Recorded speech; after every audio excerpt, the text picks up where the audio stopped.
That's where I stopped EGG and I started working in IRL. Currently I am in IRL. IRL is a gaming company that brings out more out of me. Yes, we do organize more tournaments. I am the TriCaster producer here. I'm the head of the TriCaster producer as a matter of fact. And I can't wait to see you join our tournaments, not just in Mobile Legends but in other games as well. We'll be coming up with more games for you to play, more exciting tournaments with exciting prize pools. Drop by to say hello if you all are joining us, you know. Can't wait.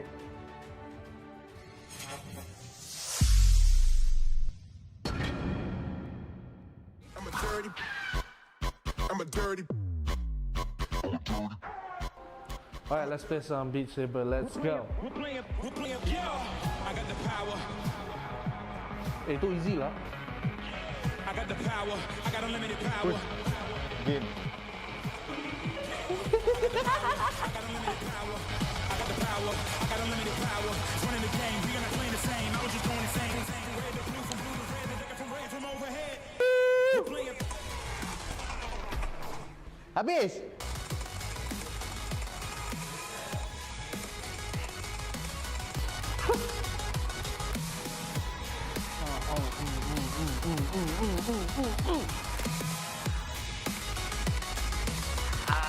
Mesti betul ni. Okay, I'm missing out. Okay.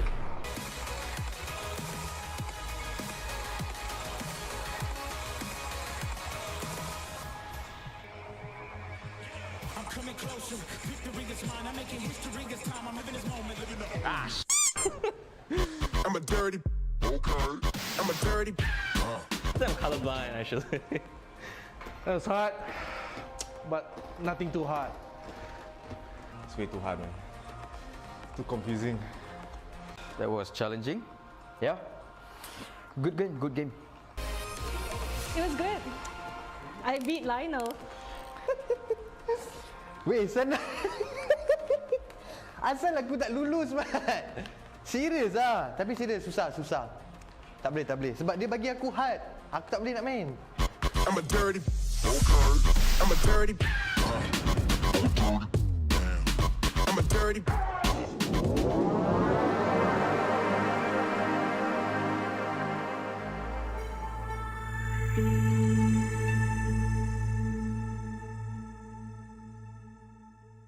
Hi guys. Hai semua, apa khabar? Apa benda kita nak buat ni ah? Aku pun tertanya. Producer, apa kita nak buat hari ni? Kita ada Spiderman kita hari ni. Ada apa? Spiderman ni untuk apa ni? Ada apa? Kita check dulu kepala dia ada apa. Ada lah ni, producer nak kita buat benda bukan-bukan. Surprise ni. Ada soalan ke? Okay. Soalan yang producer kita minta kita jawab hari ni adalah bagaimana anda bermula menceburi bidang e-sport? Peace, macam mana kau bermula dengan bidang e-sport ni? Bidang e-sport ni secara tak langsung aku masuk dalam bidang e-sport ni. Masa tu aku still kerja as a sales assistant dekat Orange Sport. And then one day tu my friend ada seorang kawan saya which is Zava kan. Obviously nama Zava.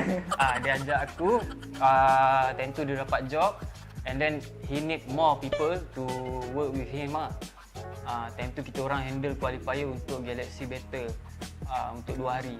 So that time aku macam rasa best juga ni kerja dalam e-sport ni.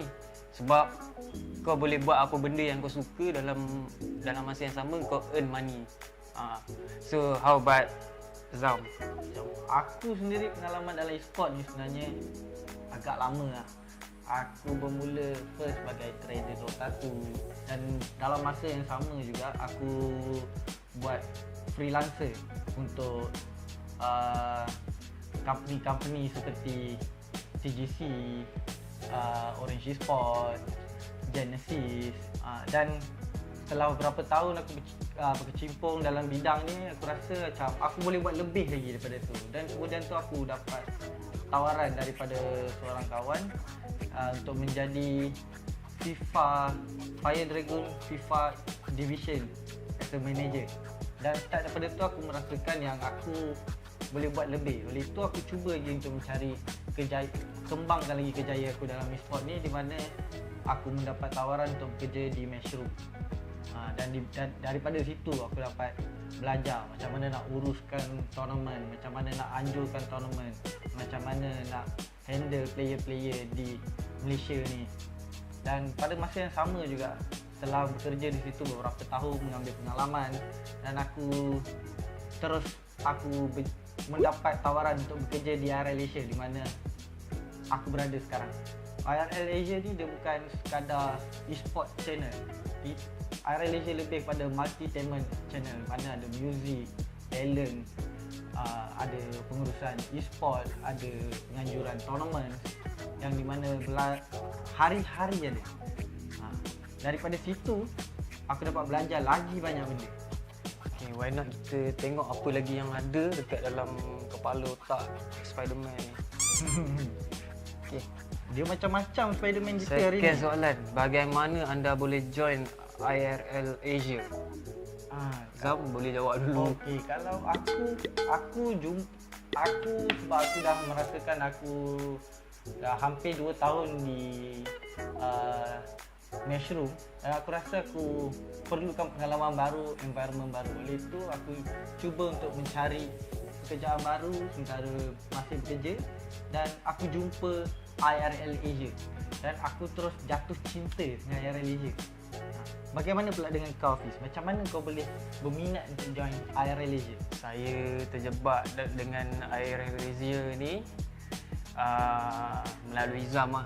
Obviously lah, melalui Zam, sebab dia persuade saya untuk masuk dalam IRL ASIA ni sebab dia pernah bekerja dengan saya sebelum ni. And then banyak benda lah saya belajar daripada Nizam ni, daripada management skill, daripada production. So saya rasa saya boleh grow more lah with him. Aku macam kembang pula sekejap. Okay, kita pergi ke yang seterusnya. Apa yang ada dalam dia ni? Spiderman pun ikut SOP. Kita ni macam mana ni? Yang ketiga, alright, kita ada apa nasihat anda, kita punya nasihat bagi yang berminat untuk join IRL ASIA? Apa pendapat kau, Hafiz? Aku rasa lah, siapa yang kat luar sana dia rasa dia ada bakat dalam e-sport ni, tak kira lah daripada apa-apa bidang, management, production or anything else lah. Sebab e-sport ni kita tahu lah, dia makin lama dia akan makin berkembang. Sebab dia dunia IT. Sekarang orang lebih menggunakan IT daripada sistem-sistem yang secara manual ni lah. Oleh itu, pada siapa saja yang ingin join IRL ASIA, layari Facebook kami dan kami akan cuba yang terbaik untuk membantu anda terus berkembang di dalam IRL ASIA.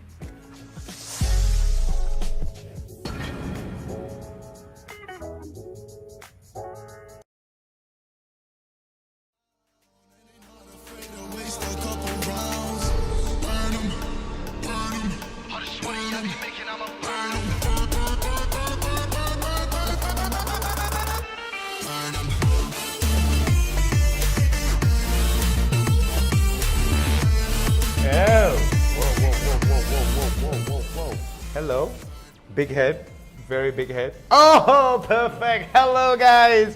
What's up? Welcome to the League of Legends Wild Rift Summoners Odyssey, brought to you by and organized by IRL Asia, partnered with HOMIEE, sponsored by Inch Theory, where every inch matters in Sadie's Malaysia, growing together with gamers. I'm Hound, he's NeonFaith. Finally, we're here to cast together, aren't we?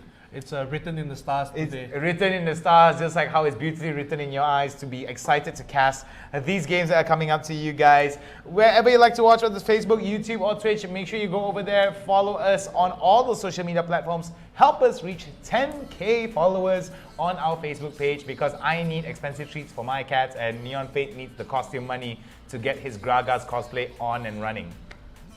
That was highly confidential. Oh. No, it's not. I think everyone knew yesterday. I think Chef was like, oh, I'm gonna get 10,000 followers. And then I was like, I don't want to cosplay, man. Anyway, it is a lovely Saturday, and I hope wherever you guys are, whether it's the morning, afternoon, or night, we hope that you guys are having a fun time as well. And of course, we can't wait to be bringing you some Wild Rift action. So can we get a little bit of a breakdown of what happened yesterday? What were the interesting standout moments for you in terms of the picks and bans and the games thus far? Well, we had a new champion yesterday. Oh. Alak Puso, Will of Fire. So really well done for them. They were fighting against Rasta and friends. I mean, for me, the highlight was Rasta's team logo. It was basically the skull. Uh-huh. They had the reggae hair and the beanie, so it was really nice to watch. But of course, they won the grand finals 2-1. I would say the picks not really different. We did see a Tristana, which of course since the buff to ADCs, Tristana and all those, maybe that was the interesting little pick there. Oh yeah, today I've been told from our lovely people at the production, all the people behind the cameras, not in front of the cameras, that Rammus is going to be in play today. So what do you think? Do you think that Rammus coming into play today will basically be a meta changer, or do you think we're going to see more of the same? I think more of the same. I think Ramos isn't really a very strong like game-changing pick. It's more of a, I would say, niche pick, as you want to go for something really, if the enemy goes something like a lot of AD, maybe you go for Ramos. But other than that, I don't see a big difference in terms of the other main junglers like Jarvan, like Vi, like these. I don't think it'll be a big meta change. But with the fact that Rammus could come into play, do you feel that that may actually open up the top lane to maybe more like an assassin pickup, or maybe more like a bruiser top lane pickup? Because we do see a lot of these champions such as Camille, Darius that play a rather beefy damage dealers, right? Do you think that's going to change thus far? Maybe open up the pick potential for that top lane, give a bit more value towards it? I think actually it's doing the opposite. Uh-huh. I think it's going to force more of a tanky top lane meta, because like we saw yesterday, Rasta, he played a Z mid, but most of the time he's just spending the top lane. So it's actually just switching around. And we saw like, let's say I could compare Ramos to a Malphite. They almost do the same thing where basically they just chaperone the heavy AD hitters. So like we saw Zed, like Rasta on the Zed, he couldn't do anything. He did a full combo, Malphite, it didn't touch him. So I think it's the same thing with Ramos. So instead of trying to kill the Ramos, it's more like just trying to shake your hands like, okay Ramos, let's just farm. I think that's the deal. Alright, so we do see that there isn't going to be much changes in terms of the meta thus far. We do see a lot of pickups towards Ezreal, Kaisa over to the bot side. We do see a bit of Janna and Braum. Braum still being one of the biggest and most important pickups over into the bottom side lane. Why is that though? Just because I think Braum right now has the most utility, a lot of defense, a lot of engage potential. If you land that passive, it's basically, ooh, the green light's just flashing on your face, because that's just the go button. And it's just so safe. If he goes in, he can just jump out. If you are caught, he can jump into you. Of course, with the fissure, it's an AoE CC. And of course, with the shield, it's just so much utility, basically. Alright, so before we go into all the drafts and into the brackets as well as the draft, let's talk a little bit per lane. What do you think stands out the most in terms of pickups, and what do you think is going to be changing thus far? Because we are going to be playing best of threes today, right? So with best of threes, do you feel that these teams actually benefit from maybe not giving the strongest pickups early on? It's like a experimentation time, I feel. Like for a best of three, of course you want to win. If you can, you want to win. But at the same time, there's a little leeway. Instead of just going all guns blazing in the first game, you could perhaps like, I don't know, pick up something a little unconventional. Like we said, Ramos is out, so maybe it's time to test out your Ramos strategies, you know? I want to see Ramos. I would like to see Ramos as well. So looking to the bot side, I think the day before yesterday, if I'm not mistaken, or a few days ago when I was casting, we did see some outliers, Jin being picked up, Tristana being picked up, and I feel like these particular two champions don't actually make enough of a presence in the bot lane. Why is that? Well, I think because Jin, the problem with Jin is that because he doesn't have a very consistent damage, because he has to reload at times, and in Wild Rift, fights happen so quickly, like fights could make and break in a matter of seconds. So I think just having that little downtime of him reloading his gun is the main factor why Jin is not a main pick. But also, I think Tristana has changed a little bit, because the thing is, Tristana, she just recently got buffed, like with all the other carries like Varus, like Ashe. Sadly, Jin didn't get buffed. I think maybe they feel like Jin was fine. So Tristana now actually is more viable. We saw Tristana yesterday. She did actually so well. So maybe more Tristana? I don't know. Maybe we might see a little bit more Tristana, but I feel that coming in for a Tristana, there is a lot of things that have to go really, really well for the Tristana in order for her to pick off. So I don't know about you guys, but it has been a rather crazy past few days.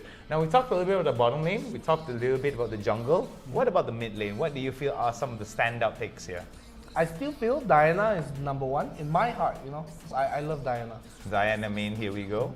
But I think Galio is a very good pick. I think Ziggs is a very good pick. I think those are my top three. You ask me for my top three is Diana, Galio, then Ziggs.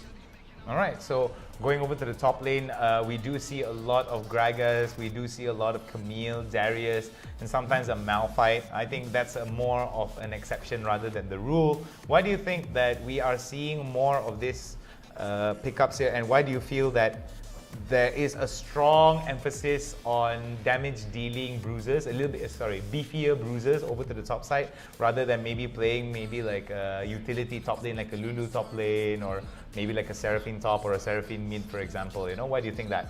I wouldn't say it's more of like I wouldn't say it's more like a better pick. I would say teams are just more used to playing a bruiser top. Like, it's very common you see like a Darius, a Camille, a Fiora, like a Malphite too. But we saw one game, I can't recall the team, I think it was Mango. They actually pulled out the Lulu top and they won. So like, it's you gotta be confident with your picks. I think every pick is viable for me in my mind. You could even go Soroka top, but there has to be like a goal in mind of why you go. Yeah, right. So like, you gotta have that goal in mind. So I don't believe that bruisers are the best, but I think they're the most comfortable to work with for all teams. And I think the efficiency as well goes without saying, right? I mean, there is a lot of items that go into bruisers, and the fact that they're able to affect the entire team as a whole a little bit better, right? So another pickup I want to talk about is a few niche pickups here. I mean, specifically like Draven. We did see Draven in the competition a couple of times, and another one that was very much highlighted, but I felt that went under the radar a bit, is Seraphine and Sona over to the bot side. What do you think about that particular pickup, and why do you think that a lot of players are not playing that kind of pickup as much? I think it's very hard to execute the Seraphine Sona composition. So what teams do is they send a very strong side laner, like for example Fiora or Camille. They just leave them alone, or there is someone just leaving them alone in the side lane, and you group up as 4 people with Seraphine, Sona, and you could basically fit whatever. You can fit a Gragas, you could fit a Mundo, you could fit anyone. Ezreal is fine. You can just put anyone in there and you stick together. We call it the death ball. They just walk together in the map.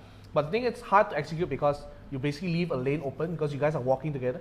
So you guys gotta have very good macro. So teams, it's hard to execute. So it's like, you know, you gotta work extra hard for maybe the same amount of returns. So maybe that's why they don't go for it. Yeah, I think maybe efficiency also is one thing. Another thing that we do like to highlight also is the fact that maybe the Seraphine and Sona coming into the bot side also is mainly because of how easy it is for them to actually get their support items. The goal efficiency of them hitting those support items are actually very well indeed.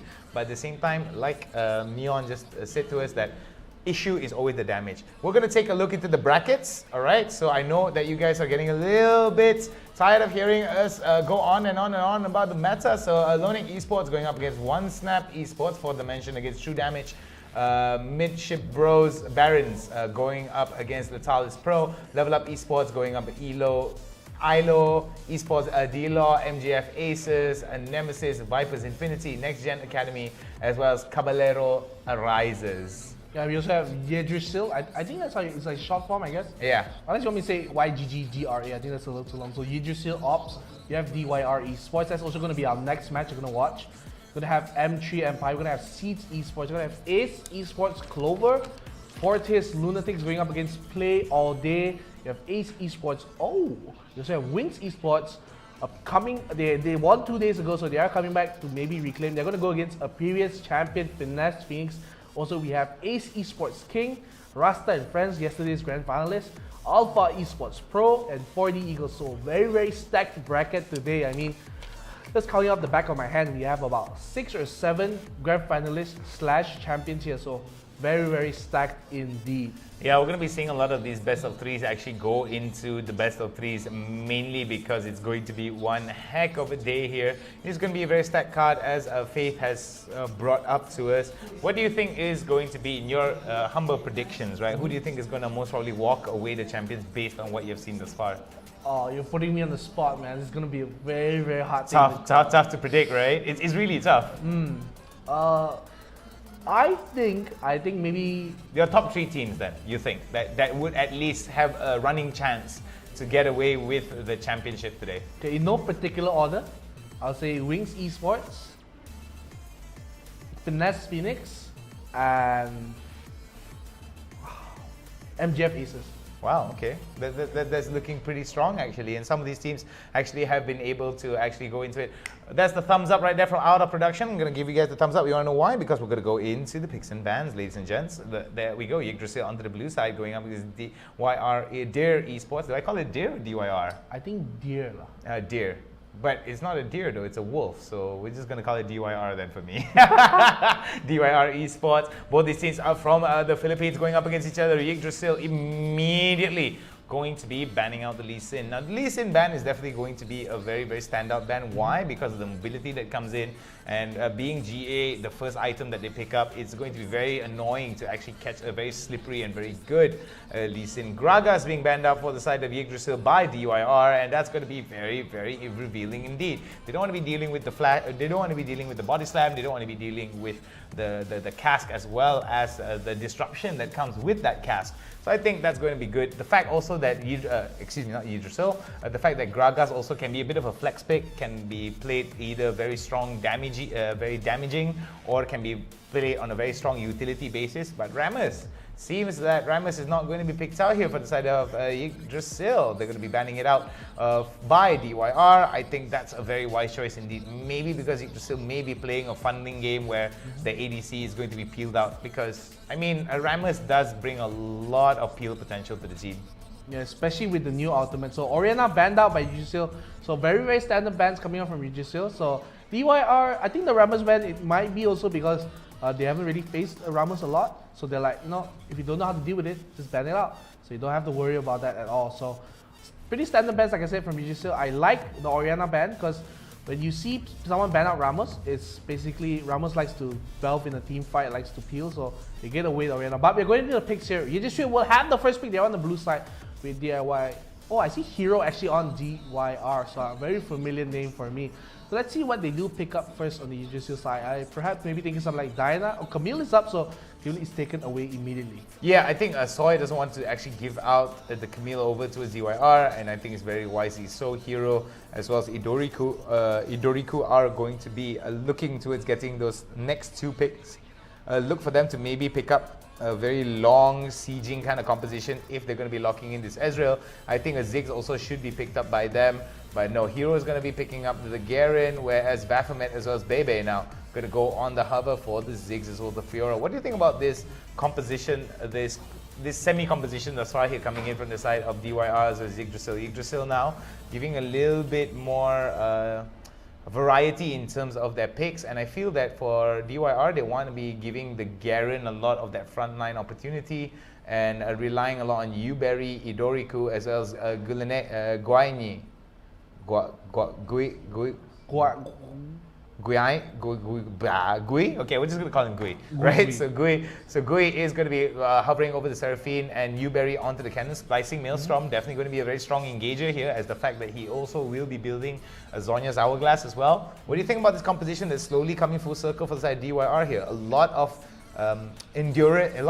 durability for Hero, but at the same time, if Hero gets taken down and they miss out on that initial engage, it could be problematic for DYR. Yeah, I think DYR, they're going for more of a very team fight heavy comp. They just, like you said, Hero is the only frontline here, so Gen Renzo, I gotta see what he picks up here because he was hovering over the Wukong, but Yggdrasil, they took it away. So, we actually might see a Shyvana here. I think this is the first Shyvana in the whole of this Warrior Summons Odyssey. We have never seen a Shyvana pick before. I know that in Western countries, they love the Shyvana pick, but here in Southeast Asia or Asia region in particular, we don't really prioritize the Shyvana at all. So very interesting coming in for DYR Esports. First time on stream, and something special came out already. What's really important to note here, Neon, is the fact that, I mean, first time the Shyvana is coming into play, so they are going to be giving up a little bit of the tankiness here, another tanky option that could work out wonders for them. But as well as Seraphine over to the bot side, there's a really good synergy with them, mainly because that the what's the word for it? The sustain that comes in from the Seraphine will be able to make sure that Ezreal stays in lane a little bit longer, thus creating a very strong funneling farm kind of bot lane here with a little bit of opportunities for them to actually get kill pressure. So at the end of the day, right, it really depends on what kind of execution that both these teams are going to be going for. What do you think, at a glance, how do you feel Yggdrasil's chance actually fares against DYR Esports? I think they're gonna have a fun time because something that I missed and that Cannon's gonna go mid because Garen's picked up, so Cannon has to go mid, and that's gonna be facing the Ziggs. So I'm not sure how Cannon fares against a Ziggs. I'm pretty sure he's gonna be poked out a lot. So UGC will just basically be happy with that. Just let the Ziggs scale up. They have the Kai'Sa too, which I feel is the strongest AD carry. But you know, while we're talking about that, we are gonna go into the first game of the day. It's gonna be. I was zooming in so much today, I didn't realize this, but UGC will be on the blue team and DYR will be on the red team. So early on, we do see the matches here. I'm just interested to see how UGC start this out because UGC right now, they're just so strong, and it's just seeing how they're going to do this. So early on, mid lane, we do not see the Fog of War, it's not open yet, so a little surprise coming in from all of us, so we don't know what's happening now. Now the Fog of War is on. So finally we have it on. So already you can see Ezreal and Seraphine will be happy in the bottom. They will be just chilling out there. Kai'Sa and Brock will be helping out Camille there. So early on, not much differences coming from both teams. Yeah, not much of a difference coming in from both teams, and I think we're going to be seeing a very interesting one here coming in from DYR. Don't know where the cannon is. We might actually have a remake, I think, if I'm not mistaken, if DYR is not back into the game. It seems that there might be a bit of a disconnect here, or a little bit of issues of connection, but we shall have to wait and see what is going to be the final save from our production team. Remember, this is going to be a best of 3 between Yggdrasil as well as DYR, so it's really important for them to put all their eggs, not to say all their eggs into one basket, but make sure they don't drop all their eggs from that one basket over to the bot side. Idoriku as well as Guyani. Trying to get a little bit of that over to the bot side, over to the top side. Bebe and Hero now exchanging a little bit of love taps. Got to be careful that they don't catch themselves into bad spots.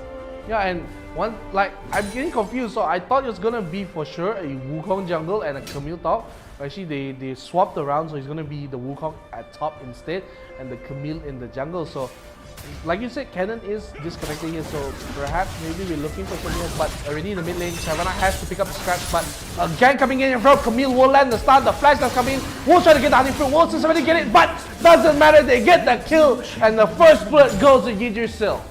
Yggdrasil, beautifully done there, coming in as Baphomet as well as Soy were able to stack up some damage.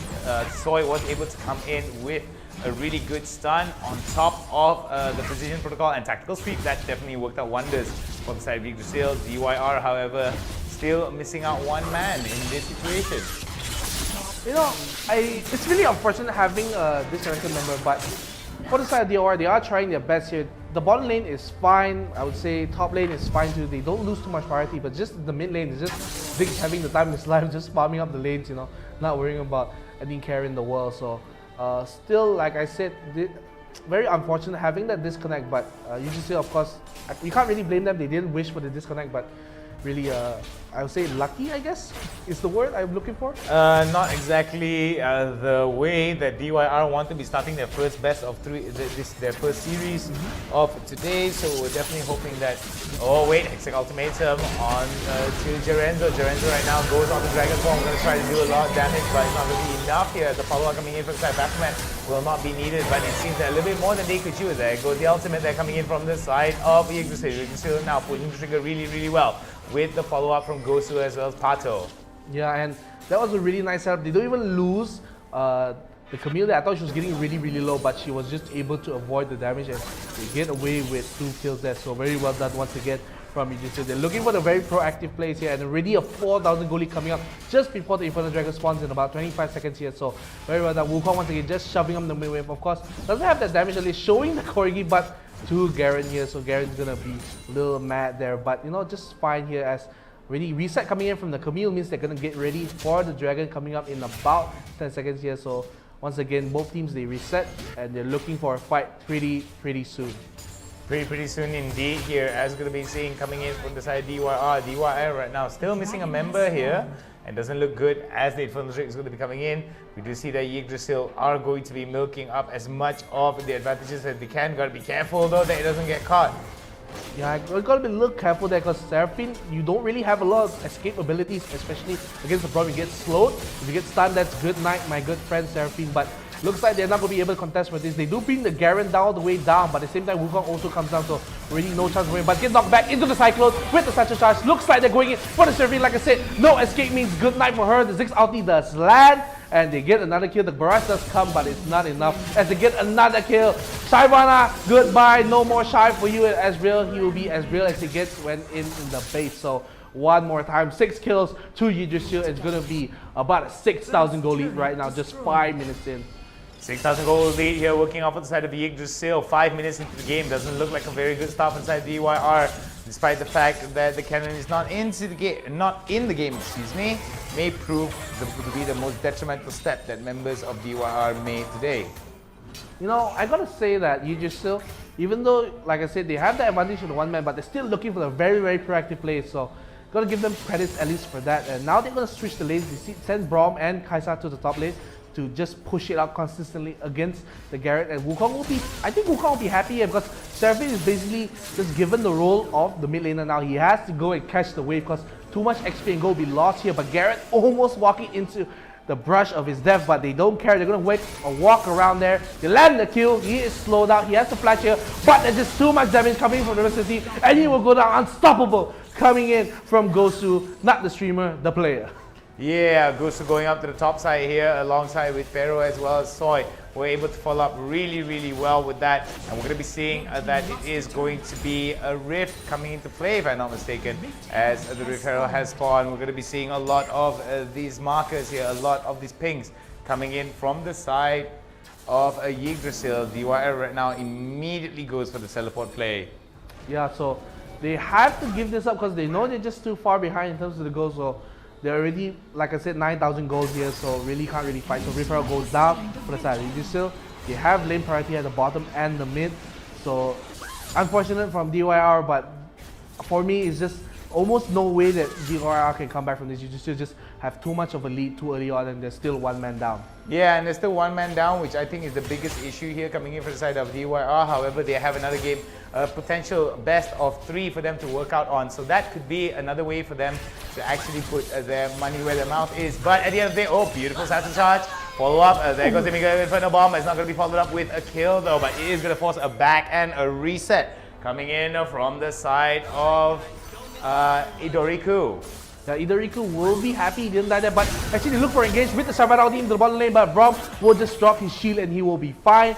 But that's gonna be, look at the side, Camille is gonna actually look for his camp, but nice charm lands on the back there. Gonna be solo, but Kaza jumps into the back line with the ultimate, gets the kill. The rest of the team is here. Garrett of course has the execute, but immediately taken down. The Shyvana is and now stuck in the Hexa ultimatum. Means he is blown the way to his death and he doesn't even get the ulti off, so that's going to be another 3 kills. But Ashrina tries to pick up the scraps, but it's not enough as Rift Herald has spawned in the bottom lane. Oh wait, you gotta be careful though. Soy is pretty much nearby. We'll be able to go for the disco ball indeed with the sweeper lens. We'll be able to close out and get away without much contention here. Yggdrasil looking towards getting a perfect game despite the fact that one member of DYR is down for the count in terms of the cannon. You know, I always talked about maybe for one time you can see a perfect game happening. I didn't expect maybe Oni can come if they are one man down, but Wukong just having the time himself, takes the top turret. The Shyvana tries to deter him away, but he just trades away and Shyvana says, alright, that's quite enough. He does back out. So 20 seconds away to the Ocean Dragon spawn. Yggdrasil, they're just basically going through the motions now. They, you know, nothing much that we can say. It's just gonna be taking the objectives and ending it pretty soon. So, like we said, thankfully it's a best of 3, so there is still a chance for DYR to come back after this. They still have possibly 2 more matches right after this if they're able to come back. So, you know, unfortunate, but it's just the way life is sometimes. Yep, it's going to be a lively Drake here, as going to be seeing, actually not that much of a lively Drake here. Not going to be contested at all. Lively means there is going to be another party there, but it seems that the party is going to be missed coming in from the side of DYR. Yggdrasil right now being very proactive indeed. Could be another opportunity for him to get it. Spinning to win is going to be Jerenzo. Lorenzo right now coming back from the side. Look at the amount of damage that's coming in, and it's going to be a little bit more coming in from the side of Hero, and he might be taken down. Yeah, so maybe Cannon took his Labor Day off day today, so maybe that's why he's not appearing in the Rift, so having a little short break here. So, I mean, just take this opportunity to wish you all a happy Labor Day today. It's the first Oh of yeah, May. Yeah. it is the Labor Day. Yeah, so maybe that's why he's having a little break, you know, taking his off day today. But once again, they're looking for the fight. Does not land the hook shot, will not get the stun, so they're going to be happy with that. Will back off, and Camille will just push out the top wave. Mid lane, Ziggs, you know, does get pressured, but like we said already, at this point he's just so strong. He just throw his bombs and it will be okay. Yep, it seems that 25 more seconds before the Baron comes into play, NeonFaith. And what do you think is on the minds of DYR as well as Yggdrasil? I think it's basically, for DOR, it's either you steal the Baron and hope for a comeback, or it's basically, if you give us Baron, it's more like waving the white flag all over the screen. So Oh no. yeah, you have to see. I mean, they really have to fight for this, because with the commanding goalie that you just still have, giving with the Baron, it just might be the end straight away for DYR. And looking for a fight once again. Look at Shyvana, just has the ulti away to stay alive. So it's gonna be the Baron pinged here by Odysseys, and they're gonna start it up probably right now. The rest of the team are here. Braum is gonna just chaperone the rest of the team away from the Baron, and it looks like it's gonna be a clean pick here for Odysseys. Yeah, so we're going to be seeing Yggdrasil right now. Going to go for the Baron buff. This could be taken without much contention here, as we're going to be seeing the push is going to come through for the side of Yggdrasil. Yggdrasil right now showing their gusto, showing their mettle to try to get some of the shots off on to DYR. DYR, now what does DYR, excuse me, need to do for them in order to come back into this game, NeonFaith? Well, maybe we need to prepare like a death rush or something, because the way they can't just clear the waves, because they have the Ziggs and Judicial, so they can just clear waves and take towers really quickly. So they have to look for a very more proactive play. They can't sit back and try to clear the waves here. So Judicial, of course, they're doing the smart thing. They don't want to fight because they just know that we can just slowly siege them out.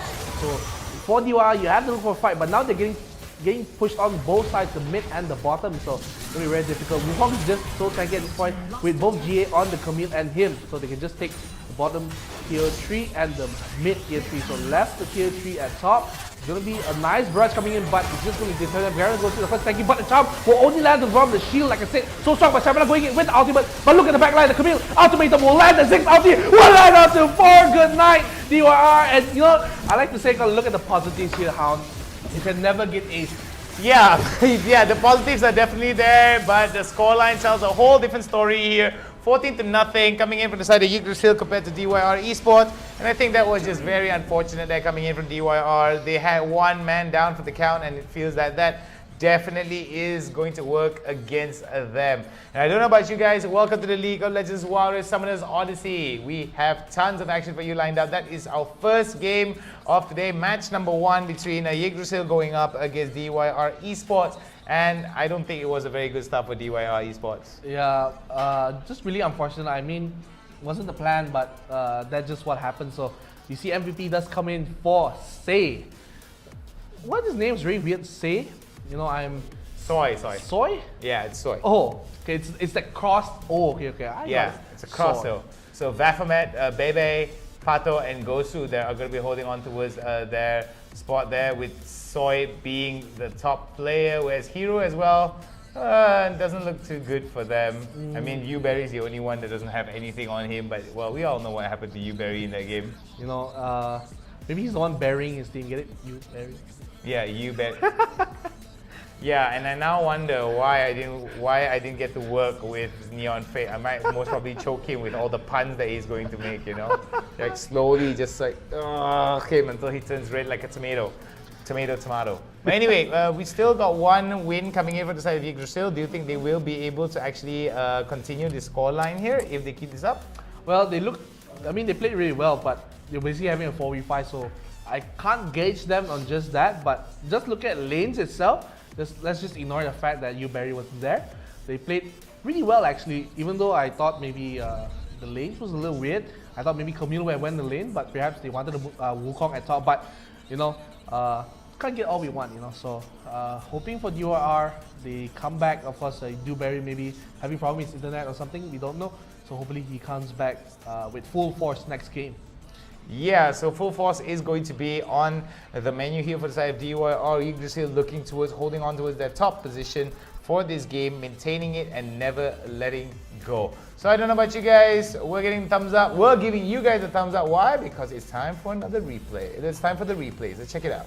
Yeah, so early on, you really see that, you know, with a man down, Shyvana had to catch the mid wave and he was just caught out with 2 members. The honey fruit does help him survive just a little bit, but it was just the burn coming from a red buff and the damage coming from 6 mixture. And once again, Shyvana is the main course here for Yggdrasil. They do pick him up.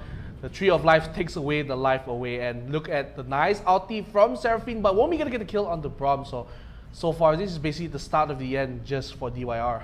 Yeah, start of the end here as they were able to walk away with a 3-0 in their favor. Yggdrasil now going to be going over for that Drake. It is going to be handily taken over from the side of Yggdrasil as members of DYR right now are looking to regroup and fighting it out. Yeah, so I mean, like we said, 1 man down is just really difficult for them to fight away. And I like how Yggdrasil played. They didn't just sit back and say, all right, they're 1 man down, let's just take it slow. They just look for the proactive plays. Of course, you know, they get all the kills, especially with Hashtag Ultimatum. That's the strength of the Camille here. That's why usually we see her banned out a lot, but already so strong. Kaisa does get hit with the charm, but just due to the lack of damage they have on their team, the lack of gold, everything else, they just couldn't finish it off. So Garen does come for the support, does try to land the ultimate, but you can see here he just dies mid-air, you know, and just really unfortunate coming in. This is really the end for DYR. They just try to defend, but like 10-0, basically a perfect game coming in from them. They try to stop the push and they try to get the Seraphine ulti, but once again the whole team comes. Hashtag Ultimatum does land onto the Garen. He won't be able to survive. The Fissure lands on all 3, but then look at the Ziggs ulti lands on everyone, and Yggdrasil, they will get the game 14-0. Yeah, 14-0, very strong showing there coming in for the side of Yggdrasil as they're going to be closing out game number 1, winning our first best of 3 for today. Will it be a best of 3 or will 2 games be needed for the side of Yggdrasil, or will DYR Esports surprise everybody and go 2-0 for the next two upcoming matches that are coming in for game number 1 here at the League of Legends Wild Rift Summoners Odyssey. So at the end of the day, it's all about what they understood about the keys to victories, and I feel it's importantly to make sure that they don't trade recklessly in some of these long-term fights. Yeah, I mean, I still feel very bad because I wanted to see like a 5-on-5 here, but they can't blame Yggdrasil. They didn't plan for this, so of course they played to the best of their abilities even though they were 1 man up, so very well. And DYR, unfortunately, they're going to be the first team technically perfected. They don't take a kill, they don't take a tower, but you know, it's a 4v5. You gotta give them a little bit of leeway, you know. Yeah, it is going to be a little bit of leeway given to either of these teams here, but at the same time as well, Yggdrasil shows that, yeah, we're going to give you leeway by making the game as quick as possible. Ending their suffering as soon as possible. Yes. Rather than twist the knife, they just like, pop, and then we're done, you know? So I don't know about you, but do you feel that some of these bans are going to be similar, or do you feel that this is just going to be a change of a draft here for the side of DYR? I think it's going to be pretty similar for both teams. I think they'll basically speed run through the bans one more time, because I think maybe the picks like Cannon maybe wasn't a great pick still, even though we didn't get to see it played. But I think having Cannon in the mid lane is a bigger problem because like against the Ziggs especially, he's going to have so much fun just throwing the bombs and just zoning the Ziggs away from farm. So maybe he had a plan, maybe he knew the matchup really well, because I haven't seen a Ziggs in Cannon basically in forever. Even in PC League of Legends, you never see that happening at all. So also very interesting for matchup for me. I wanted to see it, but sadly it didn't materialize. Yeah, it did not materialize, and unfortunately it was Yggdrasil that just was a few steps ahead of DYR Esports. We are going to be going into the picks and bans relatively soon. However, we may actually see some changes for the side of DYR. What do you feel that they need to do? I mean, aside from having their mid laner come back into the game, right? What do you think that DYR could have learned from their previous game? Well, I think maybe for the jungler for DYR like Shyvana, maybe she has to play a little bit more cautiously, because most of the times early on we saw that only Shyvana was called out because she was playing a little too aggressively. I mean, maybe you could attest that to no mid laner means she has to play extra hard, but I just think it's really difficult. So, you know, we gotta see how they adapt when they have the mid laner here. So maybe they play very different when mid laners are not around. So still, like, if you want to give me something to point at, I'll point at the jungler, because just playing a little too aggressively. Yeah, there were some really interesting. What's it called? Engages, not engages. There were some interesting ganks that I think didn't work out for them, and I felt that for DYR especially, being on a one-man deficit doesn't actually mean the game is unwinnable, but you've got to make sure that you have a very, very strong presence in the lane overall, so it doesn't create at least an opportunity for the enemy team to think, hey, wait a minute, they're down one guy, so we can just force them into a lot of these fights.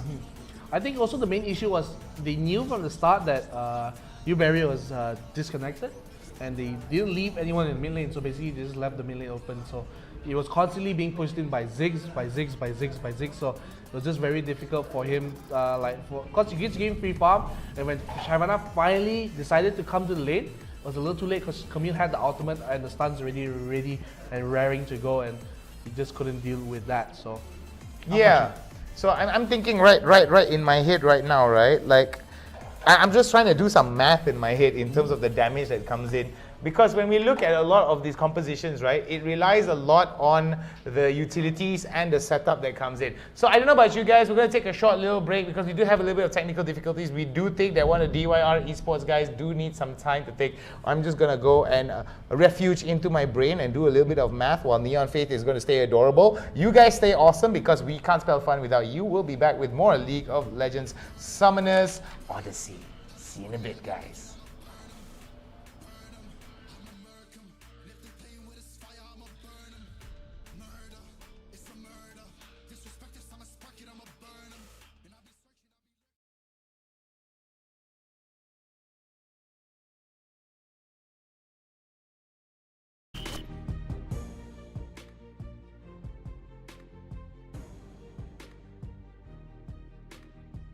Hai, saya Muhammad Nur Syakir bin Ismail ataupun lebih dikenali sebagai Syak.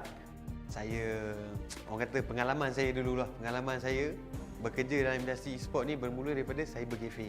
Di mana saya bekerja di cyber cafe dan hari-hari saya main game juga. Bila main game ni kita tahulah orang edit game ni macam mana, hari-hari kena main juga game tu. Lepas tu saya dapat peluang macam join event crew untuk tournament yang ada dekat Malaysia ni ya. So saya tak ada terikat dengan mana-mana company ke, tak kerja full time dengan orang. Saya as a freelancer je. So di mana freelancer ni saya bekerja dengan company-company yang besar, orang kata lebih orang kenal sekarang macam TGC, Orange Esport, Mushroom. Semua ni kita orang mereka ni akan anjurkan tournament yang besar, tengok pada game apa yang dia buat, saya akan jadi macam event crew dia orang. So saya pun macam shock lah. Aku pun dah jadi macam Sting aku lah. Sting aku, yahoo! So, bila di mana dalam tahun lepas, hujung tahun lepas, saya ada kawan saya ajak, Syak, aku ada satu tempat baru ni, IRL Asia. So, aku kata, okay, boleh. Aku boleh join, tak ada masalah. So, aku pun datang. Masuk IRL Asia, so aku tahu IRL Asia ni adalah multi-tainment company. Dia bukan fokus on e-sport je. Dia ada macam-macam. Dia ada orang kata dari segi music industry, kau boleh main gitar, main piano, kau boleh jadi penyanyi, kau boleh jadi pengubah lagu, kau boleh jadi producer lagu. So aku pun tak lama lagi akan jadi penyanyi, tak silap aku rasa. Apa lagi? IRL Asia. Aku dah masuk dalam ni, aku antara salah satu produk daripada IRL Asia. So apa lagi? Mainlah join dengan kita orang sekali. Tak ada, orang kata tak ada apa-apa halangan. Kita pun tengah mencari bakat-bakat baru, talent-talent baru, player-player baru ataupun nak jadi belakang takbir yang baru. IRL menjemput anda. Party, jump party, bomb party, rooftop party, jump party, bomb party, rooftop party, jump party, rooftop party, warehouse party, rooftop party, jump party, rooftop party, like to get naughty, rooftop party, jump, rooftop party, jump, rooftop. Make it clap.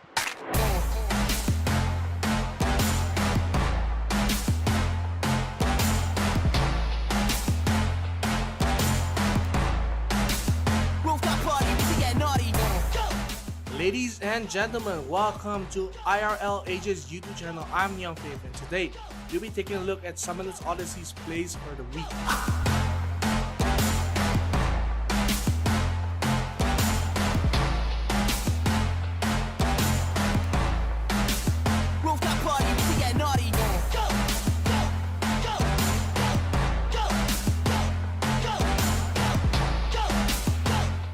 here we can see Ziggs from the side of Daiwan. He will steal the Baron here as Fiora tries to salvage the fight. She won't be able to as the Baron and the fight will slip away from their hands.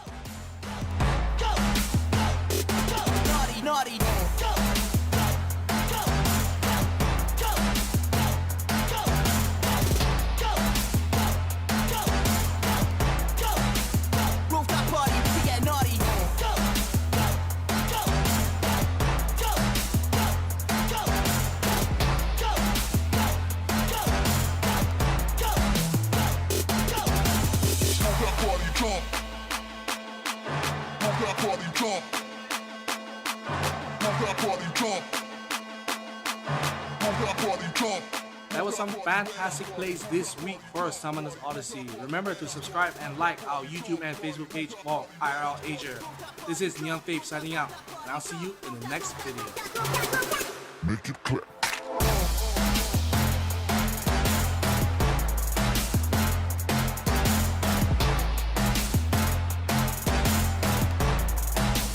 Rooftop party, we can get naughty.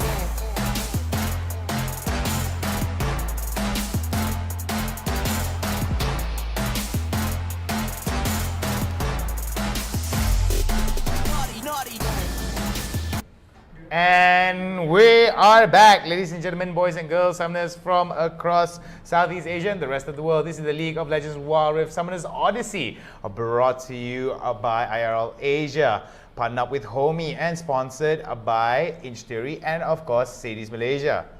I have to do this. So anyway, I'm Hound, he's NeonFaith.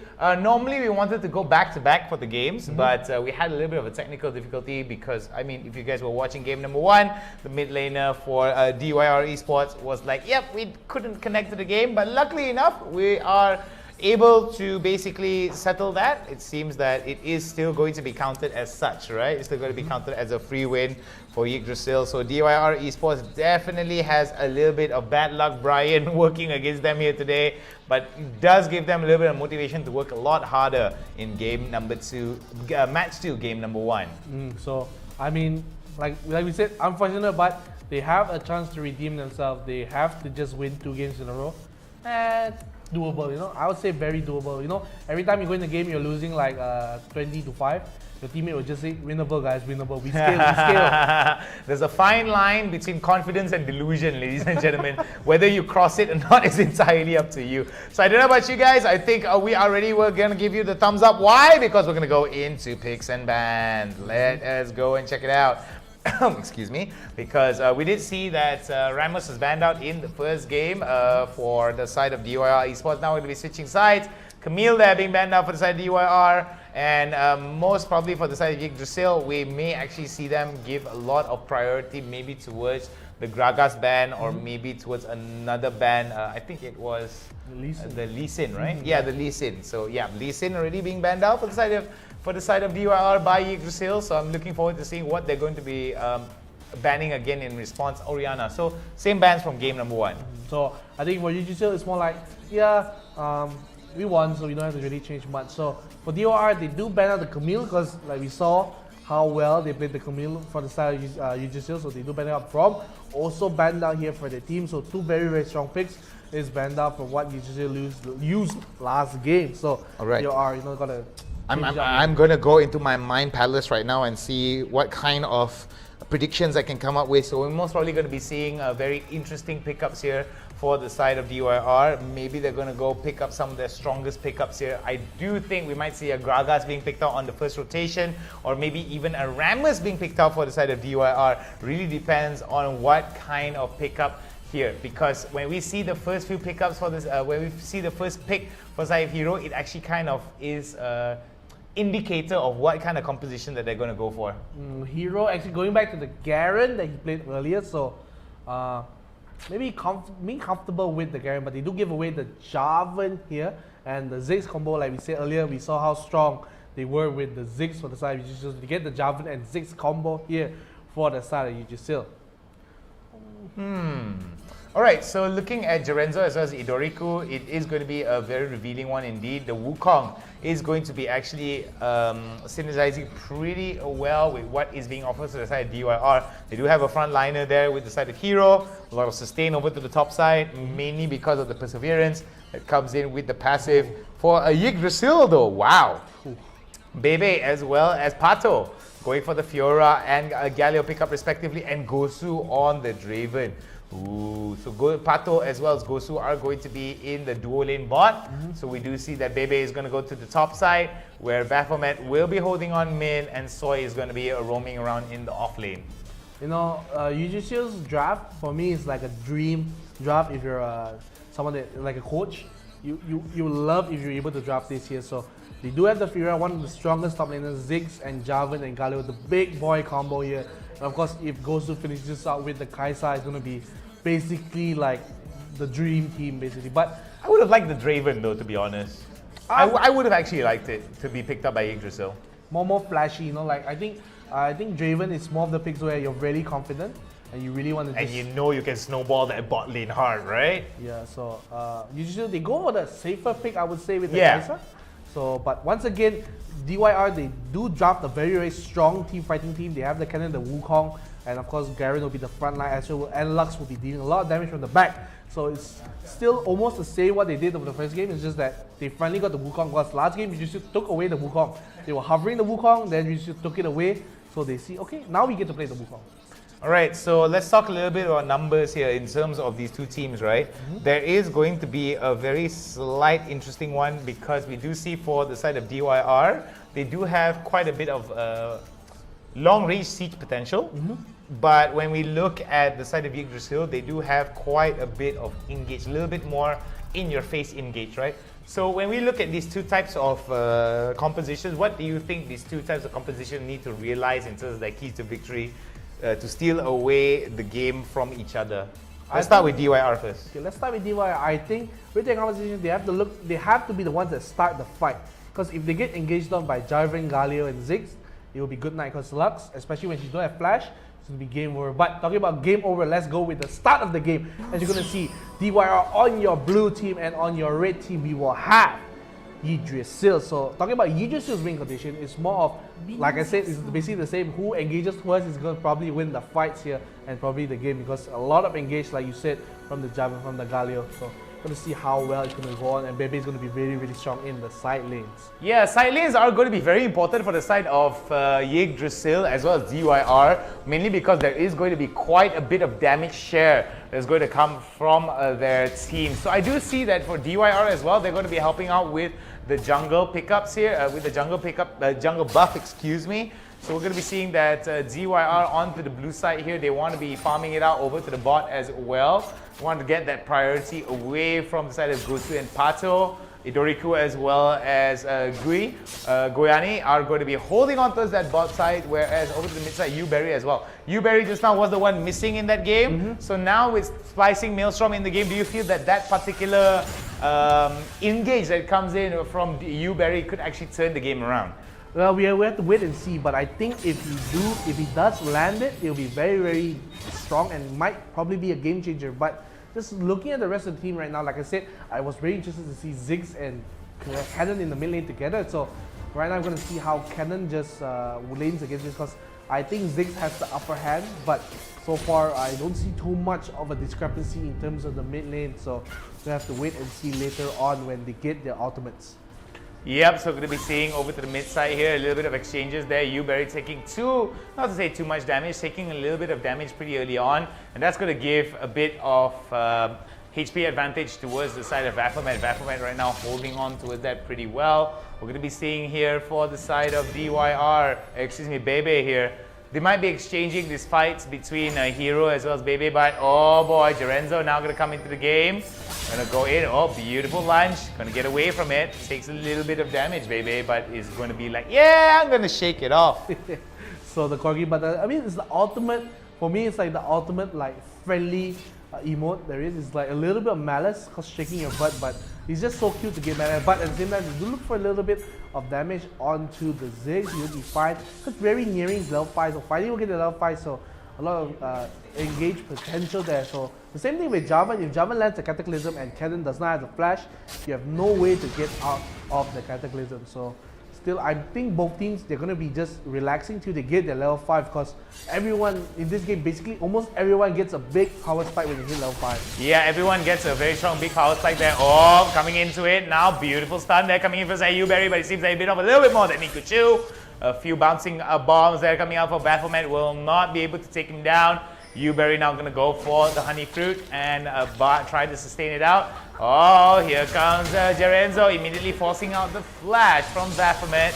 Coming in, beautiful stuff there, but look at that, right into the Mega Inferno Bomb.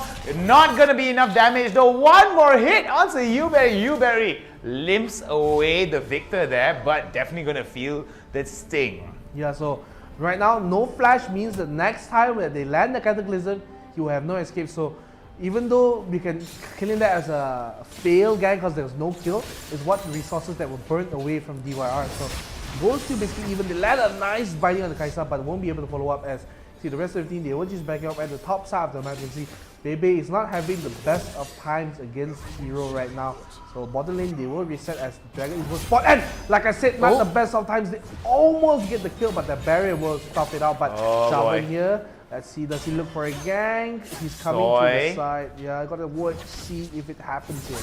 I think Soy was spotted out there from the side of DYR. DYR very wisely so. Going to be backing off over the top side here. A very interesting turn here for DYR as they're going to be scouting out the Mountain Drake. And this is going to be very interesting as we're going to be seeing a bit of a shift of pathing here for a lot of these teams. For the side of DYR, Yggdrasil, it is going to be the Mountain Drake that is going to give a lot of priority here, as well as defensive stats for either team that gets it.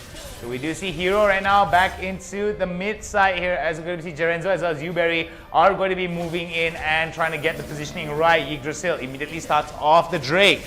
They will start the Drake, and you see the fight will actually start out Hero in the front and he's going to walk around with the cannon, so he's going to be very, very brave here. He does land the stun, so actually set off the side that Bebe is actually knocked off the team, but the nice Jarvan ulti will land in the back line, and now look at the thought coming in. Wukong will barely live, but the flash coming in for Jarvan, get the first blood, and Hero will try to do as much damage. The nice knockoff from Galio, and you can see the Garrett ulti does not kill anyone, but you'll kill away the Galio, so 1-1 trade for now. You can see finally Bebe is back in the fight. Nice knockoff coming from Jarvan, they're trying to finish him off, but it's going to be so low. One more hit, one more time, we'll get a double kill for Ziggs there, and they're going to get 3 kills for the side of Yggdrasil, and they will most probably get the Mountain Dragon too.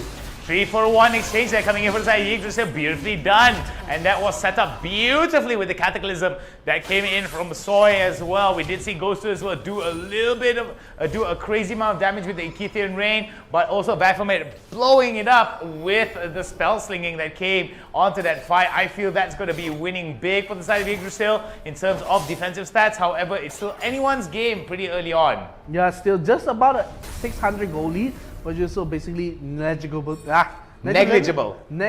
goal here coming in from them. So already not much to shout about, but you know, you got to take the wins when you can. So yeah, little victories turn into huge victories here, and this could be a signifier of Yggdrasil slowly trying to build up an advantage for themselves. However, like you said, a very negligible lead, but it's all dependent on how Yggdrasil is able to convert that small little lead into a big win thus far. So we're going to be seeing that Herald is going to come into play.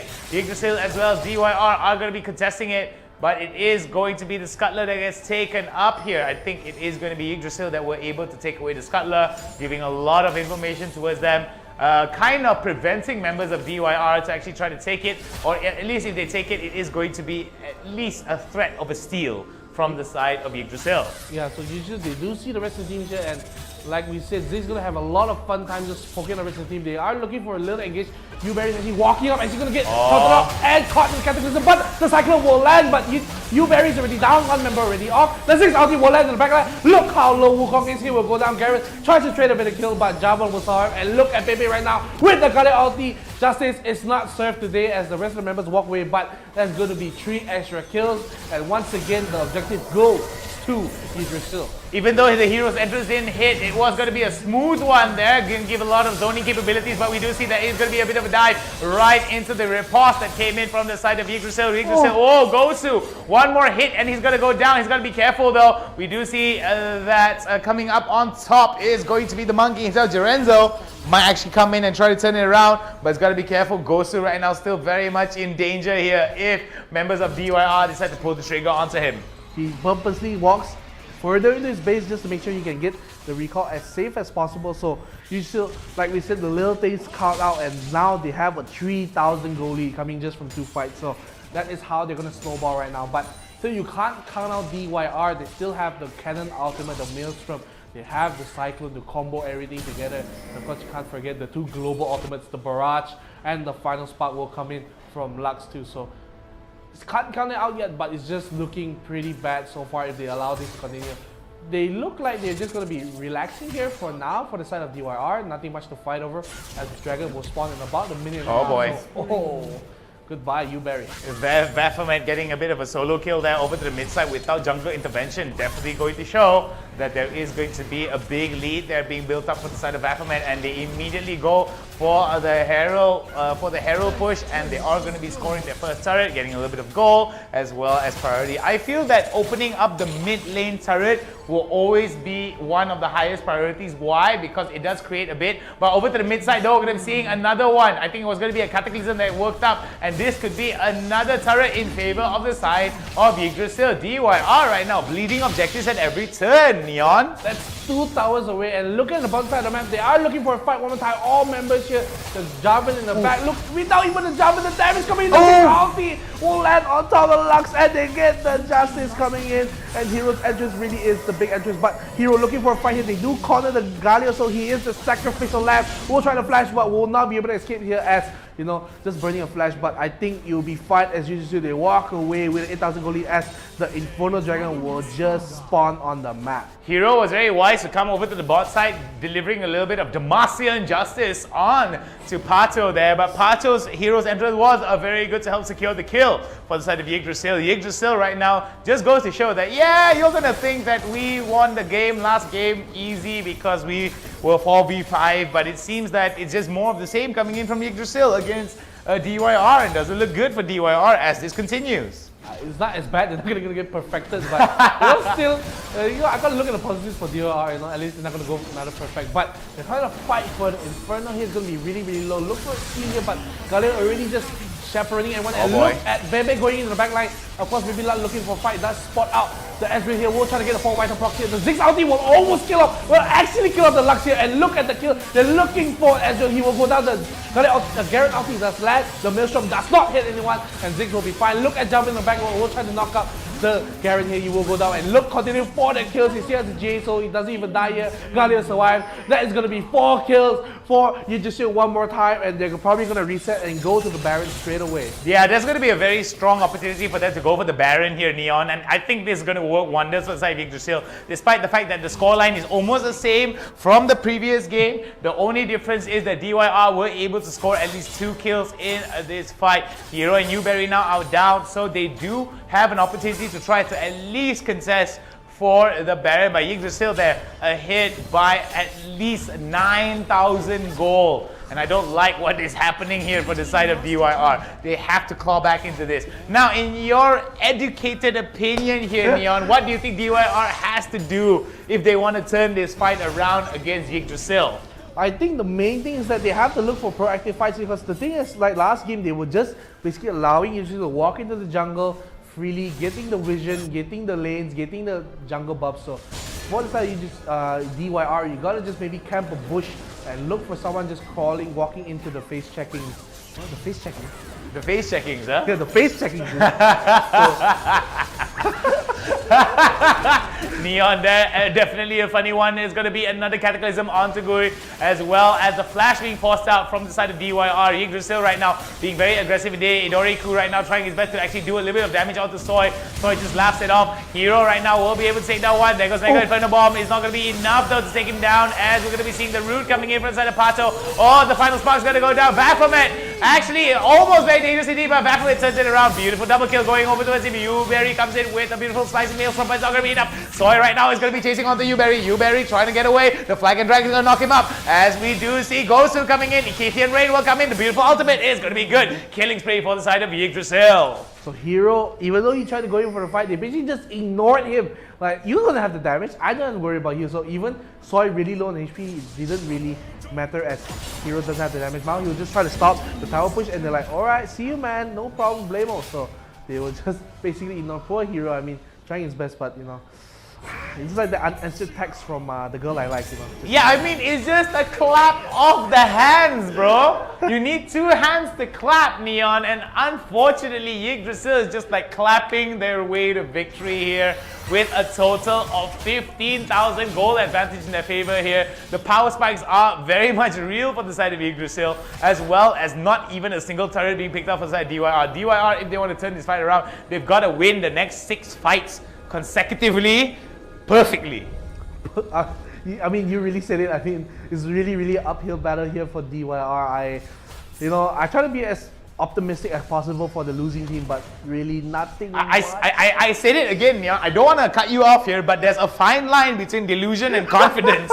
I've said it time and time again. DYR definitely still trying their level best here, but Yggdrasil just not to say stomping them, denying their opportunity to catch up at every turn.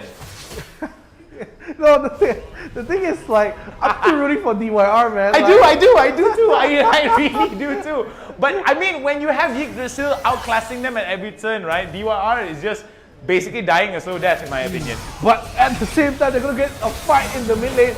They get the Lux and they're looking for the S32. That's gonna be 2 members away. And Yggdrasil, they're just split. Like, do we end the game or do we take the Baron? So the call is to go for the, I don't even know what to call it, they're just splitting up here, but finally they decide to go for the Baron. Nothing much that DYR can do. Maybe they hope and pray for a steal, but it looks like it's not gonna happen as no members are nearby. Bebe and Palo will be in. Pato? Is it Palo or Palo? Pato. Pato will be in the backline, but you see a nice Hero's address coming in. They will get the knockup and they will get you Barry away. This is what you were missing out, buddy, when you DC last game. Basically, utter annihilation coming in from Yggdrasil. They will look for the tier 3 in the main lane. Nothing much that hero can do. They will try to be the hero of the match, but he's taken out so low already. Has to back off. Look at the damage coming just from the Kaisa from Ghost 2, and they're going to reset here and probably just take the Cloud Jacket and, you know, have very by the books game. Yeah, it's going to be a very by-the-books game coming in for the side of Yggdrasil. DYR right now playing to the tempo that has been set for the side of Yggdrasil. DYR right now basically staving off the inevitable, so to speak, here. With 19,000 gold advantage for the side of Yggdrasil, it's just going to be another day at the office for the side of Yggdrasil as they're going to be closing it out. Yeah, and I just don't see a way for DYR. I'm also at the point already where I don't see a way for DYR to come back from this. It's more of you know, maybe get a kill, one or two kills to help with your morale boost later on in the day. You want to feel maybe a 521 scoreline won't be as bad as a 321. That's the best they can do. So while they're being marshaled out their own jungle here, DYR, they're just getting as much scraps as they can in the top and the bottom lane so far. Yeah, so we're going to be seeing here coming in for the side of Yggdrasil. I do think that their opportunity to actually turn it around for DYR, actually, oh my goodness, look at that. It's going to be a kaboom there coming in with the Mega Inferno Bomb. Not going to be enough to take him down though. And it's not going to hit actually. Oh, the Cataclysm. Look at the amount of damage that's coming in. Spicy Maelstrom is going to come in right into the hero's entrance. And the Zonya is going to come up for the side of Yggdrasil. Yggdrasil right now looking to ending the fight, but it is going to be a very, very good one here. Coming in with the ultimate right there. And so we're going to be seeing a triple kill right into the Nexus, and it's GG. WP for the side of Yggdrasil, as DYR Esports are going to be on the receiving end of a defeat. That was rough. That was a massacre, bro. Somebody called the cops because that was just cold-blooded murder. That's a third degree of murder. Is that what they call it? No, first degree. First degree? First degree. So wait, so the smaller number. Now I'm not a lawyer. I'm a League of Legends caster, so let's go talk about League of Legends then. I want to talk about, but look at the stats here coming in. MVP goes in for Soy. Not really much. The side of DYR can do. DYR, sorry. I'm getting confused here. You know, that was basically the huge combobulations coming in here, and SVP does go to Gui. We're gonna call him Gui, right? I'm not going to pronounce his whole name because it's confusing. Gui, getting the Guiani. SCP. Guiani. Yeah, that's what I think. Sounds like biryani. Yeah, biryani is really good, by the way. But anyway, all talks about biryani aside, the very, very unfortunate coming in from the side of DYR. I mean, they tried. They really tried. But man, oh man, look at that Soy Baphomet being able to just participate in so many of the fights. And it was Baphomet with a total of 28,000 damage there. Wow. I mean, that's just insane. The fact that he was able to just consistently turn it around. But look at the scoreline here for the total farm. Definitely a bit spicy for the side of Yggdrasil here. Not so spicy for the side of DYR, as we're going to be closing out and returning back to the caster table. It was a definite barn stomp here coming in from the side of Yggdrasil against DYR. I mean, I feel bad. I feel bad for DYR. But you know what I don't feel bad for? Waiting for the replay that's going to come to your screens, ladies and gentlemen. So let's just watch it out how this massacre happened. So early on, we saw Ziggs was having a fun time. We thought maybe, oh, Ziggs had a good engage here, but he would just back off and not much happened. And you know, it was basically like I said, the Ziggs matchup was really hard for the Cannon to keep up. So really not much he could do that. He does take his honey fruit. And we can see Wukong actually tries to go for a gank, will flash out, and then immediately Jarvan, he's looking for the returning gank. Nice Cataclysm, and I thought he could have flashed much earlier, as he risking his life there, just surviving with pixel health, and will walk away and take the last honey fruit that he didn't pick up earlier. Yeah, I think it was very wise there coming in from the side of Viewberry for him to flash out. If not, that would have been a huge problem for the side of DYR. I think this was the start of the end, not to say the start of the end, the start of a very explosive fight that worked out in favor of the side of Yggdrasil. As you can see already, Demacian, just the Demacian man himself looking towards getting it, and as soon as you can see the hero's entrance there, you see the zoning coming in for the side of DYR, for the side of Yggdrasil. DYR a little bit more pensive in their step comparatively. Final Spark is going to come out, but they were able to score at least one in this turnaround. But it was, I think, a scoreline of 3-1 in this exchange for the Dragon that definitely worked out in favor of the side of Yggdrasil. Yeah, and usually they just, like after this, they will be happy with the Dragon. They reset and immediately they go for the Rift Herald here. So I mean, very well done from Yggdrasil. They know how to jump from objective to objective. Like this is the Rift Herald fight I was talking about. Still, you see the goal was just basically a 1,000 gold advantage here coming in from Yggdrasil. So nothing too much to shout over. And Uberry actually walking into the rest of the team, gets CC chained up and just couldn't do much about it. Didn't get his starting minstrel off. And you can see already the Cyclone does land. The big Ziggs ulti in the back will get the kill. And look at Jarvan. He will not. He will survive and get the kill back. And Hero's Entrance does not land. But they're happy with that. They get the Rift Herald all the same.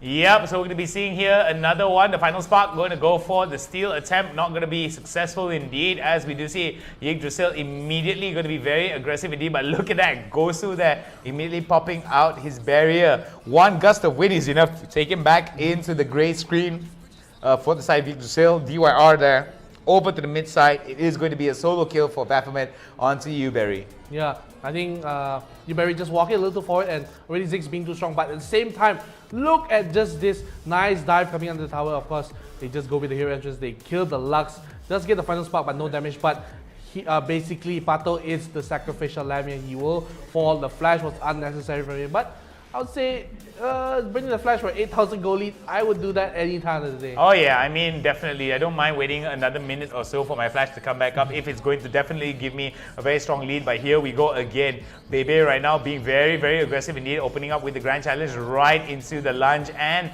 the riposte, being able to get that follow-up kill from the side of Yggdrasil with a beautiful Mega Death Bomb coming in, Mega Inferno Bomb that came in from the side of Baphomet to actually supplement the damage. Worked out wonders for the side of Yggdrasil as they pulled the trigger very well. What they do really well compared to DYR is dive, coordinated dives over towards the enemy territory, and I feel that that particular style of fighting definitely played out wonders for the side of Yggdrasil, whereas DYR was struggling a little bit. But here we are, we're going to be seeing quite a bit of a turnaround here as Pato tried to be more of a bait there more than anything else, as the turnaround is going to work out wonders.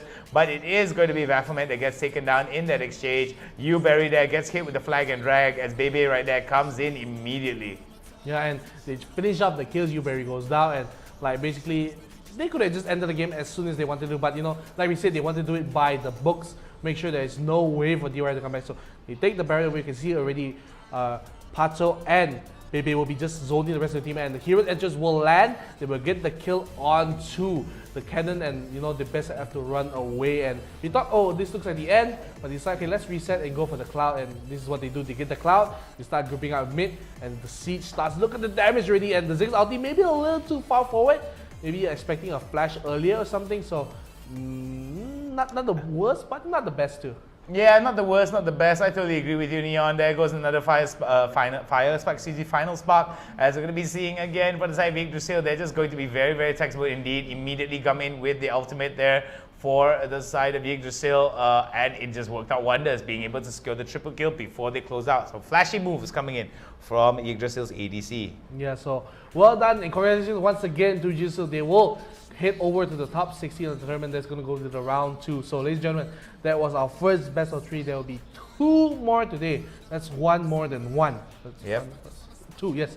Just double checking my math. So is it right? Yeah. I mean, it's pretty basic. I'm not sure.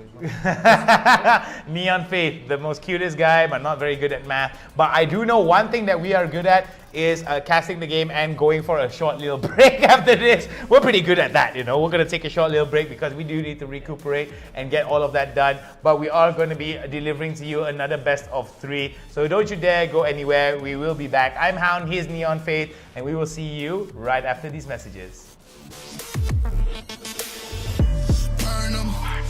Niggas bucket, I'ma serve them. Spinning on a block with a mop, I disturb them. I never killed a nigga, but I'm ready to spit a hollow right on a person. And the curse, I'm about to merge on a nigga's turf. I'ma let a nigga burn, let him burn. And these bitches better learn when I pull up, I'm a burst. Making niggas see stars, finna leave him on the curb. Burn him, burn him.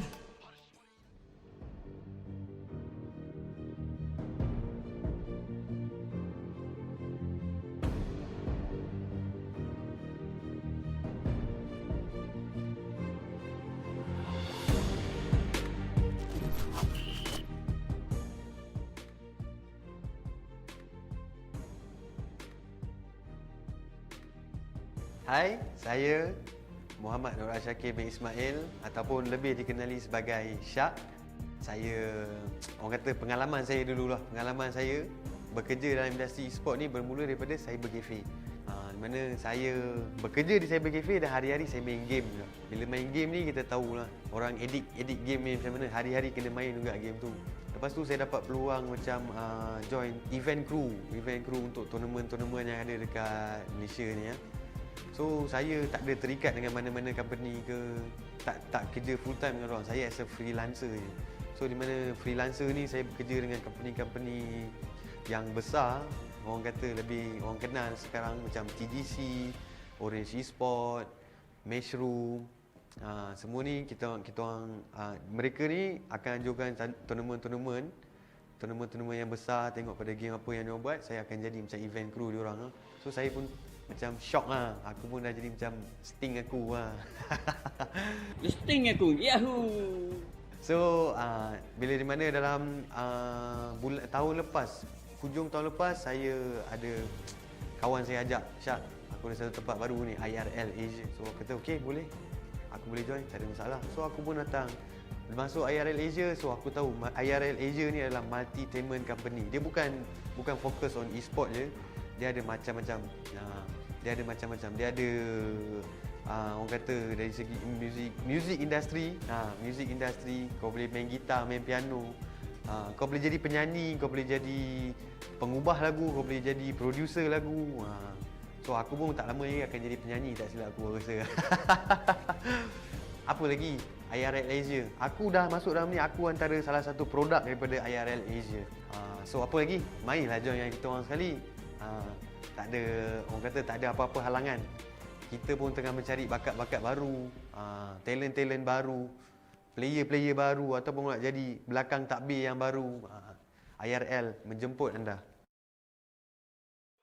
Rooftop party, jump party, bomb party, rooftop party, jump party, bomb party, rooftop party, jump party, rooftop party, warehouse party, rooftop party, jump party, rooftop party, like to get naughty, rooftop party, jump, rooftop party, jump, rooftop. Make it clap.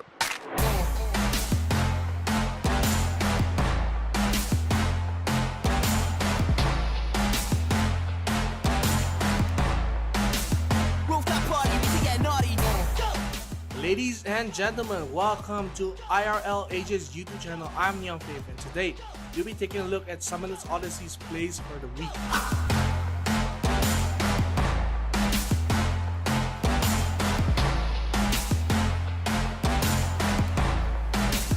Rooftop party, we get naughty.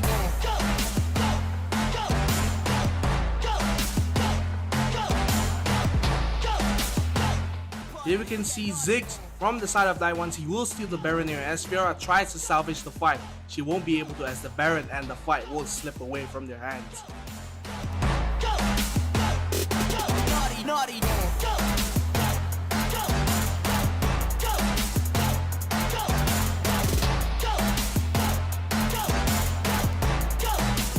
Rooftop party, we get naughty.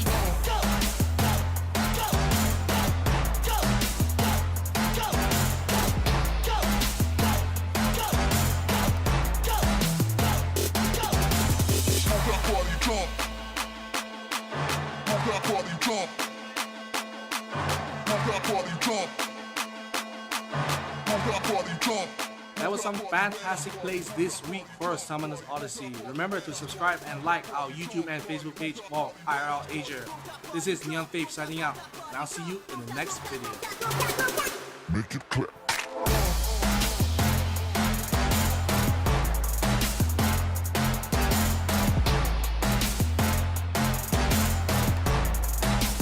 Rooftop party, we get naughty.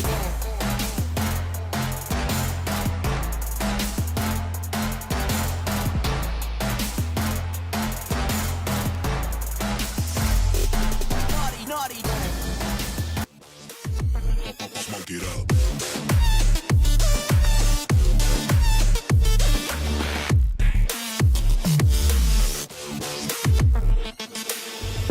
Burn 'em. Whopping niggas bucket, I'ma serve 'em. Spinning on a block with a mop, I disturb 'em. I never killed a nigga, but I'm ready to spit a hollow right on a person. Ladies and gentlemen, Maganda Gabi, we are back to the Warriors Summoners Odyssey. My name is NeonFaith. With me today is the Hound himself. And this tournament is organized by IRL Asia. We are partnered with HOMIEE and we are sponsored by Inchtheory and Sadie's Malaysia.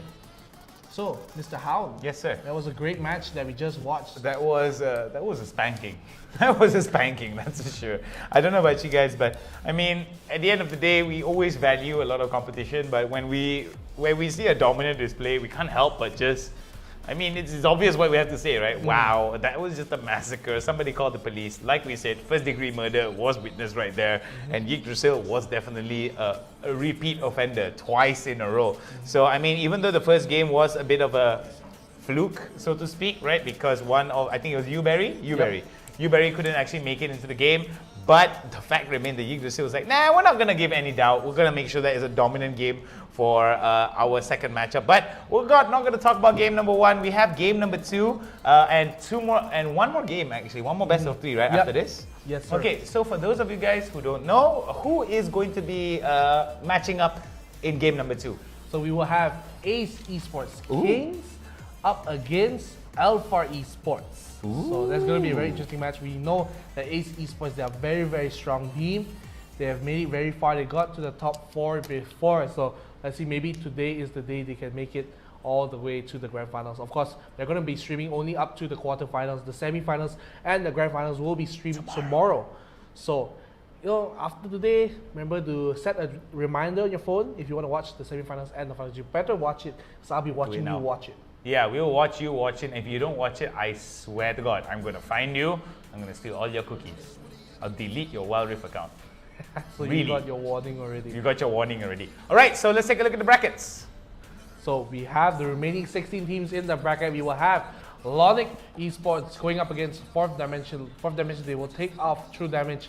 And also we have Litalis Pro. They will be going up against Level Up Esports. So two strong teams. Level Up, of course, previous champions. We have Litalis, grand finalist 2 days ago. We also have MGF Aces and Nemesis going up later. We also have Vipers Infinity going up against Caballero Rises. So fun fact, Caballero means knight in Tagalog. So that's something I learned over my time here in IRL Asia. So, you know, stick around, maybe you learn some stuff like I do. Yeah, I do know for a fact that we are going to definitely be learning a lot more about the Philippine culture here. Definitely enjoying one thing about the Filipinos here is that you guys are definitely very supportive, very die-hard supporters of the game as well as your favorite teams.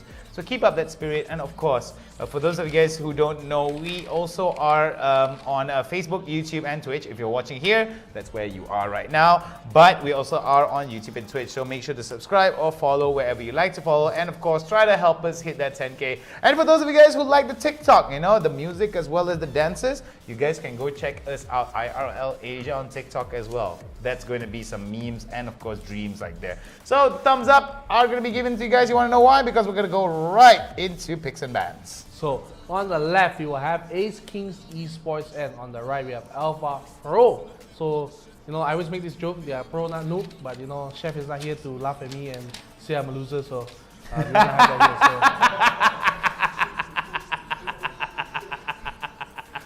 I'm sorry, I wasn't supposed to laugh that hard. Normally I keep myself really composed in situations like that, but that was pretty funny. But anyway, Ace King right now, immediately with the ban of the Ziggs, Alpha Pro with the Akali ban, and that's for you. That's for you for being such a funny guy, Neon.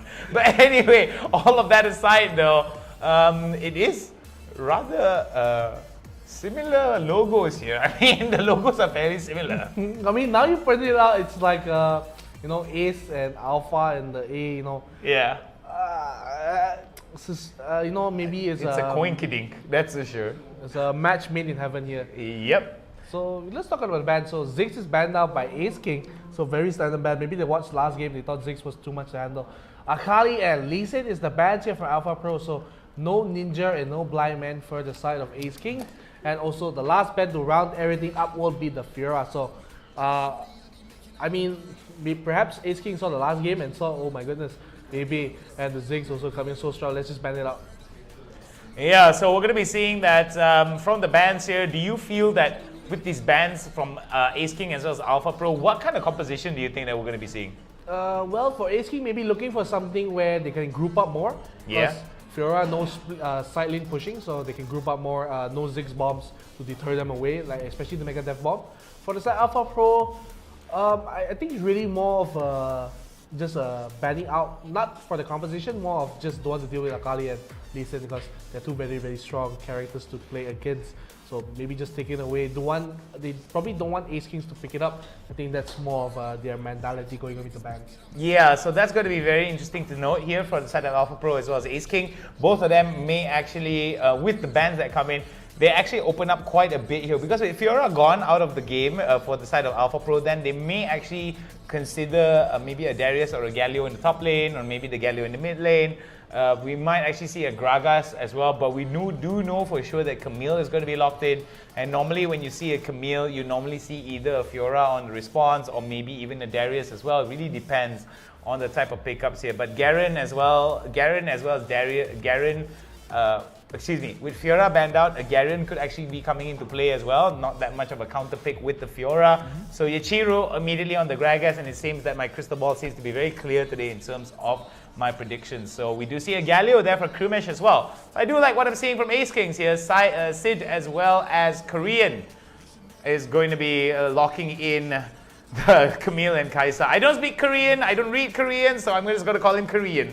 You know, just a fun fact for you guys. So Sway and Krumesh, actually they were from a team called Die at Once. They are from Bangladesh. So yeah, a lot of Bangladesh fans will be in the chat. So already a lot of people actually showing the support for both teams, Ace Kings and Alpha Pro.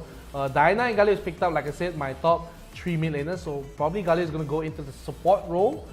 And we have Diana probably going to the mid and Gragas going for either the jungle or the top. Let's see what they round the rest of the team out with. Turtle Rabbit as well as Zonek, they're going in with a double support. So I'm thinking that I'm thinking Seraphine is going to go to the mid lane here, and Zonek is going to be holding on to the bot side as well. Is that? Oh! That's a Vayne pickup. We actually did see a Vayne yesterday, if I'm not wrong. They did win the game, but it was a very, very one-sided one as Vayne got the lead very early on and they just finished on the match. So Xing Zhao also picked up by Alpha Pro. Oh, this is interesting. Actually, okay, personally, I'm not a big fan of Ralphie actually picking up the Vayne, mostly because of the Seraphine. If the Seraphine times the tumble really well and throws out the encore, it's going to be a huge problem. If the encore misses, there's the Hextech Ultimatum that comes in. If the Hextech Ultimatum misses, there's the Zinza that can come in as well. So I know what you're thinking. Tumble, condemn, final hour, that's going to be the combo that comes in, but you can only do that on one champion that closes the gap. So I'm thinking that there has to be a lot of peel coming in. So Galio, Gragas, and Diana and Wukong definitely have to play around the Vayne and make sure that she is able to pop off really, really hard, because at the end of the day, if the ADC over to the bot side is not able to do a consistent amount of DPS, right? Then it's going to be a problem. It's all about the deeps there. Looking at Ace Esports Kings, I feel that the biggest thing about their composition is that they have to basically babysit the Vayne from start to finish. That is true. It's more like carrying a baby, but you know what is true? We are going to start into the match here. Ladies and gentlemen, get ready as we're going to go into the match. On the blue team, you will have Ace, King Esports, and zooming into my face, you can see on the red team, you also have Alpha Pro. So really, really interesting match. You can see, of course, Vayne picked up here by Ace. So that just shows either they're really confident or they're experimenting. I don't know. Yeah, they do have the benefit of a best of 3, so that's going to work out wonders for them. What I like about this composition is that Yashiro, Sway, Sydney, as well as Kumish can actually work as peel for the Vayne. So I think looking at Ace and Alpha, like at first glance, the biggest thing I feel is the longer a fight prolongs for the side of Ace, the higher the chances of winning, mainly because of the Silver Bolt passive on the Vayne. I mean, it does true damage as well. It does true damage that stacks, not to say stacks, that plays around the component of maximum health. So that could actually basically shred some of the more tankier ones on AE Pro or even Zonek. So that's going to be a pretty huge problem here. But at the end of the day, if Ralphie doesn't have a good time in the laning phase here, it's going to be a huge problem because he's going to play catch up throughout the entire game. You know why they say Kai'Sa is the best ADC now is because she's good in the early, she's good in the mid game, she's good in the late game. But the thing about Vayne is she will go like basically a demon at the end of the game. Yeah. So that's the point, but you have to get her to the end of the game. That is the difficult part for most of the teams here, because it's hard to just babysit one character for the rest of the game, especially Wild Rift where people can just die in the blink of an eye. So oh boy. Oh, look at the top! Speaking of a death in the blink of an eye, it seems that Ace were able to turn it around with a big brain play coming in from Ichiro, and that was just a very ill-advised drop there coming in from the side of Jinxie too. I think it was the belly flop right into the rolling cast, but oh, it looks like he's going to go look for it again. As we can see, Zonek right now going to go for the shield, not going to be enough damage, but there might be an opportunity there for Sydney to come up and try to affect the lane. Oh, Sydney there decides to go off, beautiful, right into the explosive cast. Tries to go in for the Nimbus Strike, not going to be landing it onto Zonek because he was able to flash out. Yeah, but there's going to be a flash taken away from Zonek. Once he still has his barrier, it's going to be pretty fine. On the side of Yachiro, he's going to be a little bit cautious as they have a ward in the bush, so maybe Zonek goes for a fight there, but decides to opt away from that. And at the bottom side, Ralphie is going to just be farming up with the Vayne. Of course, the lane's going to be pushing up. Janna's going to be a little bit of detriment here for his team. The Howling Gale will not land. The tornado also doesn't land, so gotta be a little careful there. If you are Ralphie here on the Vayne, and you can see already Ace with Diana just chilling up in the mid lane. Krumish has nothing much to do here, just gonna be scaling up against Turtle Rabbit, and the taunt does come in onto the Kai'Sa, but no damage is done. And look at Xingjiao, he sneaks his way into the bush, and maybe he's looking for a fight. Yep, looking for a fight is definitely going to be a case here, but he will be able to reset this. Got to be careful though. Oh, oh my goodness, I thought he was going to go for it there, but it is going to be a very, very dangerous one indeed, right into the ultimate Ikithian Ray. But the Condemn worked out wonders there. It's going to turn it around, but look at that. Winds of War is going to come in, and look at that. Beautiful double kill coming in from the side of Ace. Ace right now turning it around really, really well here. It's going to be a triple kill going over to the side of Krumish. Krumish right now popping it off. Not going to be able to get that colossal punch there coming in from the side of the Galio. Sway right now will be able to hold on control towards that mid side, and it seems that it's going to be 25 seconds before the Dragon comes into play. So that was an attempt at a tower dive for Alpha. They looked so well. It looked like they were going to find him, but Yachiru here might have disconnected here, ladies and gentlemen. He's he's back. No. It's like maybe playing his impression of a statue here, just seeing how well he can stand for as long as he wants. So attempt of a dive here from Alpha. They did get a very good start out of the way. He gets hit by almost everything that they threw at him, but he lands the condemn into the wall. They get the turn back as from Krumish and Sydney. They game together, they get the fight, they get the Cyclone, and now the Mountain Dragon has spawned. So Alpha, they started out, but the rest of Ace, they are around. You can see still Krumish is still in the mid lane, so not immediately coming down now. He's going to come down. He does not have ultimate just yet, but Sway also has the hero's entrance, and they're going to go on to Krumish here, but he does splash it. They steal the Mountain Dragon away, and the fight will break out. They get the hero's entrance, but the rest of them will run away. The Zana ulti will hit it up, and for the side of Ace, they're like, alright, we took it, let's just get out of here, and they just stick and leave. Very nice monsoon there coming in from the side of Sid, mainly because they wanted to basically negate whatever engage that was coming in from Ace, but Ace very sneaky indeed, like a snake in the grass. They were just waiting to strike, and beautifully done was the timing of that particular strike for them to actually steal that Drake away. Mountain Drake for the side of Ace, giving them a little bit more defensive stats. Yeah, and with that little fight that they earned, now they have a 2,500 goalie here for the side of Ace. And that's going to benefit a lot to Ralphie because he's just going to be able to farm more and just buy more time for him. So it's going to be, maybe at this point with the final hour and the condemn and everything else combined, he probably has the edge in terms of the 1v1 against Korean.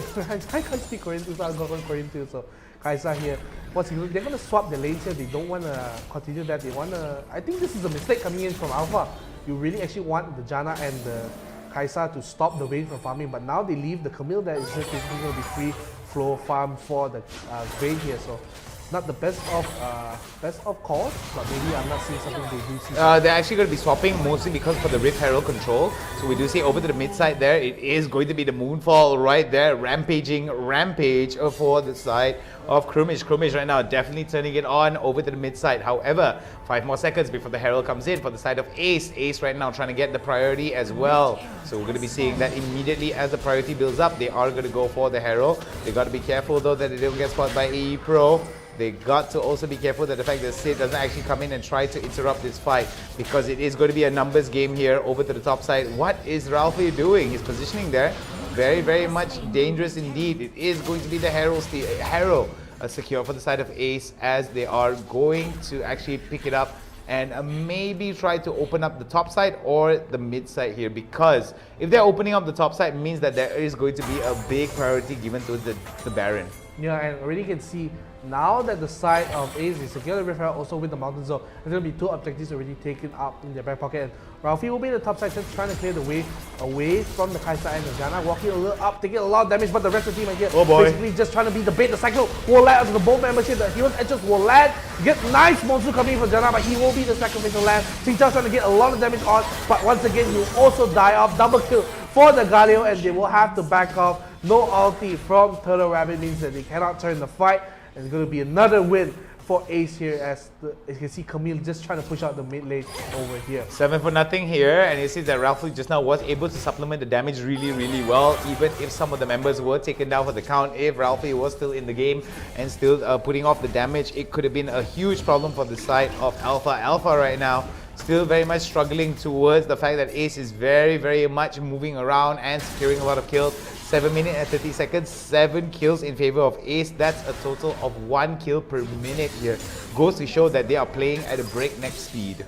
Yeah, and right now, looks like Ace are going to be very happy. Even though, like we can say 7 kills, they just have a 3,000 goalie, not the best of goalies, but it's about the momentum that they carry forward with the Vayne. So already the Vayne having the Blade of the Ring King, getting up the Zeal, probably going to go either for a static shift or maybe they're going to go for the Phantom Dancer, just for that little survivability against the dive properties coming in from Camille. We have to wait to see what she itemizes in, but it's going to be very strong, even though most of the gold did. Oh boy. But look at that nice moonfall in the back and looking for the kill. Barely any damage onto the Diana, and once again the Corky Butt comes out, and Krumish, he will be very cruel in that fight. Yeah, very cruel indeed. They're coming in from the side of Ace. it did definitely work out wonders here, as it is going to be an Infernal Drake that comes into the game, as we're going to be seeing Alpha right now. Might not be able to contest this here. They have to be a bit careful. Numbers are not working in their favor here. They only have 2. The bot lane duo by the side of Alpha, they're trying their level best to at least secure this Infernal Drake, but it doesn't look like a strong case for them if they decide to pull the trigger. At least, you know, the minimal thing that Alpha, they got the mid lane turret, so they do just drop the gold down just a little bit, and now already they do try to look for the bottom turret here, and Pijao just trying to farm up because he didn't have the best of early game. Still, they have no kills inside Alpha, but they're still relatively even in terms of gold, even though being down so much objectives. They are trying their very best here, and you know, but the longer this game goes, like I said, it's going to favor Ace, as Vage is just going to scale and scale and scale. Yep, the scaling is definitely going to be a huge issue here, mainly because that, in my opinion, right, all Ralphie needs to do is not die, farm, and it's basically a GG for the side of Alpha. I mean, as long as he doesn't get taken down early in the game, and I feel like the only thing that can really take him down is Zonek as well as Jin, but I mean, when are you ever going to catch a Vayne alone most of the time, right? A good Vayne will always stay with the team and always make sure that he doesn't actually expose himself towards dangerous situations where he can get dived in. So we do see that that could be a big issue there coming in from the side of Alpha to actually be able to reach it. But looking at it though, it is going to be Alpha that does have the turret advantage despite the fact that they have not secured a single kill yet. Yeah, so Baron is going to spawn in about a second here for their team, and you know, they still have the Herald. Just talking about the Herald, they do spawn it down in the mid lane. They're looking to take away the tier 1 in terms. So I think there's nothing that Alpha can do. So looking actually at the bottom side, Krumich is actually just trying to defend against the Kaisa and the Janna. And here, Hexa Ultimator does land onto the Gragas. He does not have the cascade, he will not live, but at the bottom same time, they look for a fight. But the Cyclone does land onto 2 members. The Monsters does try to negate the fight, but all 4 members are here from the side of Ace. They will get 1, they will get another one, there's going to be a double kill for Krumich, and they will walk away, and also they will get a fight. But at the same time, top turret, they are taking the tier 2 away. So overall, I would say it's going to be a win, slight win for Alpha. Yeah, I think the biggest thing here coming in from the side of Ralphie was the fact that he was able to basically turn it around, mainly because of how just great his condemns were. He was able to stack it around, and I feel that that was just a huge issue coming in for the side of the enemy team, for the side of Alpha, if I'm not mistaken. So Ace right now definitely on top of the deck. Yeah, and right now still, like if you were to tell me, hey, this kid has 10 kills, it's 10-1, and you tell me the goal is only 2,000, I'll call you a madman. But that is the case right now, because the tower difference is quite a lot, and right now at the bottom side, Camille actually just be actually quite strong for Gragas to deal with at the moment. So very good from him. And you know, it's nothing much. Even though Ace, they have the kill lead, they're not basically doing their work in terms of macro, so they're just focusing too much on the kills, and slowly but surely, even though they're getting the kills, they're not getting the gold that they need to snowball this Vayne. Yeah, we're seeing quite a bit of problems here starting to develop for the side of Alpha, as we're going to be seeing it here, despite the fact that Alpha were able to secure quite a bit of turrets here. It is going to be Ace that is just working out wonders for themselves. Oh my goodness. We do see here that coming in from the side of Ace. Oh, the on-call misses. Kithian Rain comes in, but it might be dangerous here. Krumich immediately preemptively flashes out. There goes the taunt right into the Colossal Punch. And the teleport is going to come in. Beautiful ultimate there coming in from the side of Sydney. Sydney now following up really well. Look at that. Ralphie in the backside. They're fighting from the back to the front, trying his best to make sure that he is able to output the damage. And look at that. Final hour has been popped, but will decide to go back against it here for the side of Ace. Ace immediately going to go for the back and the reset. As you can see, Ralphie right now with the Blade of the Ruin King, and I think he does have the Phantom Dancer. He is going to be able to move and kite better, as well as sustain it up. As you can see, already almost full HP.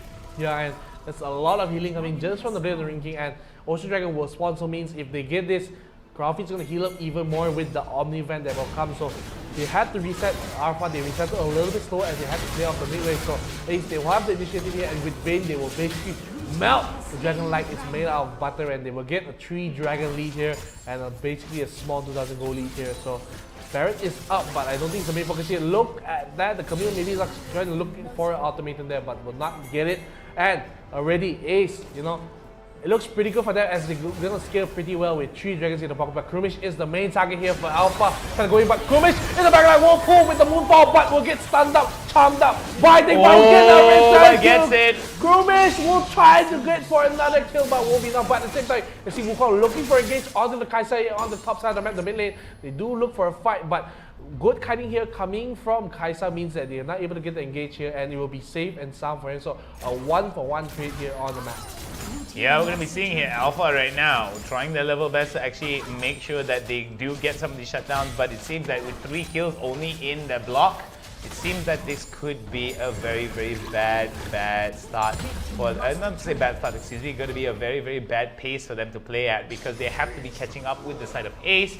Alpha right now definitely working out wonders for themselves in terms of the turrets that they have accrued, but all it takes is Ace to go for an ace or even put members of Alpha on the back foot, and it's immediately a problem here for the side of Alpha because Ace definitely having a lot of advantages in terms of the power spikes, mainly because of the kills, but Alpha still in the game though with about a 1000 gold disadvantage, so I think that's pretty good considering that they are down a total of about 9 kills. Yeah, I'm surprised at just maintaining this like minimal goal deficit here on their team. So maybe I gotta attribute it to them just having better lane assignments. You can see all the time they just kind of clear the way, so they get a lot of clear ways. So still Ace, they're looking for a very proactive play here. They're walking into the jungle, but Xingjiao will spot them up, just basically just make a merry-go-round around them. But Ace, they're tired of waiting around. They will start the Baron, like I said, with Vayne. They will melt objectives really quickly, but they have a white here. Krumish, that's going with the Moonfall, but does not hit anyone. And Xingjiao still has a flash here. Might look for the steal. It's down to the 3000 HP. The Jana goes in the ulti. They will not steal away the Baron, but the fight will break out. Xingjiao will go down the back, like you see. Already Kai'Sa jumping in the back here. But Ralphie's going to be so low, but not taken out just yet. Now he's taken out, and Kai'Sa will get the kill, but they're looking for the return. Finally, they get the kill on the Kai'Sa, and Camille jumping in the back line with the hook shot will not get the kill. It's going to be a 2-for-2 trade for now. They look at 2 different fights here. They are going to chase out. The Jana will go down. Krumish looking for the Seraphine. Will get hit by the Q. Going to be really below the shields and the flash out. But Wukong coming in will get the root onto Diana. Will she be able to survive? No, she will trade her life. It's going to be a 1-for-1. But the tower will get the return. It's going to be double overall. It's a 4-for-4 trade. But the Baron, most importantly, goes to Ace. Yeah, despite the fact that Yachiru is going to be the only surviving member, I guess it's very wise of him to actually push out over to the bot side here. I think it was a bit of a waste coming in from the side of Ace. The fact that they wanted to go very aggressive with the push. I felt that after that initial fight, they should have just backed out, saved the Baron, and then they could have actually opened up quite a bit. For those of you at home, Ace Esports or Ace Esports King or Alpha Esports Pro, it is going to be Ace Esports King with a total in the polls of 62%, whereas Alpha Esports Pro will take away the 38% left over. So I do think that's going to be a turnaround there. Beautiful explosive cast coming in from the side of Ace. Yachiro right now doesn't have his ultimate, but we do see Sway, Sydney, Krumish, as well as Ralphie right now may actually mobilize towards the bot side. Want to be securing the Elder Wind Drake. Yeah, excuse me. So this is a pretty early Drake actually, because Ace will be taking the dragons really quickly as his spawn. So they're looking to set up a death brush here in the bush. So looks like they're just not going to start it immediately like they used to. So Ace, they are trying to look for a play, but actually they spot out the Xingjiao. He'll be popping the Starguards don't play, but the Moonfall that's pulling back the guards. The Stera Gauge does proc, and they look for the fight. It's going to be really low, but the Charm comes in, hits the Diana. Krumish has to proc the Zonias here, but the Guardian ultis in the wrong direction. Ultis are close, but the Cyclone will basically disengage the fight. They're still looking for the fight, and front to back. The Cyclone will not hit, and now the fight will break out. You can see already in the back line. They're looking for Rafi. Rafi solo. Krumish also going to die to the Kai'Sa, but Rafi will get the condemn onto the Kai'Sa, and he's still very full HP. He's looking for the fight. He has hit the ward just a little bit, but now slowly Dusty Kai'Sa is really strong. Everyone's really low on the side of Alpha. It looks like he's going to get one. Gonna look for another one. Oh boy. He's flashing in the wall, but the Zonias comes in, saving the Seraphine, and that's going to be an ace for Alpha, and they're going to take the Cloud Elder. That is disastrous coming from Ace, as they were winning the whole game. But now, because of one botched team fight, Alpha, they get the Elder, and now they have the goalie too. Wow, that's definitely going to be a botch heard around the world there, Neon, and it seems not good for the side of Ace. with the fact that both these teams are very much close in terms of objectives, in terms of turret objectives. This could actually be a very, very interesting turn of events here. 25 seconds before the Baron comes into play. So Ace right now definitely has to be very, very wary on how they play it. Ralphie, I think, was trying to be very, very flashy indeed with his play, but I felt that as soon as Yachiro, Sway, Sydney and Krumish were gone, it was so easy for them to collapse onto Ralphie. And despite the fact that Ralphie did really, really well in that fight, was able to take down 2, it was only a matter of time before he gets immediately shot down. But look at that, Ace right now not going to even hesitate. They are going to go for the Baron. Yeah, and now Ralphie will just join in with the Baron. I think it's a little bit risky coming from Ace as the side of they have the Baron and now they're going in. Look at the damage just coming from the true damage bird. They get the Krumish already. He doesn't get the pop his ulti. They're looking at the Hexa ulti, but that's stuck up. The way he's stuck inside there, they're going to finish it off. That's going to be 4 members. Then the GA of the Wukong will come out. They will get him too. Even though you got the Baron, we get the Ace. And now Alpha, they look like they want to get the game too. Wow, Alpha right here, turning it around, showing what is up. This is why best of 3s are going to be a killer here. As we're going to be seeing Alpha right now, looking to pushing it out. This could be a game over for the side of Ace, despite the fact that they had a very, very strong early game. It seems that that was going to be over here. Boom goes the clock. As we're going to be seeing the encore coming out for flash points, for style points, styling in on the side of Ace Esports King, and it seems that with a few team fights that turned around, Alpha turned it around. Like they maintained that, like we said, like they were down so much kills, but they maintained like just a 1,000 goal deficit, and they saw the opportunity with that fight. They took it, they took the Elder one sweep goal, and Ace, they just, maybe they had to just relax a little bit as they immediately went for the Baron and was immediately punished by Alpha. Yeah, the thing is, I felt that was really, really problematic was the fact that the Camille was able to come in with the Hexa Ultimatum, and about 2 to 3 members immediately focused on the Deeps, which was the Vayne, and as soon as the Deeps were gone, it's just GG for them. Yeah. And you know for a fact that it's just going to be a very, very bad day for them. So despite the fact that it is going to be a rather turnaround victory, a hard-fought victory for the side of Alpha, they still have to do it again in the next game, or potentially or Ace will have to potentially push it to a game 3. Yachiro, Sway, Krumish, the SVP, Sydney, as well as Ralphie all did pretty well, but it's going to be Sid, Korean, Turtle Rabbit, Zonak, as well as Jin C2. Definitely going to be working out wonders, with Turtle Rabbit being the biggest winner thus far. But look at the amount of damage there being thrown out. Almost double the damage there compared to Ralphie and Korean. Yeah, so Krumish does deal the most damage, but at the last fight, like we said, he was immediately also caught out by the Seraphine Charm and basically just popped like a balloon, so couldn't deal that damage. And Turtle Rabbit, like we said, he landed that 5-man charm, and with the burn from the Elder, it's going to deal so much damage, as you know, as we all know, it deals true damage over time. So that is just basically the big blunder which I saw that Ace did. So maybe a little patience, and look at the goal chart. It was just basically just 2 to 3,000 goal lead for Ace, and then suddenly look at that deep deep valley there. I mean, that's a rabbit hole that members of Ace Esports Kings actually delivered to the side of Alpha, mainly because that they just made so many mistakes, I think, towards that last 15 minutes. And I think that's the whole story of the game. I mean, you can play the game well for 10 minutes, but if the enemy team is able to at least maintain a very, very low deficit comparatively, and they're able to turn around the fight, I think that's just going to be the end of the story there. And I don't know about you guys, you know what is not the end of the story? The replays. Let us relive the moment of this back and forth game between Ace Esports King and Alpha. Take it away for us, Neon. Break it down. Yeah, so this is the first dive that Alpha tried. They tried again for the Gragas, but Yachiro, he is too sneaky and he will get away, and they leave Ralphie all alone in the bottom line. They thought that maybe this is the time they gets hit by the tornado. They try to go back in. The snipe comes in from Kaisa. She goes in with the ultimate, but she didn't realize that the Condemn will hit her to the turret.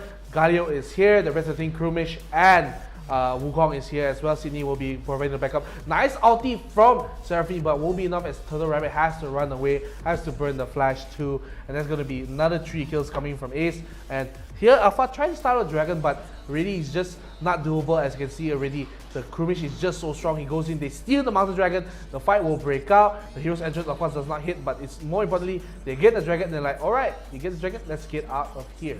Yeah, looking at how Alpha and Ace were actually interacting with one another. Some of these early games, they're definitely not working in their favor. Very beautiful condemn there coming in, but I don't know why he had to tumble in. Could have tumbled to the side there rather than tumble inwards. Was definitely very dangerous indeed. But as we can see, the turnaround fight that came in from the side of Alpha definitely put a little bit of caution into the step of Ace. Alpha right now looking to look at that, immediately gets blown up, but oh my goodness, Krumish there turning on the heat on towards members of Alpha. As you can see, right, it was very, very revealing indeed to see that members of Alpha were behind by quite a bit, but because of some of these engages as well as the objective share for the side of Alpha, that was why they were still able to stay into play. This was a fight that actually turned around in favor of the side of Ace, and look at that beautiful condemn onto the wall, and the follow-up that came in from the side of Ace was just wonderfully calculated.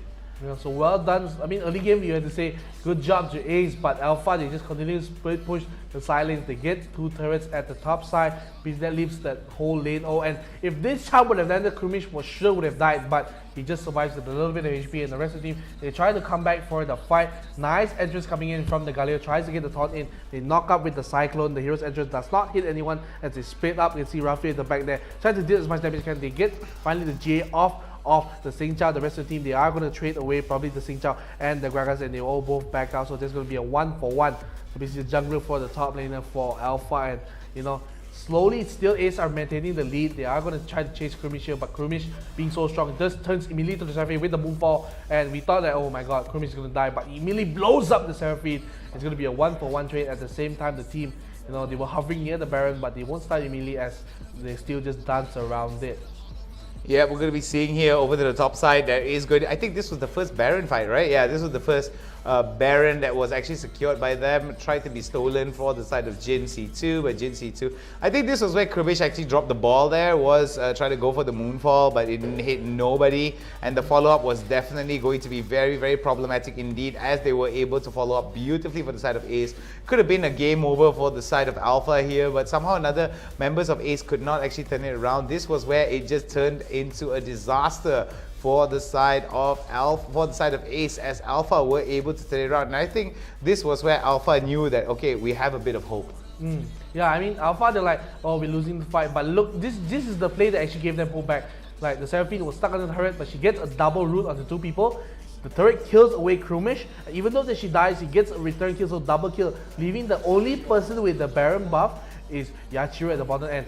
Once again, Krumish is walking a little too forward, does try to burst the Sing Chao, but he has a J, he has the Stargaze, he has the Skargas play, so he's not going to be burst out. And a nice charm landing here from the Rabbit will make sure that Krumish has to back up, so very, very low. The cascade does push them back, but basically it's just so much resources and they just can't escape. So Wukong tries to cyclone, he's going to go down. Yachiro at the backline. Look, they jump straight to the backline. Look how low Krumish is, taken away by the Kai'Sa. And Rafi, he does try his best, he does repose, but look, he hits the ward once, so maybe that was the one auto attack that he needed to secure the fight. Look how low everyone is from Alpha, and he just couldn't secure the kills. 1v3, the Zonya's coming, so Seraphine makes sure that he can't die, and that's going to be the Cloud Elder Dragon going to the side of Alpha. Yeah, it's going to be very, very bad indeed coming in from the side of Alpha. But this was, I think, a turn of events here for the side of Alpha, mainly because that they were able to secure that. And this was, I think, the game-winning one. Look at that beautiful charm onto 5, and that single charm turned the fight around beautifully and was effectively the turning point for the side of Alpha, mainly because that they were just able to ace, and this was the race for the base, right into the face of Ace. Yeah, so Ace, they will be losing the first game against Alpha here, and you know, it's still a best of 3 like we said, so it's not over till it's over. But if there was going to be a mental gain for Alpha, it's this. You can see at the end, they give the Corgi butt. Just, you know, the whole game Krumish is giving them Corgi butts, and finally the Sing Chao gets his time to show his own Corgi butt in their face. I mean, Corgi butts are cute, you know, like the cutest Corgi, the cutest butts are Corgis, definitely. So anyway, for those of you guys who just joined us, remember this is the League of Legends WoW Rift Summoners Odyssey. We are here every day, and we are ready to go into picks and bans. I love it. Straight back into the game. We love it. We love it. And Ace, they're gonna go pick the blue side once again, because if you guys know that if they lose the series, I mean it's not the series, the match, they're able to pick the side. So once again, Ziggy is banned out for the side of Ace King. and we got to see what Alpha bans out. Do you think it's going to be the same bans for both teams? I am thinking there might be some similar bans here. We did see Ziggs being banned out as well as Akali being banned out from either side of the seas. Maybe we might see a Camille being banned out for the side of Alpha Pro, but no, they're going to go for the Lee Sin and Akali. I think it is going to be very, very similar from the first game. So Ace Kings, if they ban out the Camellia, it's going to be this. Is it Camellia? Yeah, I think it's the Camille. I'm not really sure. I can't remember. Oh, Fiora, yes. It's the same thing, you know. Both of them. Same but different. No, actually, no, different. It's same. Same. Yeah, so we're going to be looking at the draft very, very soon, as we're going to be seeing what the picks are going to be revealing to us from the side of Ace Kings as well as Alpha Pro. Either side team here, despite the fact that the logos are very much similar, is going to be Ace King onto the blue side, Alpha Pro onto the red side. Chiro now going to be picking out the first pickup, and it's going to be the Gragas. I'm going to see exact same pick and bans coming in. Kaisa again for the side of Alpha Pro. Are we going to see a Janna? Let's see. Nope, it's going to be a Camille this time for Sid. Okay, so they get the Camille Alpha. Let's lock it in. So they do get the Camille. So I think they're gonna get away. I think maybe no. Oh, actually, they actually do sub out Alfie from the side of Ace King. So they're gonna bring in Fade. Fade actually, we know him earlier. So maybe Ralphie, they're testing his vein out, but then no go means you're out of there, baby. Yeah, so I think maybe the turnaround that didn't actually work out for the side of Ace King. Alpha Pro right now still very much similar to their, I think they're very much similar to their earlier composition. And I think it just goes to show that if it ain't broke, don't fix, right? The only difference is I think it's going to be the Ezreal instead of the Vayne. Yeah. So I think that is the... Yeah, it's actually that. Yeah, it's actually similar aside from the fact of the Ezreal. Zonak is going to be playing on to the game. Yeah, it's basically the same composition except for the Ezreal. Okay. So it's going to be exactly the same. So I think this is a little bit better for Ace Kings. As you know, they don't have to wait for the Vayne to scale and scale. Even though they got into the late game where Vayne could scale, it's just that Camille, like you said earlier in the game, when Camille just lands onto Vayne, she has nowhere to go. She's stuck inside that ultimatum, and that really is the ultimatum. You die, or I die, or you die. But the thing is, for Fate too, I think it's similar as well. I mean, but the difference is that he has a lot of distance from the team fight that can be actually exploited. So if he's actually positioning himself really well, okay, when we compare a Vayne and an Ezreal during a team fight, right? I think the margin for error for an Ezreal is a lot smaller compared to the Vayne. Mostly because, yeah, you dropped the Liborg right there. You look guilty. Exactly. Look guilty, dude. Look as guilty as you can. Feel bad. You feel bad, don't you? Exactly. Yep. You see? Like the Liborg was not happy at all. He wasn't happy at all. He flew back to my face. He flew back to your face, yeah. As you can see. So I don't know about you, okay? See? He's just going to float in from out of the sea. How is he doing that? We don't even know. How is he doing that? But we do know one thing. It's time for the game. Let us go zoom into our faces and go into the game. Ladies and gentlemen, here we go. Match number 2, game number 2 of Ace Esports King going up against Alpha. It's going to be very much a similar matchup. Oh wait, we're going to be seeing this. Going to be a route right into the knockup. Yeah, so you know, Krumish is actually going to be, you know, a little bit deflated from the last game. He did so well early on, and they lost that game, so he has to maintain his confidence coming into the game. So Zonak will be once again having the lane against Yachiru, so we'll see how it works out. So I think maybe Alpha gonna have the same game plan once again, just get the late game, get the nice Seraphine ultis, and even now, especially there is no Vayne, we'll be happy just getting the Kaisa to a point which is going to be so strong. The Saint Chao too, getting the 3 items spike with the Star, with the Jade, with everything else. So we'll see how this works out, and when you can see abundantly a stark difference from the last game earlier. Last game we saw maybe a little bit of pushback from the Vayne, but now Astro and Galio being really pushed back from the side of Sid and Korean. Alright, so Korean right now, as well as Sid, are going to be pushing out and getting as much priority over to the bot side here. Nothing can be said for the side of Ace as well as Alpha. Both these teams are going to be holding it out. And look at that, most probably exchanging a little bit of priority here as a mid lane as well as mid lane is going to be in favor. I think it's going to be rather balanced overall, but coming in from the side of Ace and Alpha over to the top side there, it is going to be Ace that has a bit of priority advantage. Yeah, and they will get the bottom scuttler here for the side of Alpha. Ace, they will get the top scuttler. It's going to be a 1-1 scuttler here. No double scuttling happening. But you can see a very small lead does appear for Alpha just through the laning phase. So, like I said, it's just how strong that this Kaisa is in the game. Still my number one ADC to look out for, but as well, it's still strong in its own right. Just that Kaisa undeniably the number one Aston. Oh, what a nice one, lands onto 2.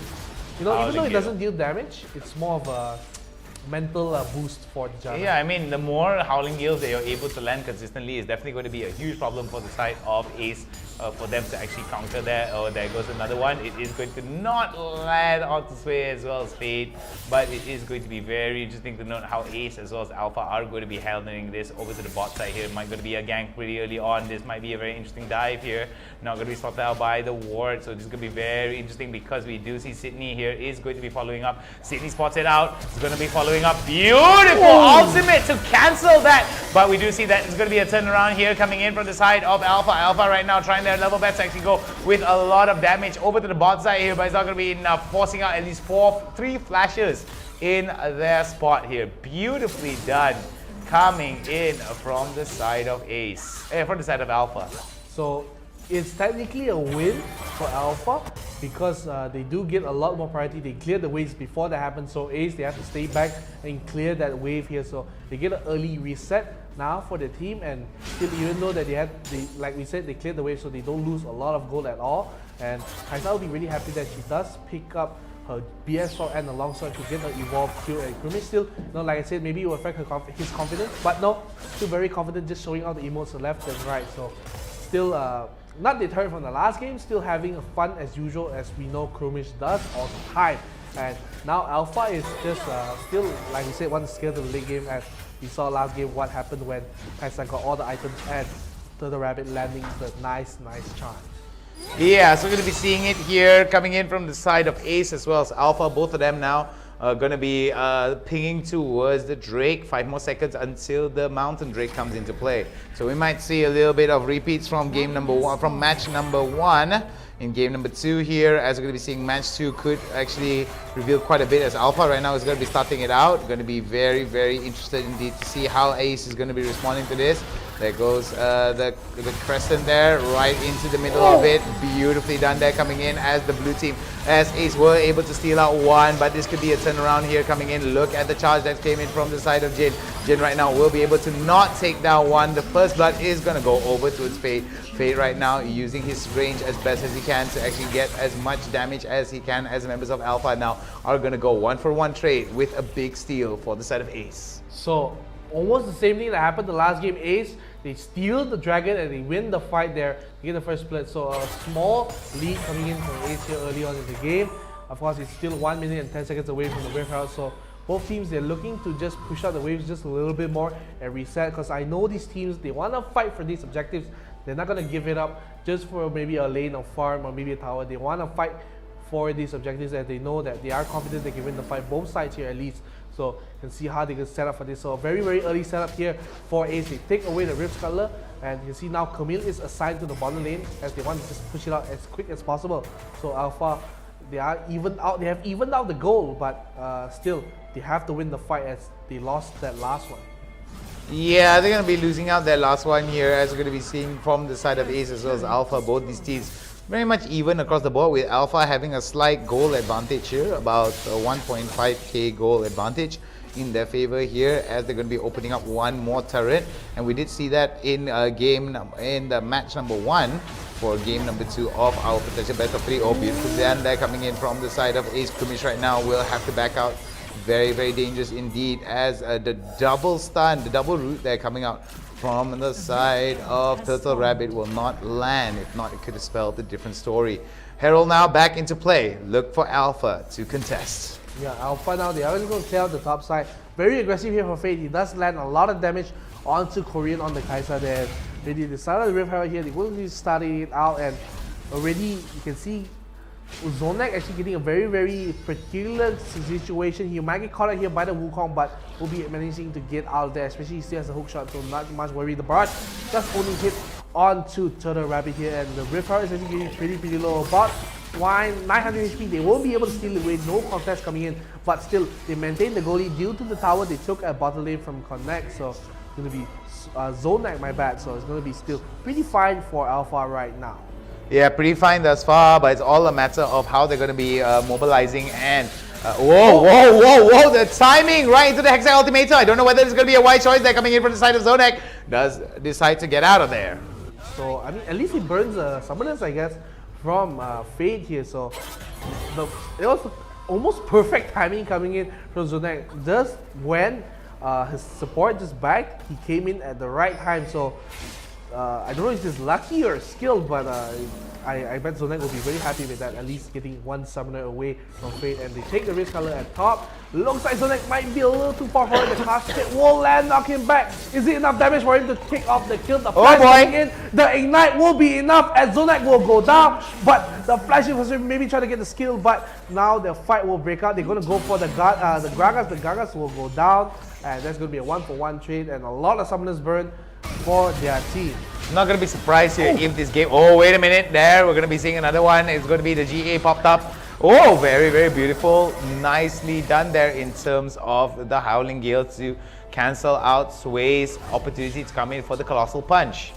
Krumish almost got the kill and almost died at the same time there. So, once again, Krumish is playing incredibly aggressive here in the game. Not deterred from the last game where he died immediately in the last fight, but talking about the turret, is the top turret is going to be really, really low. Looks like the Sing Chao will be able to take it away, but the Ocean Dragon has just spawned on the bottom of the screen, ladies and gentlemen. And now it looks like they might not be able to contest since Sing Chao is all the way at the top. He will not be coming back in time, and Zonek is going to be incredibly low. I'm not sure if this is the time for him to steal as in some of the repel. The mid lane, the barrage almost gets Zonek away, but he will live with a sliver of HP. Yep, it's going to be Zonek there, definitely. Oh wait, but before that though, we're going to be seeing another one from the side of Ace here. They're going to be trying to at least get another Ocean Drake for their pockets here. And it seems that 2 Drakes in their pockets as into the side of Ace. Over to the top side though, Jinsei too. I'm going to try and get a little bit of pokes there onto Yachiro. Over to the bot side there, we're going to be seeing another turret being taken out from the side of Ace. Alpha right now still leading ahead with 2 turrets. It seems that it is going to be a bit of a repeat from game number 1 here. Yeah, Alpha, the one thing I really commend them about is their macro. They're very, very nice. They do their macro really, really well. They do lead the lane assignments pretty well too. So the rotations are almost perfect, I would say. So even though they are losing out on the objectives, they are playing really, really well in terms of the macro. So they get that tower. I mean, they get the early towers. They have a 1 tower lead. Of course, they are behind in terms of dragons, but it's the 2, like I would say, the weaker dragons, the mountain and the ocean. So not much to worry about if you're at the side of Alpha, and now they carry about a 2,000 goal lead here. Yeah, so we're going to be seeing here 2,000 goal lead. As you mentioned here, Neon is definitely going to work out wonders for the side of Alpha. I do believe that this could actually be a very different story from game number 1, because we did see that Alpha from game number 1 were very much fighting an uphill battle, but still maintained quite a reasonable, negligible goal deficit here compared to Ace. But in this game, it seems that Alpha right now playing a more cleaner macro game. Yeah, so even though kills are equal, they even lost the first blood. Is maintaining that 2,000 goal lead is a big deal, and Krumish now trying to even out the goal, trying to get the top turret, but the Turtle Rabbit will be equalizing there. He knows that he has to be a little bit careful because Krumish has solo killed it many times in the past, so he has to be careful. But now with Jana, maybe a little bit more confident, but just Krumish able to take the turret for free basically, and they look for the Kai'Sa Warrior. He has to flash away. Fate will be just getting it solo, and will we look for the kill here? No barrage means no party, and Kai'Sa has the back away. They get the mid turret, and now the goal has basically swung to the favor of Ace. Yeah, like we said already, that there is going to be a bit of a swing here for the side of Ace, but still very much negligible. We know for a fact that Alpha does know how to play from behind in terms of the goal deficits, and I don't feel that that's not going to be a huge issue for the side of Alpha here, as Ace right now are going to try to actually put the pedals to the metal, and I think this could be an opportunity for them to push it to a game number 3 there if they keep this up. If they keep it up, it's the big thing. And Krumish are actually once again being very aggressive onto the side here, and he does pay a little bit with his HP, but I think he'll be fine here. Alpha, of course, Kai'Sa is going to be scaling really well into the late game to see how they're going to defend this. 2 members coming up for Ace trying to defend the tier 1 here, and the barrage does land onto 2 members. Jana and Kai'Sa has to back off, but the Howling Gale will land just really nicely. And you know, I think the Baron will be the main focus of both these games, because last game, remember, the turn was near the Baron and the side. So actually going in, the Sing Chao does try to go for a fight. The Seraphine ulti will not land. This synergizing with the Sing Chao, but they're looking for the Gaga. She's going to be pretty below, has to flash away, but they get the kill on Therapy. Rest of the team are going in. Krumish just trying to survive with the Guardian ulti. Heroes and just will not land onto one more. They're going to be so low, but they get the kill onto Kaisa, and that will be 2 kills for Ace, and they're looking for the Baron. But look at the bottom side of the map, they are trying to get the Beer 2, so Zonek is basically just giving up because he has the smite, so you won't, sorry, not having the smite, but Sing Chao having the smite here, and he's gonna get back into the base. I don't think he'll be there in time. See, Galil trying to back here, the Tornado does just give them a little disruption, but overall the turret, the Baron will go away to the side of Ace. Yeah, but I think that they do give up one turret over to the bot side here. It's going to be a huge problem for the side of Ace, as we do see that despite the fact that they do have the pushing potential, I do think that Alpha right now is going to try their level best to make sure that they stave off a little bit of the advance that's coming in from the side of Ace. We do see that the pushing power is going to be building up here. Zonek right now in a very precarious spot will decide to hook shot away. Yeah, that's the one thing about Camille. She's very safe, especially when he's shot up. So Inferno Dragon has been started by Ace. I don't think there's a way for Alpha to fight for this because they're going to be a little too late to steal it away as they take away Inferno Dragon, and Zonek is the main target here. He's all alone against 5 members. He will go down, and now Ace is looking for more aggressive. Krumish does try to go, and the Seraphine ulti does not land one more time. So we saw last game, turn 11 lands a fireman charm, now no man charm. Yeah, no man charm. I think that was the biggest turnaround there for the side of Alpha, the 5-man encore, and I felt that was going to be maybe another turning point here for the side of Alpha if they're actually going to be able to maybe put all of their eggs into one basket in that encore. So I really do think that this could be an opportunity for them, but we do see that the amount of damage that Fade is doing is just absurd.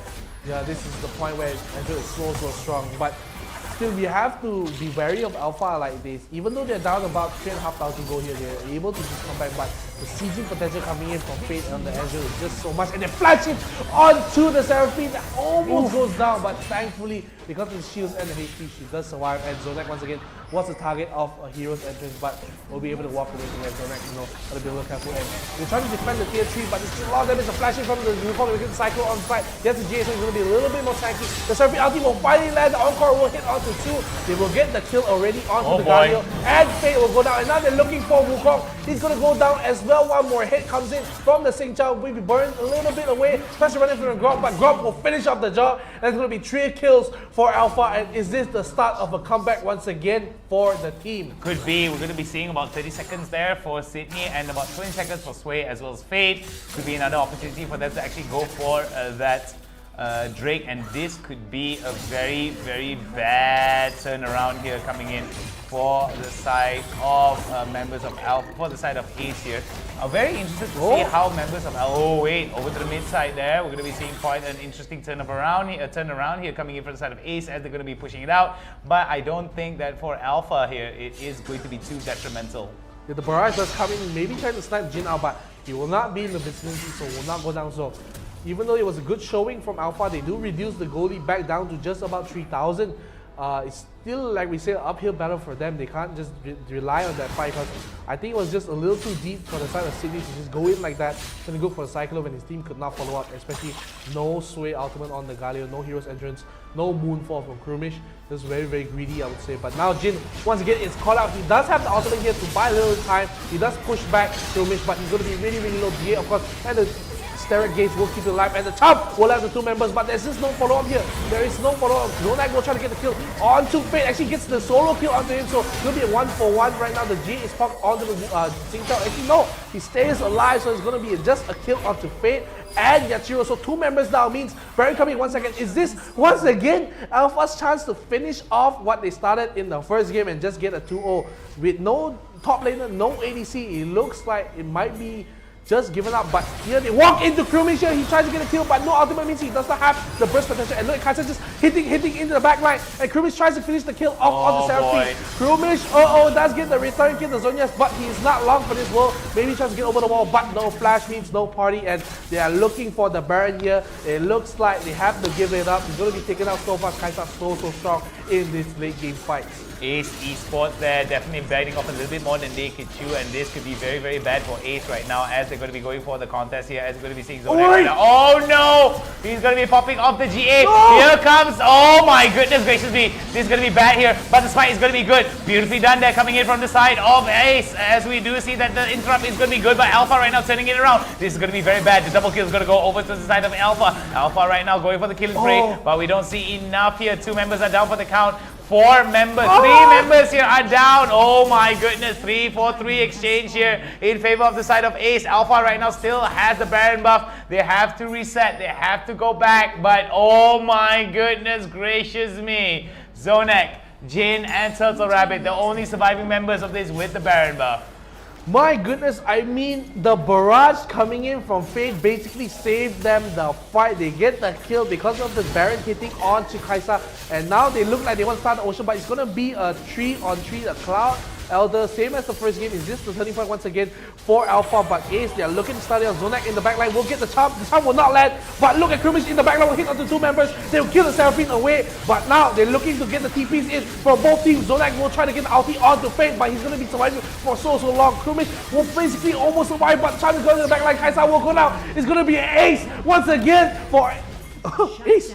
Yeah, it's an Ace for Ace, as we're going to be seeing a race for the base for the side of Ace, as we do see that Alpha right now in a little bit of an interesting spot here, as they are going to be defending. It is going to be Sid that is left behind. We might see a 3rd game here transpire for game number 2. Match number 3 may be waiting in the back lines here, but we do see that for the side of Sid, he can't do much. 20 seconds before everybody comes back, it's going to be game over, as we're going to be seeing 1-for-1 here for both these teams. So Ace was giving me a little bit of heart attack, giving the game back and forth, but finally Ace, they do get the game, so it's going to be a 1-1 series right now. So we're going to go into a game deciding match, basically the tiebreaker now. So I think our first 1-1, right? That's far for today. Yep. So Ace Esports King, Alpha, both of them are being able to score 1. Let's take a look at the post-game stats. MVP, let's go to Yachiru. He played very, very well, just dying 2 times and going for the almost the full tank build. He does have the Howling guys there just for a little bit of damage, but I think Fate was playing really well too. But looking for the side of I'm losing my mind here. Ace. Yeah, Ace. Yeah. They get the win here. And no worries, man. Got you back. Thanks, man. I really appreciate it. So Sway also playing really, really well with Krimish there. They're just comboing as the 2 Bangladeshi best friends here, joining team after team. So well done to them. And you know, Turtle Rabbit not having the impact he had last game, where landing all those fireman encores, the charms everywhere. But this game just maybe a little bit off the mark. Zona actually playing really, really well this game. He gets the solo kill on the Fate, was starting to come back for his team, but it just wasn't enough as Ace, they finish off the game, and just 2 damage difference between Fate and Krimish, fighting for that top DPS spot. Yeah, we did see it time and time again from the side of Ace as well as Alpha. Wow, the farm as well as the EXP, I'm pretty sure tells a different story here. These are the kind of graphs that we want to see, mainly because that it indicates, oh wow, look at that, the EXP. That's something you never want to show your stockholders for sure, That's just bad for growth. But anyway, all jokes aside though, it does mean that it was a very, very competitive game. I mean, not the highest in terms of kill rates as well as differentials of kills and goal differentials, but it did create a very, very competitive game. What did create an even more competitive game? Let's relive the highlights and see how it goes down. Break it down for us, NeonFaith.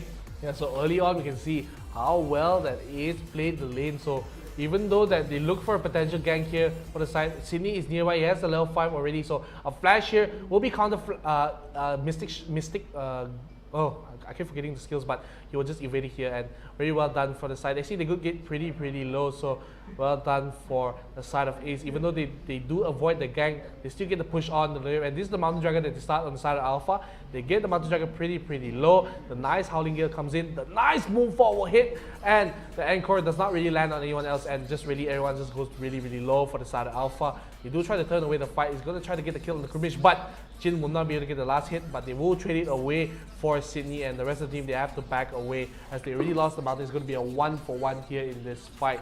and just really not much that Ace could do about that. Yeah, Ace actually had a little bit of problems here for some of the early starts of the games when I felt that Alpha, I think we could say that the biggest mistake that Ace made was letting, what was his name again, Turtle Rabbit, land that 5-man encore. But we did see that Zonak right here over to the top side though was going to be styled on with the flash into the Ignite.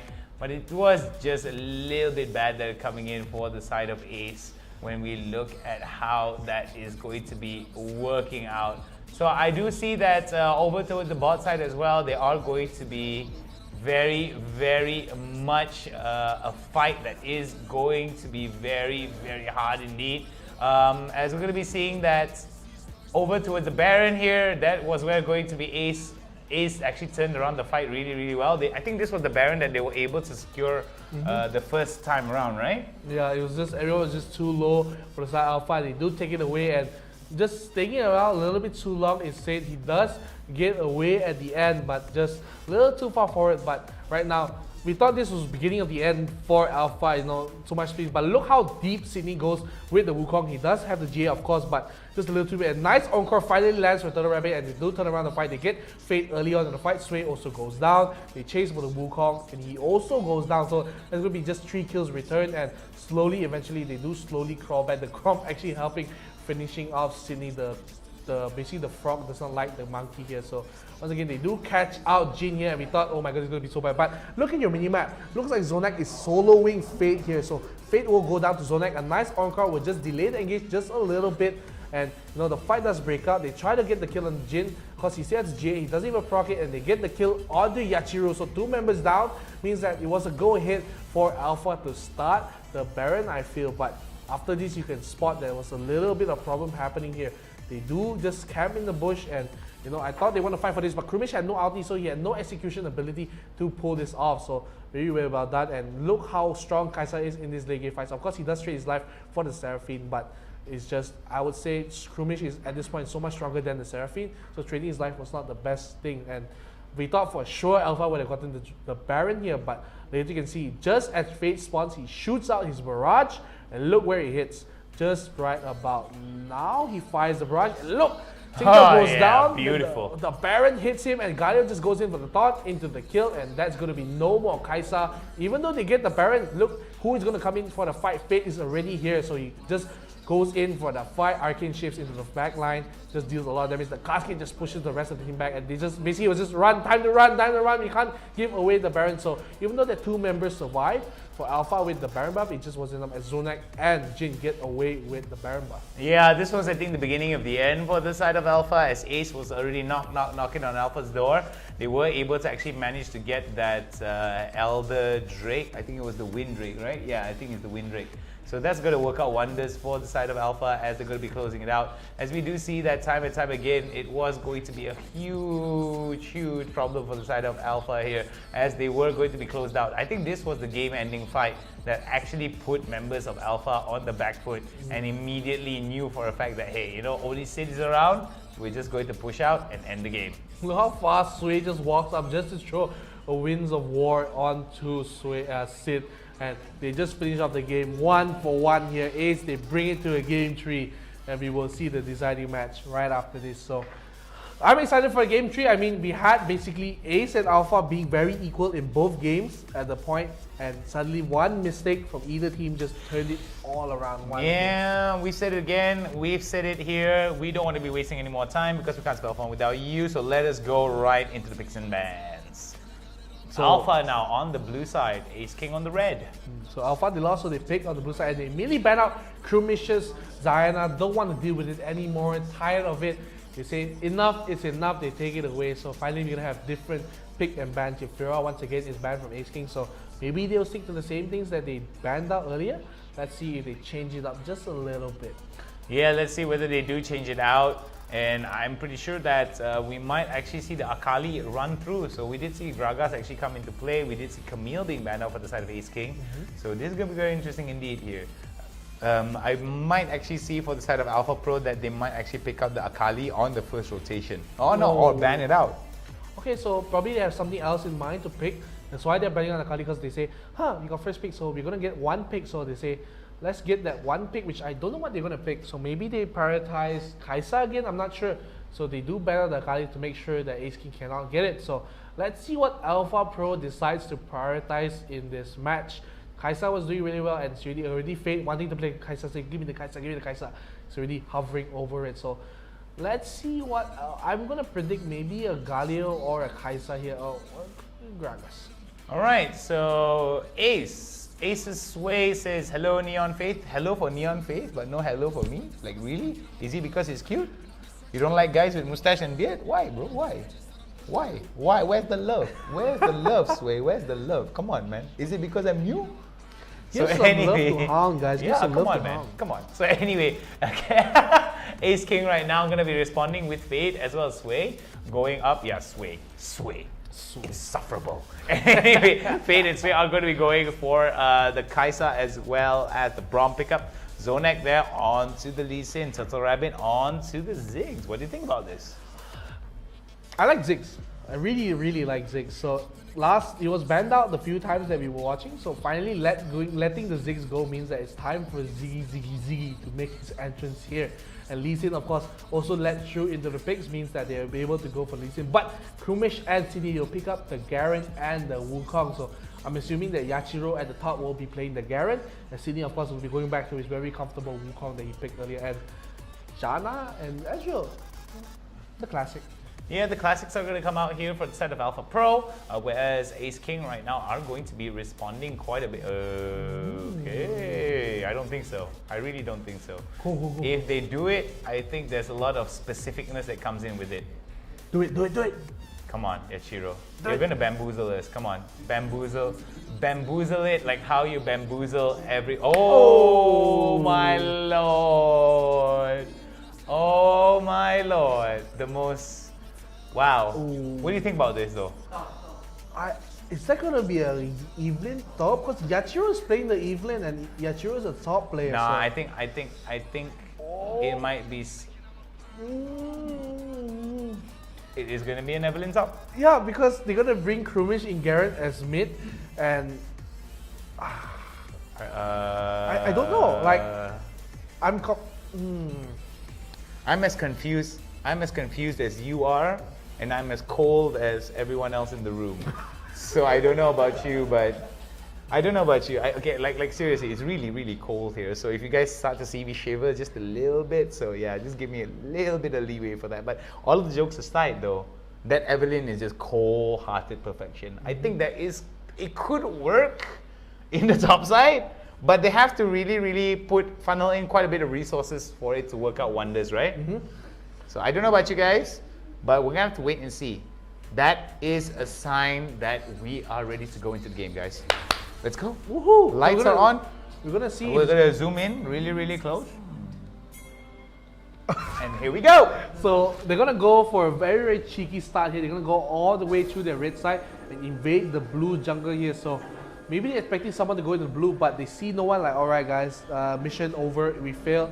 You're gonna go, and now actually it's gonna be the Evelyn top. Like we called it, going to be a Garen mid Krumish bringing out all the stops here in the final game of this best of 3. So just showing us his flexing muscles of how well you bet on my Diana and go with a Garen. So you know, something you don't really see happening a lot, but actually a very fast clear coming in from the Garen will be helping the team to invade a little bit. And the power of Evelyn in the lane is that she's going to have so much bully and poke potential that it's going to be so hard for Zonak to pretty much do anything at all.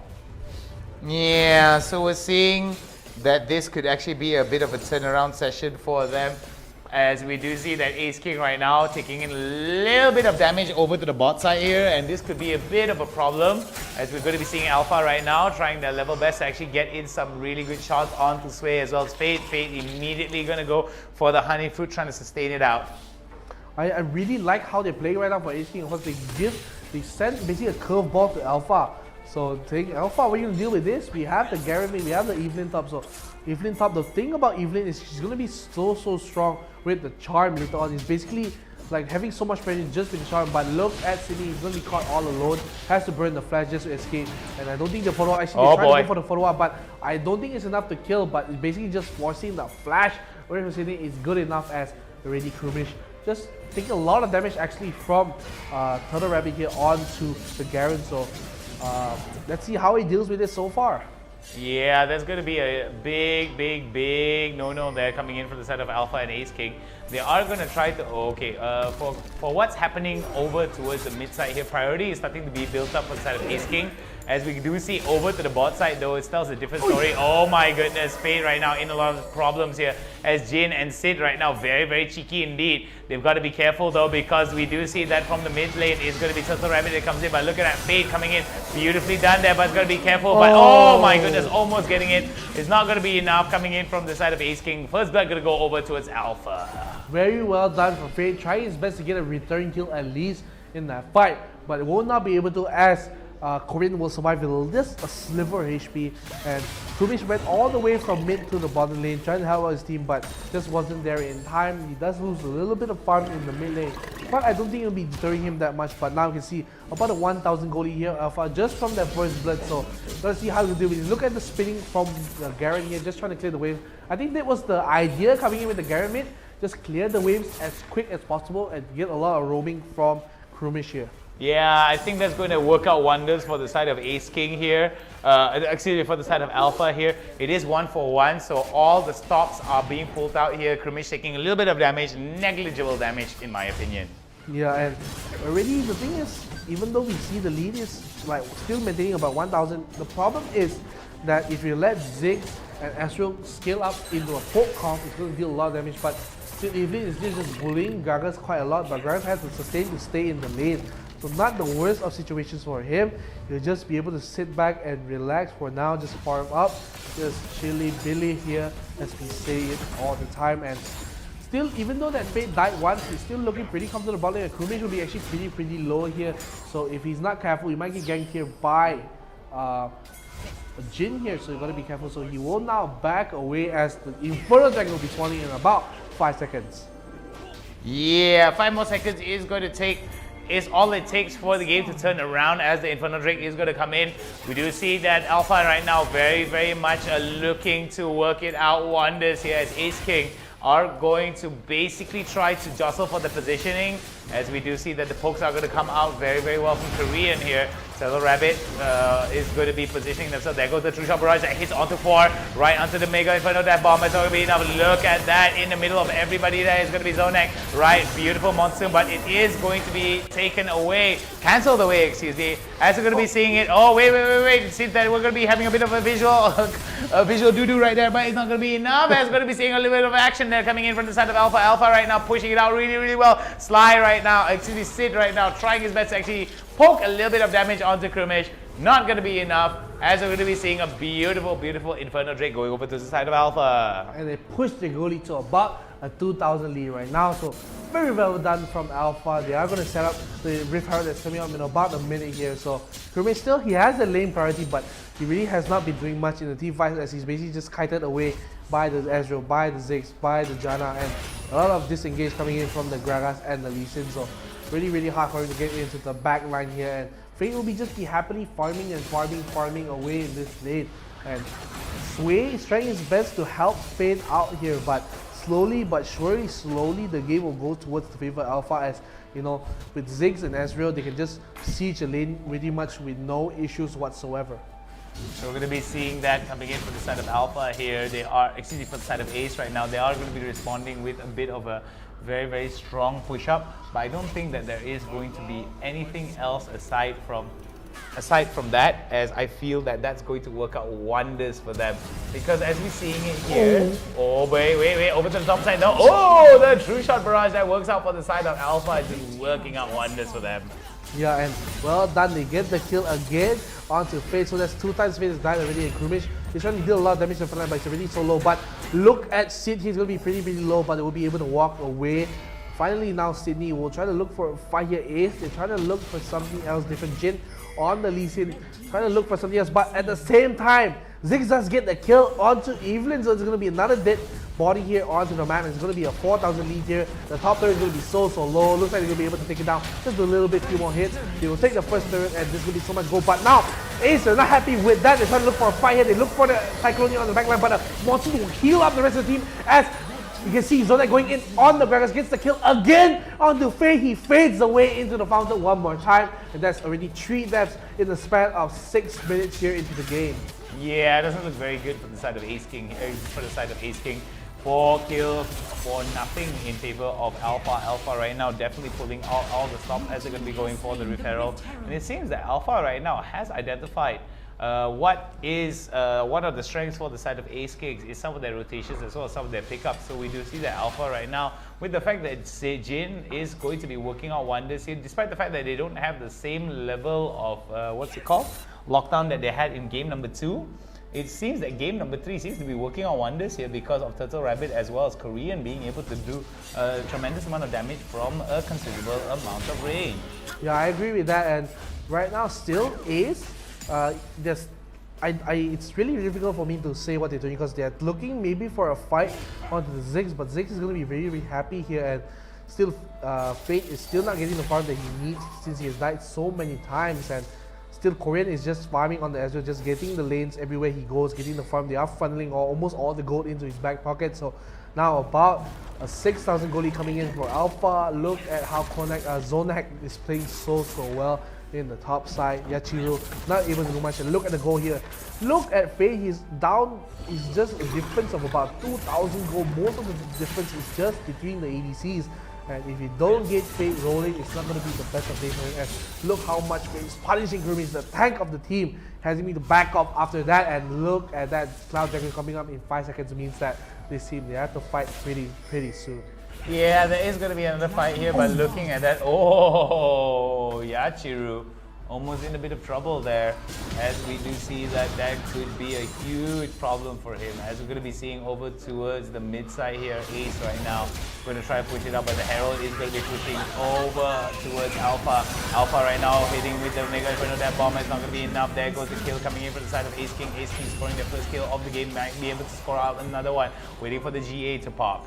Yeah, and now finally they go to look for another kill, but Fate is here. It's going to be really low. Fate has to back off, he has to burn a flash just not to die from Korean here, and he's going to be doing so much damage on Ezreal. So now no mid laner. Is this the go time for Ace Kings? They are still going to be considerably behind against the GC, and now they do get the Cloud Dragon, but the fight will start out. You can see how much damage Ezreal is already dealing. They burn the G away from City. He will try to run away, but the kill will land. He will not escape, and one more hit will get the kill, and they have to back off. They get the Cloud Dragon, and that is the best they can hope for. But now they are down about 7,000 gold, and the mid lane turret is the focus here for Alpha. If they stay too long, Zonak is at the back. He might look for a flag, and look at that, really low. The Janna Sit will barely survive, but look at the rest of the team. They won't give up. The mid lane turret is going to be another turret, and look how low Krimish is. Will he go down? No! Shadows, not enough. But the Oh my! Getting that double there, coming in from the side of Alpha, as we're going to be seeing Turtle Rabbit just waddle away on the way home. Watching Ziggs just kill 2 people from out of nowhere and waddling around like a penguin is a really nice thing to see, you know. I'm trying to imitate Ziggs' laugh, but it's not enough. As he's looking for another kill onto Yachiru. Yachiru, my friend, he's going to try to get the turnaround with the charm and the ulti, but it's not enough, and Yachiru just escapes with the skin of his teeth. And that's going to be, once again, another big win for Alpha as they are approaching to a 10,000 gold lead over here. As we're going to be seeing it here, Alpha as well may actually be put in a situation, Ace King may actually be put in a situation that is very detrimental indeed, as the gold pile-up is going to be working in favor of the side of Alpha. 10,000 gold building up here as Ace King right now struggling to come back into the game. 3 turrets for the side of Alpha here as we're going to be closing out. This could be a potential win for Alpha if this keeps up.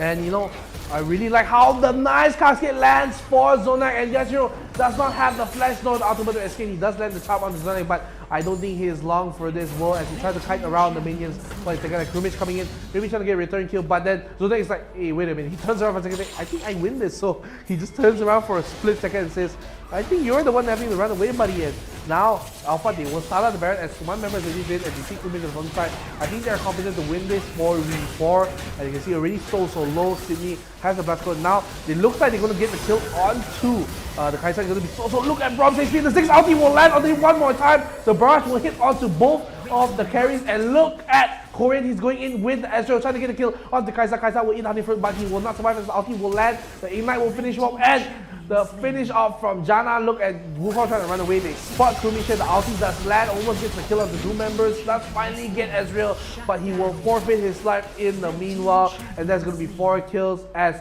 Sydney goes back to the base. They look for the top tier 2, and they're having a monumental 12,000 gold lead here. And it seems that this game number 2 here is going to be a very strong signifier for the side of Ace King, for the side of Alpha. It seems that they have figured it out like a mathematical equation that Ace King does have a few tendencies, and it seems that Alpha are definitely picking it out.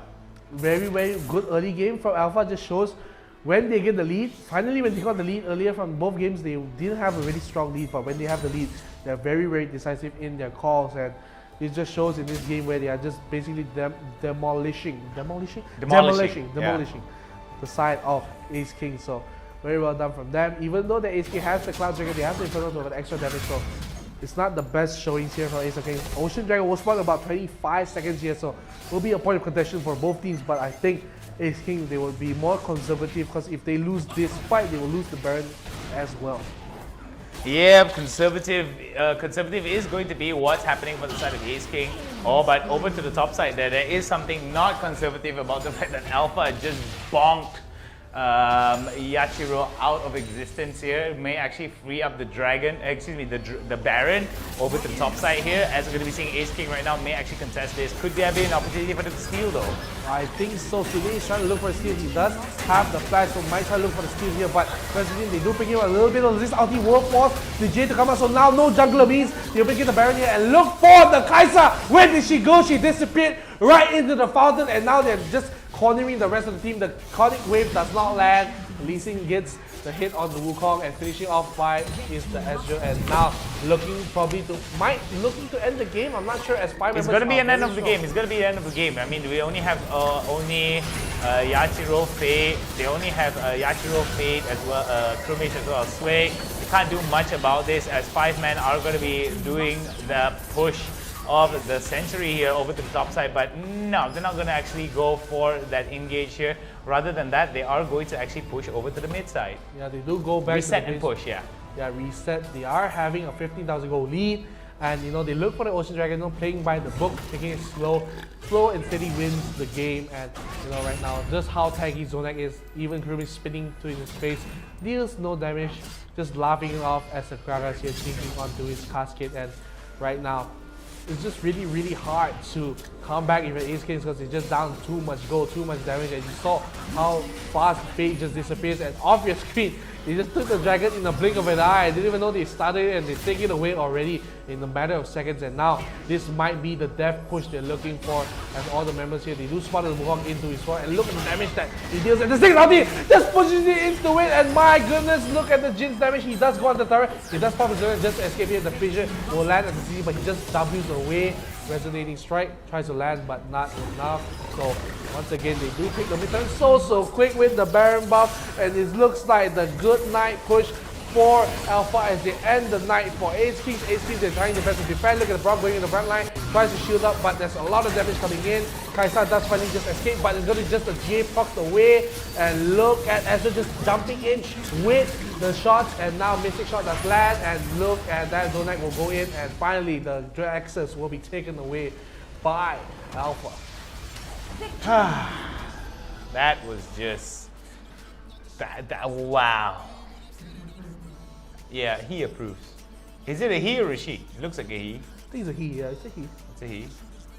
You want to check? No, I don't think that can jive well on screen. Anyway, Neon's jokes aside, you should be called Neon Joker, not NeonFaith.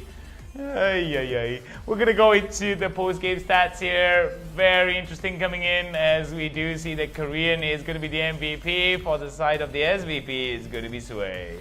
Sway, thank you for the high, but you are gonna be in the losing end of this fight. The constellation, you get the SVP of the match, but overall, well done to Alpha Pro. They get the game against Ace. So like we said, Ace is a very, very strong team, but just wasn't able to hold out against Alpha Pro. They had a great first game. They lost the fight. so they lost the game. But the game 2, they came back once again, but just the game 3 just fell apart. They didn't have any more steam in the, you call that steam in the chamber, yeah. Yeah, when you are operating on full cylinders ahead, right, you do need to have all that steam to power you up. But it seems that Ace right there were running out of steam after game number 3, as we do see that, oh my goodness gracious me. Very different kind of chart compared to games number 1 and 2, in it. It's just a steady climb, like a car getting momentum for its engines to go ahead, and just look at the goal coming in for Alpha Pro. They did so well. That particular chart is this kind of chart you want to show your stockholders, stakeholders for sure. I don't know about you guys, but it has been a crazy turn of events here for game number 2. Let us relive the moments for match number 3 between Ace Esports King and Alpha. So early on, Ace, they actually played very well, but Fate was just caught out here. He looked for the comeback. Look at the Ziggs ulti coming in about 1, 2, 3, perfect timing from me, but Fate just tried to get the return kill onto the Ezreal here, but with the barrier just wasn't able to get the return kill, just barely not missing out, but already they get the first blood. And this is the first fight where Ace tried to start out the Inferno Dragon, but they get sandwiched away. Nice brushing landing on the 4. The Ziggs ulti of course doesn't combo together well with the Gragas ulti. They do try to get the Gragas away. Zonak will basically live. Monsoon will heal up the rest of the team. They'll get the Inferno Dragon and they will back off as HK has nothing left to fight for, as they try to chase for more. The Sonic Wave does land from the Lee Sin. Resonating Strike follow up, and they just really couldn't follow up anymore as the rest of the team that back off. And this is the start of a very bad day for Fate as he comes in, trying to help the team. They do take already the first turret and they try to fight. And Fate at the back, like you can see, dealing a lot of damage. The Wukong with Cyclone dealing a lot of damage. But the Monsoon, look at how much he heals for the rest of the team. They get the kill once again onto Fate. This is the second death of the match. Sorry, the third one already for the match. And they look for the Ziggs here. A lot of damage coming from him, but Fate just barely surviving here. And oh, if he died another time, I think this would have been a big tilter for him. It could have been a big tilter here, but it seems that coming in from the side of Alpha, I think they knew what they were going to do here, but look at that. The Kythian Rain definitely negated from the shield that came in from the Janna. That definitely worked out wonders for them. As we're going to be seeing it here, this was a steal that really worked out very well. That attempt of a steal that really worked out really well for the side of Alpha, because they were able to turn it around and convert it into a few kills, if I'm not mistaken, at least 1 kill. So that worked out for Alpha, as the goal lead is starting to build up from about 1 to 2 to 7,000 gold advantage for that Alpha. We do see that Ace King definitely struggling big time here as we head into the mid stages of the game. Oh, and look at this Ziggs ulti, the lands of the 2 members, and the burn will get away another kill. There's going to be a double kill. And this is the spacey side again. Yachiru tries to run away from Zonek, but a nice cascade in the back line pushes him, and the body slam gets him pretty low. Look at Krimish just trying to help out his boy, but I think he's not there in time as another body slam finish out the job. And this is when Zonek turns around and says, hey, wait a minute, I win this fight. The Krimish's like, alright, you win. He backs off. So it was very interesting there. Coming in from the side of Ace King, decided to just be like, nope, I don't want any of this. As we're seeing Alpha here, very much concerned with the Baron. The push is going to be perfect there, but look at that. Immediately we do see that the shield that came in from the Janna definitely did very interesting amount of damage mitigation that just worked wonders for him, giving him a lot of that sustainability. But look at that, just outright pain there coming in from the side of Alpha. But we do see there that the kite is going to be good, but Krimish gets taken down with the ignite as well as the last hit. And finally, they do start out the Baron here, and we thought maybe there was a chance for Sydney to steal away the Baron, but Sydney here on the GA, and we thought like, okay, he has the flash, he can steal it, but the both things just turn with the barrage and land the Ziggs ulti, and when he's in that stasis, he cannot smite. So they get away the Baron and they just basically demolish Fate. He disappears into the background, he fades into the background, and look at the rest of the team. They do corner the Wukong, and there's 2 members dead, 3 members dead. Yashiro just spawned, and we thought maybe they go for the end here, but it's not enough, as you know, they just reset here after that, and they go for the Ocean Dragon right after this. Yeah, it was going to be one of those days where it did turn out for themselves, but as I said it again, right? All it took was just a very strong push for the side of Alpha, and it was just GG for them. They did decide to go for the reset, which I think was going to be, delaying a bit of the inevitable, but at the end of the day, Alpha just immediately steamroll onto the side of Ace King. Yeah, they took the Ocean, and this is the time when they're like, alright guys, this is the end of the game, I'm getting bored of this, and they just basically run down the Wukong. like kicked into the Mega Death Bomb and just showing the Corgi Bot once again. He has to pop the Zonias here, a little bit too deep in enemy territory, but he's going to survive it. He can just go dash away and they take the tier. Look how fast the tier 3 goes away. 1, 2, I couldn't even finish number 3 and it's already gone. And now they go to the Nexus and they could have just hit the Nexus if they wanted to, but they look for the paid KDA. They want to pad their stats, you know. I don't blame them, you know. If I'm at this point, I want to pad my stats too and I want to BM as much as I can since, you know, they felt like Krumish giving a lot of Corgi Butts, so in the return, Alpha just returned the Corgi Butts once again to them, and as Alpha ends the game, there's nothing much they can do, and they celebrate with another Corgi Butt, and really well done. Congratulations to Alpha. Well, I don't know about you, but this is why you don't Corgi Butt in game number 1, guys. Go for game number 3 when you know you've won the whole series. Anyway, all those jokes aside, we are very, very much glad to be able to be delivering you some quality games as well as some quality memes. But like we all believe, all good things must come to an end. But we're going to be back with another game, our last potential best of 3. But after this break, do remember to join us again because this is the League of Legends Wild Rift Summoners Odyssey. He's NeonFaith, I'm Hound, that's Liborg. We're going to be back after these messages. See you in a bit, gang.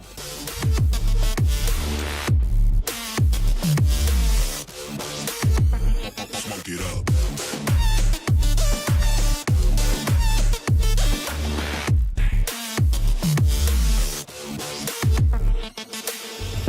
Burn 'em. Whop a nigga's bucket, I'ma serve 'em. Spinning on a block with a mop, I disturb 'em. I never killed a nigga, but I'm ready.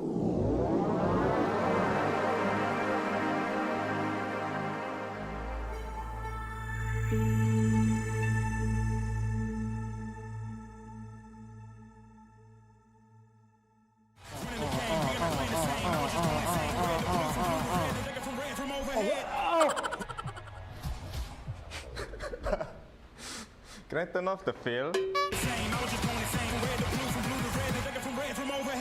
Wait, apa benda?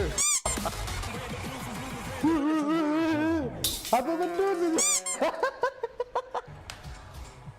I missed both? What? Huh?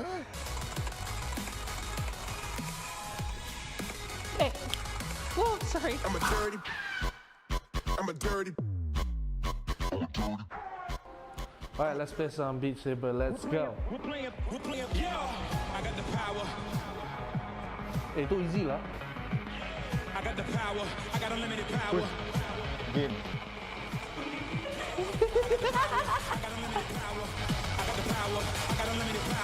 Running the game, we are not playing the same. I was just going the same. Red, the blue from red, the nigga from red from overhead. We're playing. Habis?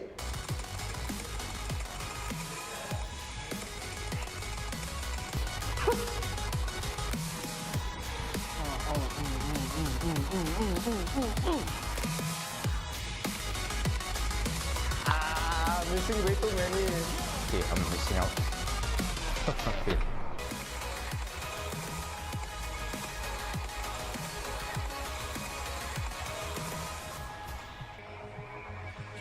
I'm coming closer. Victory is mine. I'm making history this time. I'm living this moment. Living the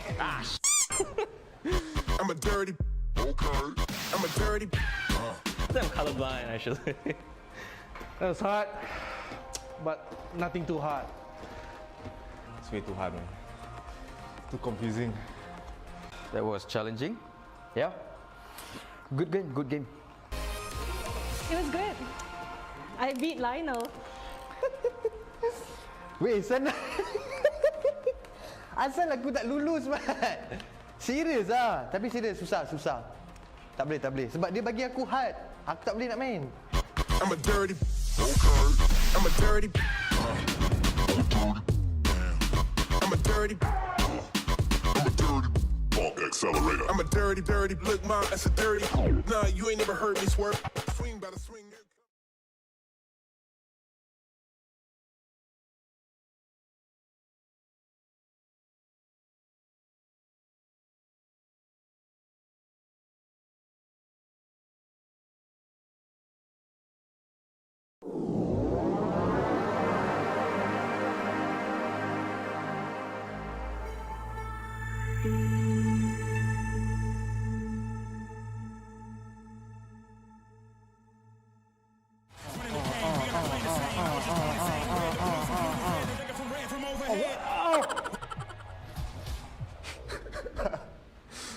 Can I turn off the fail?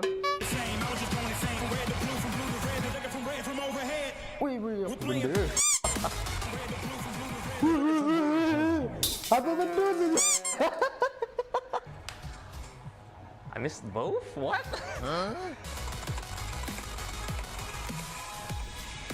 Hey. Whoa, sorry. I'm a dirty. Alright, let's play some Beat Saber. Let's go. We're playing, yeah. I got the power. Itu easy lah. I got the power. I got unlimited power. Game. I got the power. I got unlimited power. Running the game. We are not playing the same. I was just doing the same. Red, the blue from blue to red. The from red from overhead. We're playing. Habis.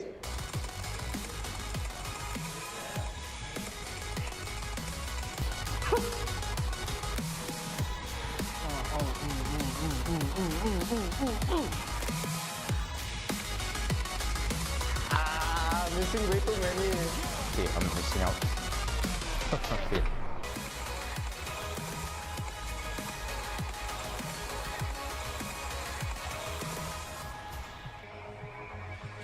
I'm coming closer. Victory is mine. I'm making history. It's time. I'm living this moment. Living the. I'm a dirty. Okay. I'm a dirty. I think I'm colorblind actually. That was hard, but nothing too hard. It's way too hard, man. Too confusing. That was challenging. Yeah. Good game, good game. It was good. I beat Lionel. Weh, sana. Asal aku tak lulus, Mat. Serius ah. Tapi serius, susah.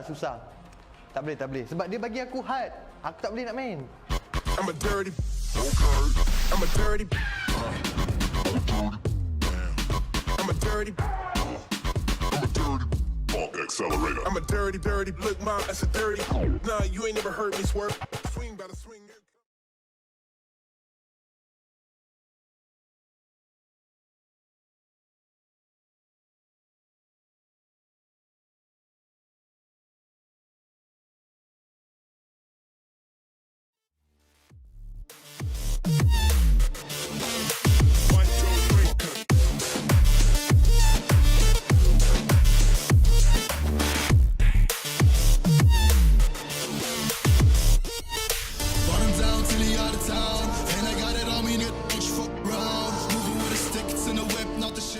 And welcome back, ladies and gentlemen, boys and girls, children of all ages, summoners from across Southeast Asia and the rest of the world to the League of Legends Wild Rift Summoners Odyssey, brought to you by IRL Asia, partnered up with HOMIEE, sponsored by Inch Theory, and of course Odysseys Malaysia. I'm Hound, he's NeonFaith, aka Neon Joker, the man with the jokes and the pokes, and we've got a lot of action lined up for you guys for our final best of 3 match featuring Lonic and Level Up. You know, everyone knows this, but I love Level Up. I love Level Up Esports. Yeah? My favorite team by far, but I can't be biased, you know, because I always like to look at it as a very subjective view. All right. But deep in my heart, Deep Level in Up your knows heart. I love them. Right down there. Right here. Oh wait, I don't want to hit the mic. Okay, so as much as we want to give a lot of love to Level Up, but we got to give some love to Lonic as well. They have been a very interesting outlier and could potentially be the spoiler here. I think if you look at it statistically, there might be a slight favorite towards Level Up, but Lonic as well has made some tremendous leaps and bounds. But we shall have to wait and see whether or not it is going to be a 2 for 1, or is going to be a 2-0 from either side of the storms here, because as we do see that a lot of the teams have made tremendous leaps and bounds in terms of how they actually are playing within the meta of the League of Legends Wild Rift Summoners Odyssey. I agree, and you know, like Lonic, even though we haven't seen them a lot in stream, when they join, they try their best. They always play. Level Up, of course, they already established as champions before. You know, before this, they were known as Alt F4. That's when they won their first championship. And now they changed, they rebranded to Level Up Esports. So Lonic also, you know, I watched them play off stream. They improved a lot since the first time they joined. And now let's take a look at the brackets. The top 8 teams that remain in the tournament. We can see on the top we have Lonic Esports and Level Up Esports. The match that we're going to watch right after this. You also have Nemesis up against Caballero Rises. Yeah, so we're going to be seeing it here from the side of Lonic as well as a Level Up. They are going to be on the way. But do remember, ladies and gents, for those of you guys who are wondering, why aren't we seeing the top 4 settle themselves today? That's for tomorrow, guys. So we're going to be excited to bring that action for you guys tomorrow. Both those games are going to be a best of 5. So we're potentially going to see 10 games if it goes back to back. Oh, I gotta correct you, Mr. Howell. Oh, sorry, I made a mistake. Semi-finals is only a best of 3. Only the grand finals is the best. All right, so excuse me. So we're gonna potentially see 8 games tomorrow, but all of that is for tomorrow. But for today, we're potentially gonna see a best of 3, provided that Lonic or Level Up go 1 for 1 in the first 2 matches that force us to go into a 3rd game thus far. So I don't know about you guys. We're gonna give you that right into the picks and bans. So Lonic will be on the left and Level Up will be on the right. So blue team for Lonic, red team for Level Up. They banned the Brom immediately for the side of Lonic. So no Braum in the match here, as you know, they take it away very early on. Yeah, so Camille also being banned out for the side of Level Up. I do think that there might be an Akali ban here for the side of Lonic or Level Up. Yep, we did see that there is going to be an Akali ban. So we might actually see for the side of Lonic, they might actually ban out the Lee Sin. I think it was Level Up that does use Lee Sin a lot, if I'm not mistaken. Yeah, or... that's true. Oh no, but I was wrong. It's going to be the Gragas here. So look for the Lee Sin to actually be picked out. I don't think we're going to be seeing any outliers here. Might see an Ezreal, might see a Kai'Sa. I think we did see a Xayah as well a couple of days ago from Level Up, if I'm not mistaken. So, I mean, these are not like, there were a lot of games that we casted thus far, so I can't go into the specifics, but I'm pretty sure that we did see Xayah a couple of times from Level Up with mixed results. Sometimes they did do really well with it, sometimes not so. I'm going to be interested to see what the draft is going to reveal to us. What are your predictions in terms of the draft here, Neon? I think it will be very ADC focused, so we might see very early picks on the ADC. So Ziggs is left open here, so it looks like they're going to pick it up, and you know what's going to happen now? I'm going to maybe sneeze. Okay, I don't sneeze. Oh, thank goodness you didn't. Thank goodness you did it. I don't think the viewers at home would have appreciated it if you sneezed right into your mic right there. But anyway, Noticer on the Lee Sin, Tokyo on the Diana. So we did see that it is going to be interesting. Tokyo does play a mean Seraphine, if I'm not mistaken, right? Yeah. So quite interested to see whether or not he is going to at least go for the Diana, or he is going to go for the Diana. For the side of Lonic. Oh my goodness. Why does it have to be... It's back. Yeah, Sika is back. We do see a Fiora on the Japanese, as we do see that, oh, is going to go for the Monkey King himself, spinning to win all the way to your hearts for the Wukong. I do like the engage potential that comes in from Lonic. Oh, Saverin on the Jhin. I'm liking the Jhin here. Lots of visual. Has played a really interesting amount of Enchanter. I think it was Enchanter supports. Like Janna, yeah, he likes to play a lot of Janna. Like just say Janna, he's going to pick up here. And like we said, they might go for the Xayah, which we had mixed results from them. So maybe level up. Maybe they level up their Xayah already, and they do pick the Xayah and the Janna in the bottom lane. And we don't know what Lonic is going to go for. They have the Kai'Sa open. They have a lot of strong supports too. Of course, Braum is taken out, so let's see what they go for. It could be the Ezreal Lux. Could be something else. We're not sure as Nokrala. He hovers over the Darius, and I am right, ladies and gentlemen. It's going to be the Ezreal and Lux here. And it's going to be a very, very strong lane against the Xayah and Gianna. Very strong poke lane there coming in from the side of Ashley and Berenji. Saverin, as well as lots of visuals, are going to be playing very, very good ADC support pickup here. I think there is going to be a very good synergy between Saverin as well as lots of visual. Lots of visual will be able to use the Monsoon Howling Gale. Monsoon basically to use as a very strong disengage and to sustain the team, as well as use it for a Howling Gale, which I think is going to be a fantastic peel there if Vi were to decide to come in, or maybe the Fiora as well. So at least even if the Fiora decides to actually dodge the Howling Gale with the riposte, it does mean that the engage potential, or at least Fiora's capability of coming into the fight, is going to be rather disturbed here. For the side, I mean, if he goes for the Assault and Battery, there's nothing that can stop him. But if the Janna actually use the Monsoon really well, and the rest of the team cannot follow up, then Vi is in a lot of trouble. Yeah, exactly. So Sometimes we have seen a lot of plays coming from Janna. They can be a little bit more proactive, because some Janna players, they like to sit back and just throw the shields out and Monsoon. But some Jannas I've seen, especially on level up, they like to go for a little more aggressive plays. They will flash in. They will flash in into the Monsoon and they just separate the whole team away from each other. And that is something that level up does a lot. So let's see what Lots of Visuals does onto his Janna here. But we're going to go get ready soon as the match is going to start. Why don't you just head up that follow button onto IRL Do it Asia right now. Now, as we're going to go into the game right now as well. So, ladies and gentlemen, on your left, there will be Lonic Esports. And on the right, we will have Level Up Esports, previous champions for Wiring Summoners Odyssey. So, very standard lanes coming in. They're going to have a 1-1-2 here on the Rift. And, you know, nothing special. Nothing entirely special here coming in from the side of Lonic as well as Level Up. Very much standard pickups, standard rotations thus far and pathing. So we do see that coming in from Lonic here, they want to be starting off pretty early and try to get as much priority as they can over to the mid and bottom side. Over to the top side though, it is going to be a rather interesting fight between Nokrala as well as Japanese, because looking at how the interactions between Fiora and Garen go, it is definitely going to be Fiora that wins it out for the early stages of the game at least. Yeah, and basically Nokrala just has to relax and chill for his level 5. That's when he's going to be at his strongest against the Fiora. So he has to just relax, and but later, so basically it's going to be early favorite to Fiora, mid game favorite to Garrett, and when the late game item comes out for Fiora, it's going to be right back into Fiora's favor. So it'll be a very interesting matchup early on. So Nokrala has to just be a little patient early on. Don't overgreed for CS and just be safe here. But at the bottom, so you can see Zaya and Janna will have a difficult time, I would say, against Lux and Azure. They're going to get cooked a lot. So they have to be very able to play behind the minion wave. And the binding does land onto the Zaya, so a lot of damage, especially with the shield. It's hard to trade back against this lane. And when you're playing this kind of lane, it's just more of a survival early on. As level up, they just get even in the lane phase here.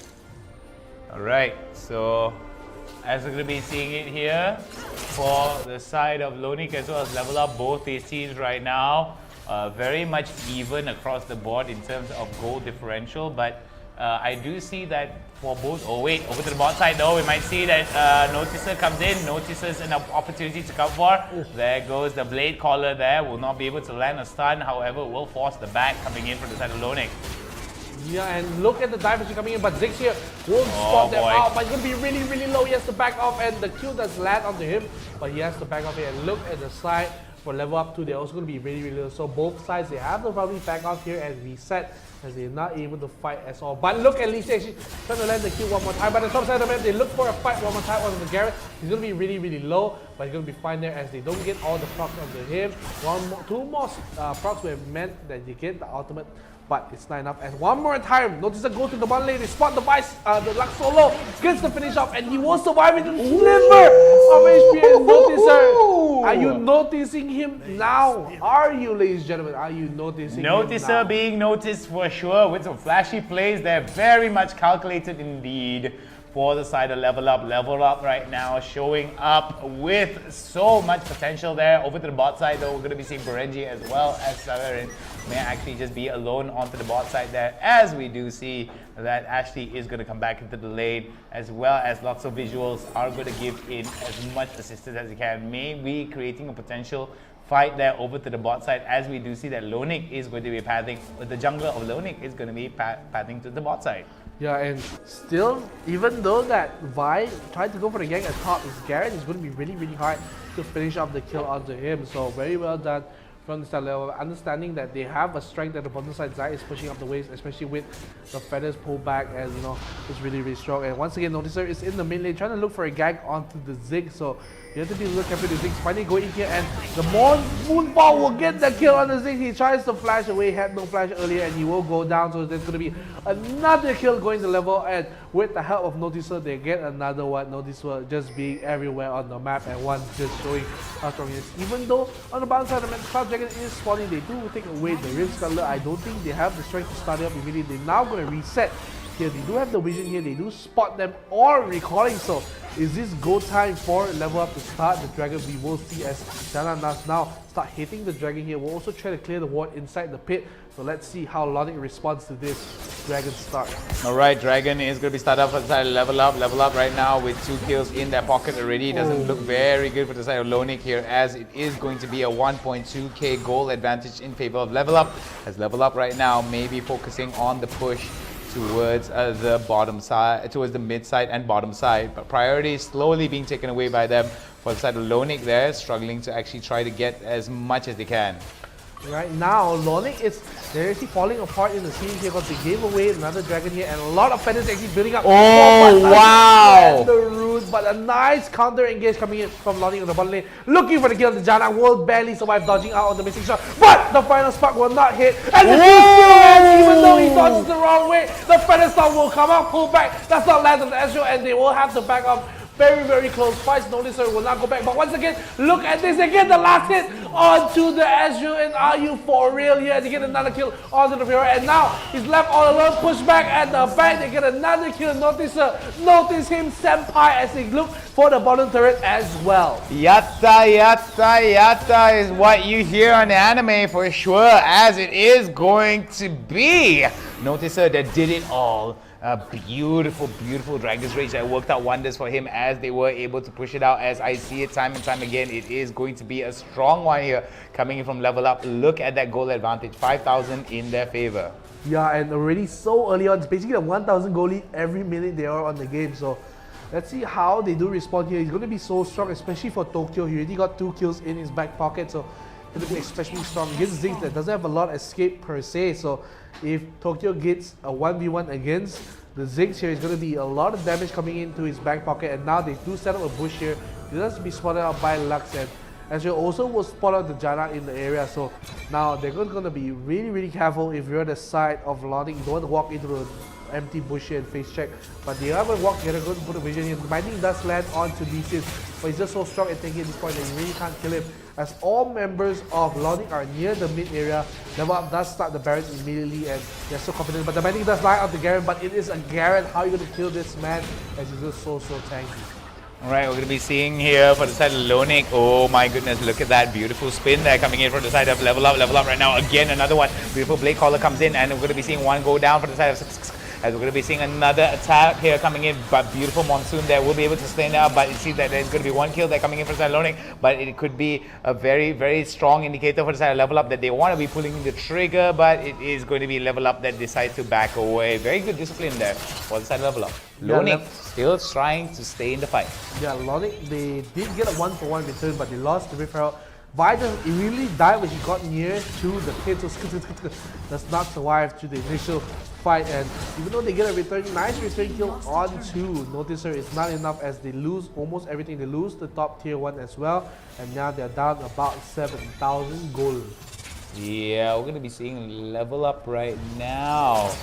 So on the side of Saverin here, at least going to be getting a bit more of that, what's the word for it, priority over to the mid side, as we're going to be seeing for Lonic here, going to be in a very dangerous spot here. The Martin Justice has been dropped out, but a beautiful heal there from the side of Ashley will be able to make sure the Japanese fights for another day. But at the bottom side of the map, they get the kill once again on Ziggs.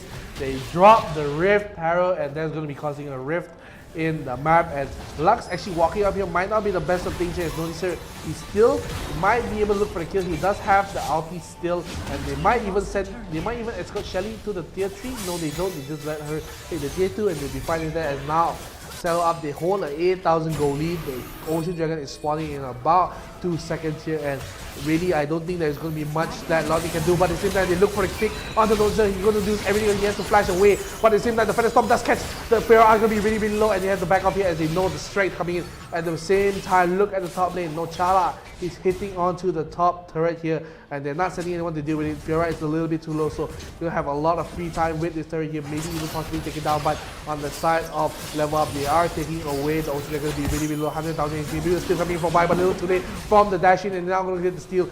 Jana actually takes away the Ocean, so once again, very well done from level up. They secure the objective, and they get home with no problems with a 8,500 gold lead. 8,500 gold lead in favor of level up, as we're going to be seeing it here. That man, oh man, it seems that Lonik right now has a little bit of trouble here trying to at least stay in the fight. But we do see that, oh my goodness, there goes the Featherstorm. We'll be able to go for the stun there, as we're going to be seeing right into the spin, right into the Q, right into the Master Injustice there. Is going to be level up right now. Look at that beautiful, beautiful Assault and Battery that is going to be following up, but it seems that Tokyo will be able to flash away, as Mega Inferno Death Bomb will not be able to land onto Japanese, if I'm not mistaken. Was it Japanese? No. Will not be able to land onto Tokyo, so Tokyo will be able to fight another day, as it is going to be the 4th turret in play here, and it just seems that Lonik right now bleeding out objectives at every turn, Neon. I agree, and you know, it's gonna be already 11,000 gold lead, and look at Nosizo as he's setting up the trap here on the buy. He's gonna be taken down very, very low, even though Nosizo has to back off here. The final spark does land on the Garen. Is gonna be really tanky, but I'm not sure if he can tank all through all this, but finally he does go through Tokyo. Still being really low, still being getting hit by the bind. Is this the go-ahead for Lonik? They look for Tokyo. It's gonna be really, really low. Does pop the move ball, does hold back the buy. The Gaga Snowblade will be finding proc, but finally the follow-up Q with the Resonating Strike will land, and they look for a fight. The ulti coming in from Garen will not finish up the kill. Japan will just live for a little while, as Tokyo has to back off too, and the Jana, I think, got hit by the different ulti regardless. Yeah, very, very interesting indeed to see that actually worked out against him here, as we'll be seeing level up right now. Looking towards getting as much of that onto his way, but oh my goodness, we do see over towards the bot side here. For the side of Lonik, it's going to be very, very, very dangerous. There goes the barrage over towards the mid side here. Yeah, and still, I think level up, they're just playing this really, really slow, because they saw that, you know, we can't just play too recklessly, and you saw that they almost lost a fight. They lost Noshala. There's a 1-for-1 trade. Not the best of trades when you are 10,000 gold up, so you gotta be really, really careful there. And now, Lonik still behind in the back pedal, and now they do spot the buy here. They really look for a fight. He has to run away against the Zai. Zai is so strong. Cannot deal with the damage here, and he has to back off. The blue buff is actually being threatened here, but notice is here to look for the inside kick, but it's not able enough. But look at the HP of Lux, has to back off here. Redemption, the final spark does not land on anyone. The blue buff will be taken away, will be handed over to Tokyo here, and you're gonna have so strong, and the rest of the team, they are just trying to deal with the split push of Nochala at the same time. Alright, so Japanese right now is going to at least go for... Alright, so I think Japanese name is Charles, if I'm not mistaken. So yeah, Charles is going to go to the bottom side here. Very, very interesting to see what is he going to turn out, but it seems that it's not going to be enough here, as we're going to be seeing level up. Is going to be opening up the top side turret. So this is going to be a turn of events that could actually open up a Baron from the side of level up. Yeah, and they're not going to start it just yet, but it's just checking out from the final part also does spot if they are starting to start the drag Baron here, but they're not going to do it. So maybe level up time to just start brute forcing a fight here, because even though they are winning in a lot of these exchanges, I think they want to end this game as quick as possible, because they don't want to give any chance for the Ziggs Fiora to scale up later into the game. So I'll be a little careful if I were them. At the same time, Nochala is having a lot of fun at the bottom side of the map. You can see also that they're doing so well, and even though I say they want to push it, they don't have to rush into a fight, they will lose, so they just gotta play slow and steady and very methodical. They do actually set up a bush here. They do want to take away the red buff here away from Lonik, so they do try to set a lot of feathers actually landing the thing, and Root does not land, but they do get away the red buff, and now Modern Dragon has spawned, means that they're going to fight for this. As you can see, all the way on top, Nochala is still there just trying to fight, and he's pretty confident he's winning a 4v5 right now. Alright, so we're going to be seeing that Lonik right now may actually be very, very interested in fighting this out for the Dragon. Oh, I don't know what the Vi doing there. There goes the Super Mega Death Ball by, oh my goodness, it is going to be Vi. Vi gets kicked all the way to the back there. Oh my goodness, that was a beautiful steal there coming in from Lonik, but it could be turning around in a very bad way there, as we do see that Savarian will be on the killing spree, as well as Noticer. Noticer right now taking it a very, very on rampage for the side of Savarian. Savarian was able to score a double kill there, but he's going to be get with the binding. Another one. There goes the triple for the side of Savarian, as we're going to be getting the ace and the race for the Baron. Yeah, and instead of Baron, they're just saying, hey, let's just end the game here. Level up, they see the death timers are going to be really, really long for Lonik, and they're like, wait, we're strong enough, let's just take the the Nexus away, and Lonic, they look like they want to end the game. Let's go. Level Up, they take the first game, and Lonic, they just spawn to see their base fall into the ground as Level Up. They take the first game of this best of 3, ladies and gentlemen. Doesn't look very good for Lonic here, as we're going to be seeing that Level Up is definitely, there's a reason why Level Up was a favorite in our forecast of today's game. And I felt that, I mean, it's rightfully so. Lonic definitely has improved quite a bit. But I feel that even though Lonic improved this much, Level Up just so much more. They leveled up. They leveled up, so to speak. I mean,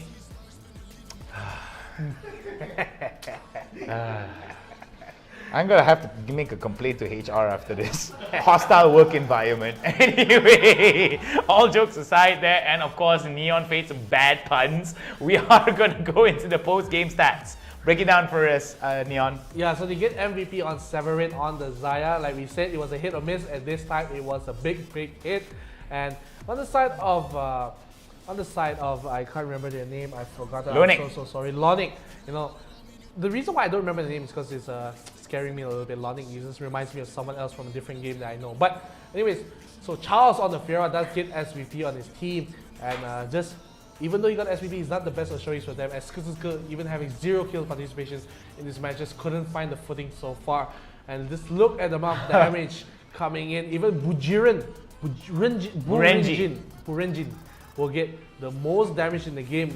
This follow up by Severin here, and Envy getting the 3rd runner-up for damage. I mean, 2nd runner-up, my bad. But yeah, it's a lot of damage coming in from the side of Lonic, but they won't be able to finish off the match. Very, very unfortunate that coming in from the side of Lonic.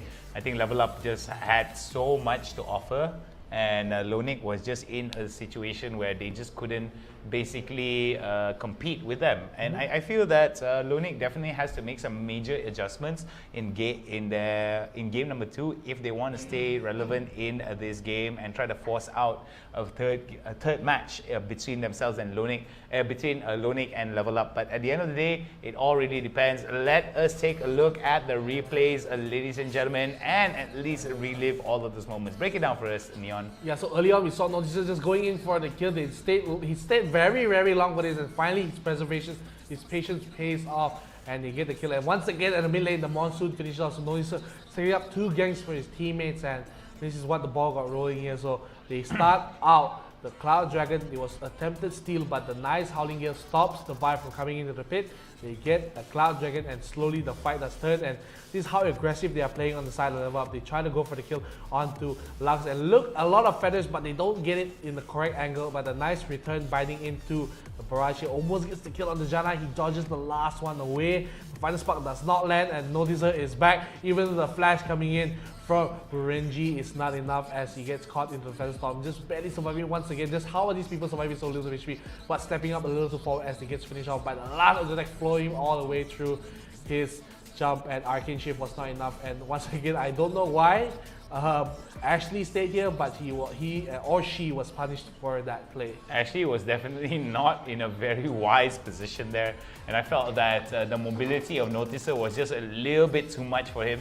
Oh, this is one of the fights that actually worked really well for the side of Level Up here. They were almost much, I mean, the fact that they were so how to say, they could actually be able to push out and pull the trigger so well definitely puts a very good understanding for the side of Level Up. Look at the Monsoon there, being able to at least sustain it out, but regardless, it was going to be Lonic that scored at least 1 kill in this exchange.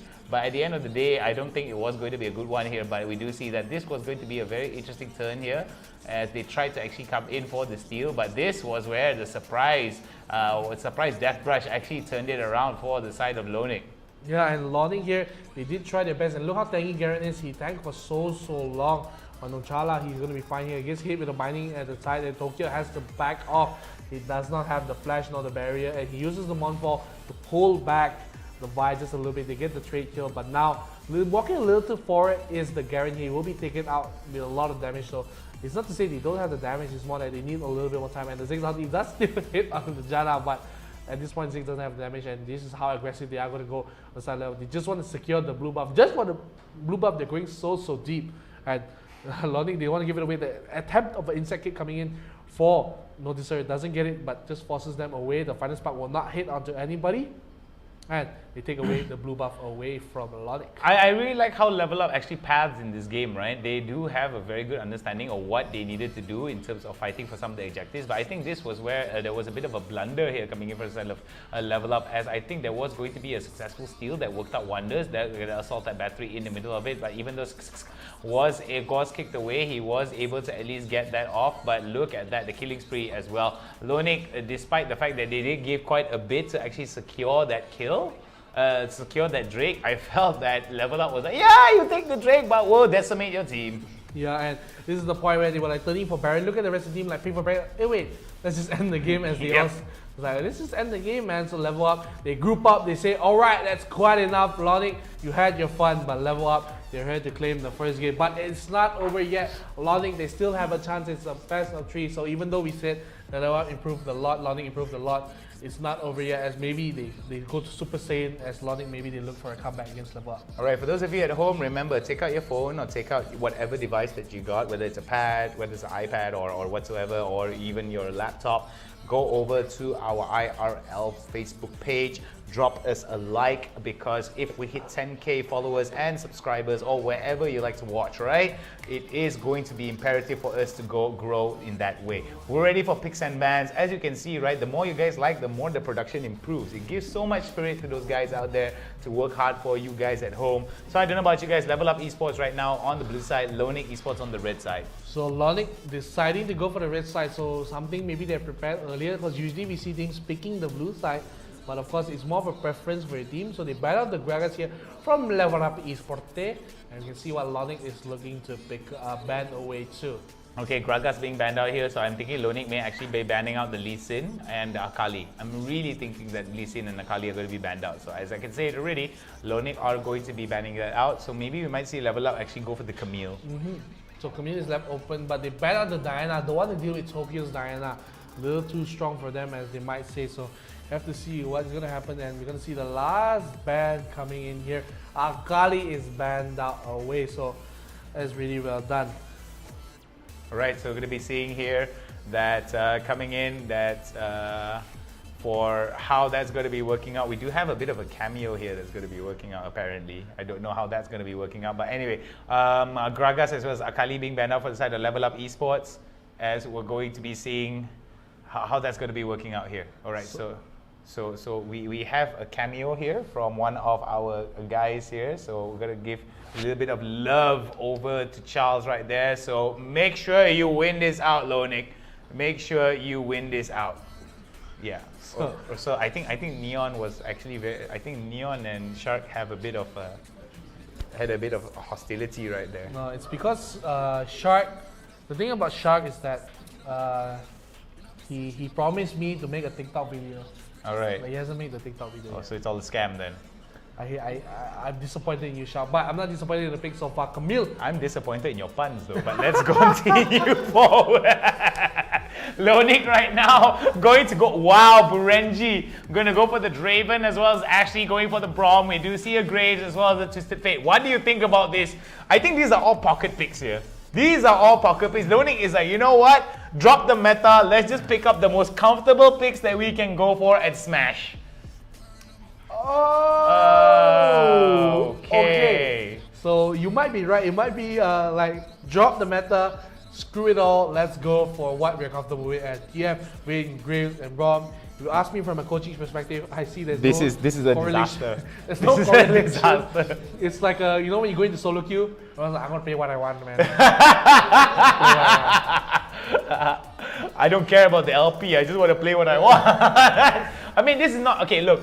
Okay, I mean, we're positive people. Okay, wait, Neon, wait. What happened to being positive? What happened to see?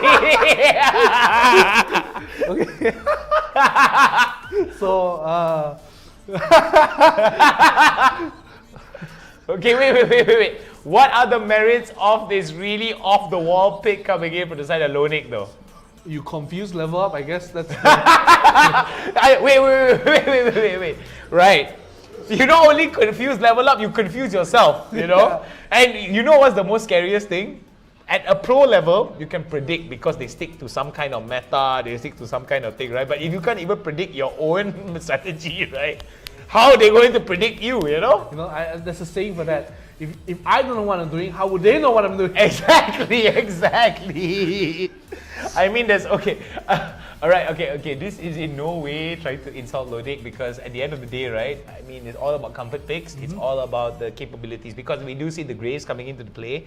So early game potential could be there. The Singe could actually be a very, very strong pickup in terms of creating a proxy. By judging from what level up is actually delivering here, there's a lot of things that have to go really well for Lonik. Let's go into the game and find out whether or not this really off-the-wall meta will work out. I don't know about you, but do you see the doubt in my eyes? I think so. You know, the Braum and Graves pick were like, that's fine. Graves maybe not the best jungler, but you know, still very workable in the meta. Then they hit me with the Vayne and TF, then I'm like... Yep, Yaparino. Then they finish it off with a nice Singe pick at the end and just make me bamboozle myself. So still is very workable. Not to say it's not workable actually. They have actually a lot of wave clear with the TF, with the Singe, with the Graves. So it is somewhat working, I guess, in a sense, where it could work. But the problem with the comp is that bottom lane is going to have a very bad time against Lux. So gonna see how Vayne's gonna be able to farm. You see already being pushed back a little bit into her own half of the lane, and probably bottom's gonna have a lot of lane power here. Oh, I mean, I'm really afraid for Leonie here because if they don't get the ball rolling for Burunji, he's gonna be ready for. But look at the top side, it's gonna be a lot of damage going on to the Singe. Of course, it's a Singe. He's gonna be happy with even HPs overall over now hashtag now. Yeah, so we're gonna be seeing a very off-the-wall pickup here from the side of Lonik. I'm just really okay. More than anything, I just want to see Lonik win this, just because, you know. I mean, just drop whatever predictions you got, right, in terms of level up being a favorite statistically, right? And just hope to God that Lonik wins this out and just shows that, you know, comfort picks win games. And the Go-Kart actually lands on the Ziggs, so actually going to be a lot of damage. But the Camille does come in. I don't know if they saw the Cucks, but then as the fight will quick up, the nice binding onto the Ziggs means that he has to flash over the wall. A follow-up flash from Camille will almost get a kill onto TF. One more hit, but the Go-Kart is hovered for him, so he can't finish off the kill. Vayne has the back off, and actually the Scuttle does go to the side of level up and has the... Oh! That was very... NVB like, oh, happy feet. That was very close, but look at the top side. They are looking for the Graves one more time. The binding just barely misses by a centimeter, and they have to back off. But you're going to double scuttle the team of Lonnie here. Going to be 2 scuttles, and I think if you are a noticer, you'll be very happy with that. Yeah, you're going to be very happy with that because you're able to score so much out of it. And the fact that Graves in this game is definitely going to have a lot of early game potential. I feel that that's just going to put him way behind. I agree, and you know, right now, even though the goal is actually pretty much even at this point early, and so not much leads going on, but they nice do dodge. not hit the first Q, so no slow and no passive means that they can't really look for the fight, but then again, it's still very good. And now the ultimatum does come, but actually Singe is a counter to Camille, and that is the reason why you just throw her out of the ultimatum, but at the same time, he's here for the fight here, but no go-kart means no stun here for the Twisted Fate, and they're not able to finish off the kill, so very close. Singe lives with a bare minimum of HP, and they actually could have finished off the kill, I thought, because Odysseys had a chilling smite, but at the same time, they're looking for the fight one more time. They land the passive onto both of the members here, and they're going to be pretty good. The Contempt just push the Ezreal back. It's going to be really low. One more hit from the third binding, but the binding does land onto the Vayne. He's going to take a lot of minion damage, and he has to burn a flash away. But a follow-up from the Lux. Oh, you're going to get the last hit one more time. No! The hit and the passive from Braum, the chillingness of Braum will just get the Lux away. And Renji, this is for sure a pocket pick. Look at the master emote coming out from him. I do not know why coming in from the side. Oh no, Ashley! Ashley be style pointing on everybody. Oh, flexing those muscles and the best mustache in the game, but I don't know about you. Over to the top side though, there is going to be a very interesting fight there between Nokrala as well as Charles. Not very much working in their favor here for the side of Lonik. Lonik right now showing that their pocket picks are working. working indeed. And you know, if you're never going to be kicking yourself a little bit, how did we lose to Zane bottom early on?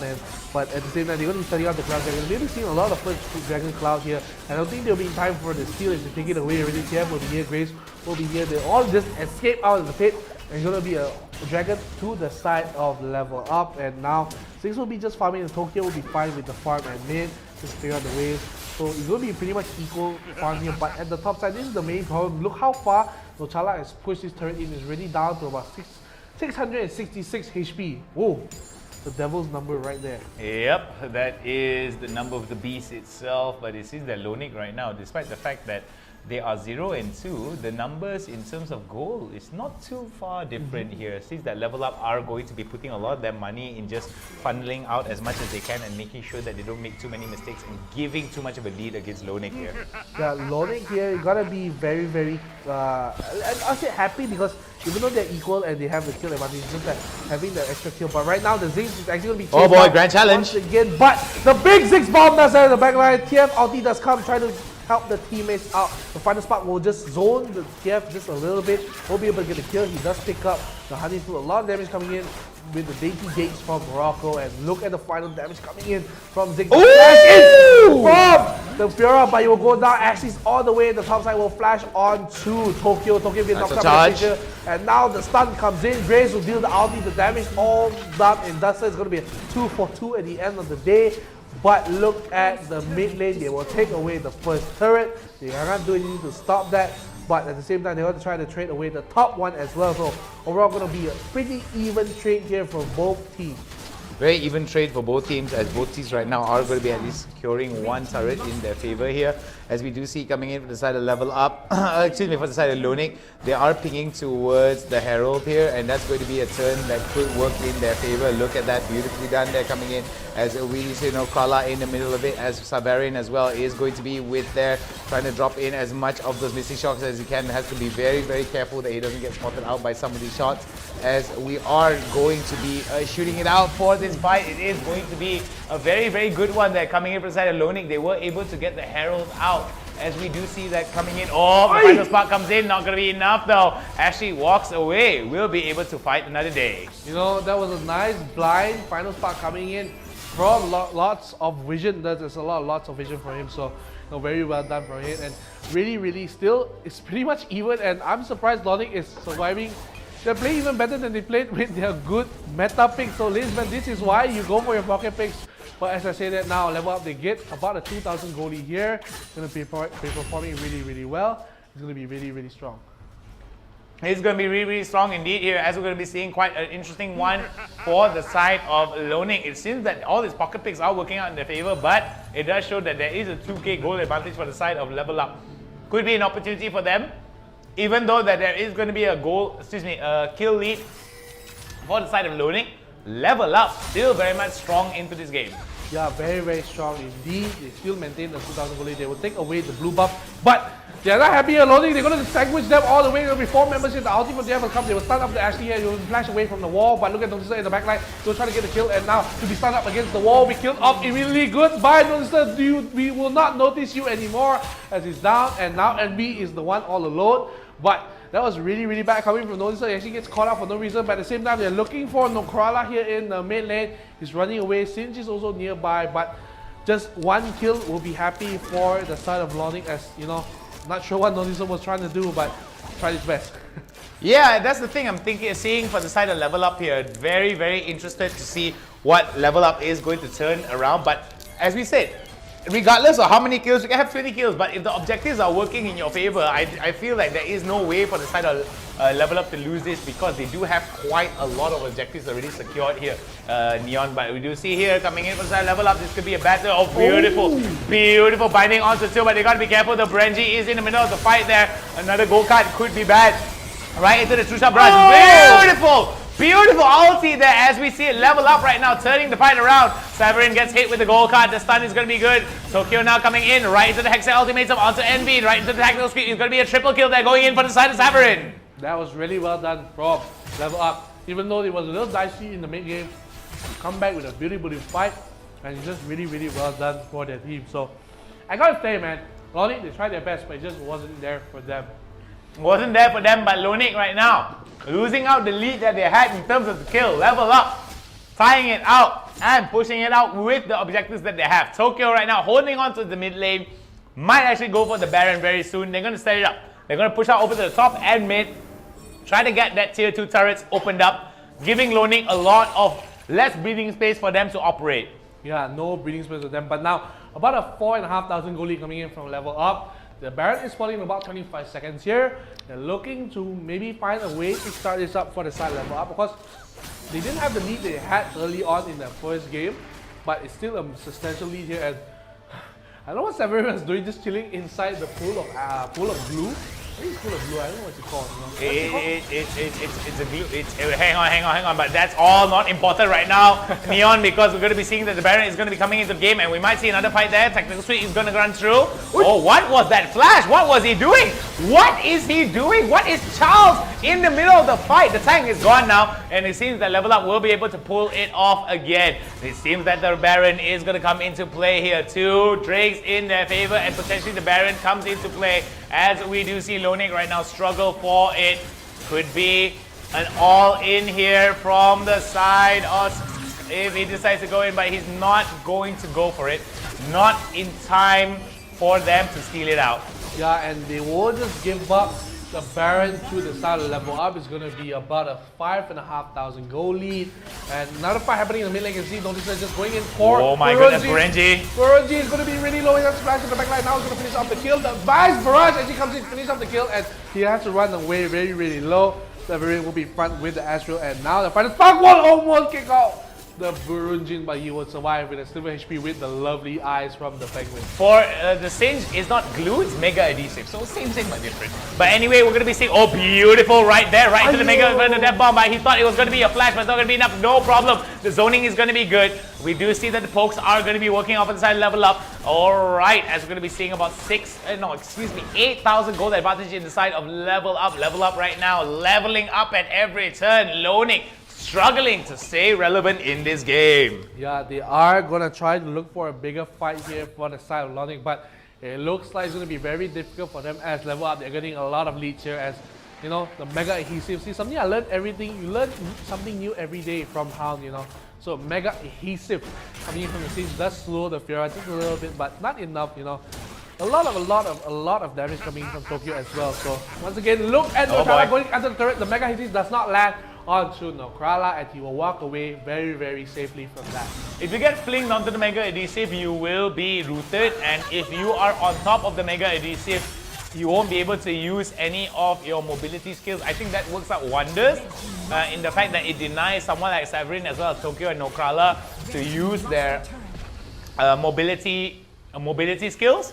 But at the end of the day, wow! Burenji almost getting deleted from the face of the game, as we're going to be seeing a very, very strong push there coming in from the side of a level up right now, looking to knock on your door. But it seems that it's not going to be a simple friendly knock. It's going to be a kick of that door, as we see level up right now, looking towards closing out the game. But we do see that there is going to be a bit of a tension there being going on the side of Tokyo. I don't think you want to be focusing on Tokyo. You've got people knocking and kicking down at your door. Yeah, and now it looks like the Nexus actually will be really, really low, but I don't think they're able to finish out for the side level up. The TFLT does come on, they look for the Mega Heat will land out the rest of the members, and level up, they'll be cornered in the corner, but they'll all be escaping here. The Lux and Asher will be walking away, slowed from the kill from Braum, but I don't think we'll finish up. The Barrage actually comes in the back and dealing a lot of damage to the Severin! Put back, get the gold card, and they're going to go down, but the final spark will just deal a little bit of damage to the rest of the team, but level up will not be able to finish the kill. Don't back there! Don't back there! What are you doing? Beautifully done. They're coming in from the the flash. One more hit, concussive blows, beautifully done there, but it seems that it's not going to be working out. Here comes the teleport. Nokrala is here. No crawler, no cry. Coming in from the side of level up as they're going to be pushing it out. Oh, but Nokrala there is going to be very, very careful. Beautiful condemn there coming in from the side of Lonik. What's happening right now, you know? Very perplexing coming out from the match right here. So. It is very perplexing indeed, because we can't spell fine without you. That was a really appalling play. Very appalling indeed. Very appalling. So this side level up, they will take away the Cloud Dragon here. It will be taken away by level up. And you know, sorry, all the inside jokes happening here in the studio, definitely laughing. But you know what's not a joke though? The Baron coming into play. Level Up right now may actually make the very appalling move of going for the Baron indeed. Yeah, but wait, there's gonna be a fight there. Break it down for us. Yeah, so Lux actually lands the bunny here, but they just disengage. They just drop the ultimatum, spell ultimatum without you. But look at the base right now. They actually might get a back down here. The Fiora actually hitting onto the Nexus here. Very, very low, but they have the back off here. Once again, Nochala dealing a lot of damage. Mega using whole land of the Doom as remembers, but they're looking for the fight. But I think you're gonna ignore the fight here. Actually, they bite a lot of time for Nochala. The Barrage does that as the rest of the members, and looks like they're just trying to siege onto the Nexus. They're all pretty low. Looks like they want to hit the Nexus, but they're not doing it right now. The bomb almost kills off the TF, the Mega Minions that come into the base. They're all just chaperones inside. Look at Level Up, one man down doesn't mean they're gonna lose this fight as they continue pushing into the base. And look, they're just really dancing around the minions right now, but they're gonna get caught here. You can see already. Look at the damage coming in. Tokyo is gonna go down, but the Mighty Storm will land, but it's not enough damage. As Rob is alive, and you see, just notices just dancing in the back line that they did actually kill Severin as well, so this might be a big throw coming in from Level Up. Level Up, I don't think they're going to be throwing it that bad because Tokyo as well as Severin will still be in play. I think that Lonic right now does have, even if they get the Baron, they won't be able to push in because they have quite a bit of towers to cover. So I do think that coming in from the side of Lonic, they have to be very wary of this, because if they lose this out, it's basically game over for them. 8,000 gold advantage for the side Level Up. They only have about 10 seconds to work with. So we do see that coming in from the side of Lonic, there really isn't much that they can do because all of their lanes are pushed in. No, Level Up has to play a little safe because when I last checked about the goal lead, they had about 17,000. Yeah. Now back to 8,000, so I don't think it's that bad yet. Of course, just a little bit of a danger coming in if you. I mean, like their base is basically naked. So, like I said, you know, Level Up, all they need to do is at least play the fight a little bit more seriously. I don't think not seriously. That's the wrong word for it. I think they just have to play the fight a little bit more carefully, and then it could be GG for the side of Lonic. It seems that Lonic has bought a little bit more time, but if they steal this Baron away and ace members of Level Up, this could be a huge problem for Level Up and might force them into game number 3. Yeah, and the Singe actually just runs in, flings Severin, but they can't do anything about it as they don't have the damage to fill up, and the constant threat of Nochala in the back with the Fiora just split pushing, just having the DJ, if you leave her alone with the Nexus for 10 seconds, a lot of things will happen, so gotta be real careful there. So once again, they don't want to give away the Baron, but they don't want to give space to Nochala, but now a fling in the wrong direction for Charles there, not going to get the kill, and now they actually get the connect onto the Camille, but had the back of the final spot! Will land on the rest of the members. They're going to be all solo, going to be in the back line, but now the corner is the back line. They're going to go for the kill. One already go down, they're going to chase for another one. Wayne also goes down, flashing in for the Braum. He can't really survive, and does it look like the end of the game? It looks like the end of the game. Level Up, they refuse to surrender. Lonic doesn't want to surrender, but Level Up don't care. They finish up the game, 437 HP on the Nexus, and they will win the series 2-0. 2-2-0 or just 2-0? I don't understand. 2-0. 2-0. Oh, 2-0. Wow, look at you, Neon. Very cheeky, this guy. This is why he's no wonder everybody on the Summoners Odyssey has a lot of love for Neon here. Very cheeky guy. And for those puns and that, can't spell ultimatum without you, huh?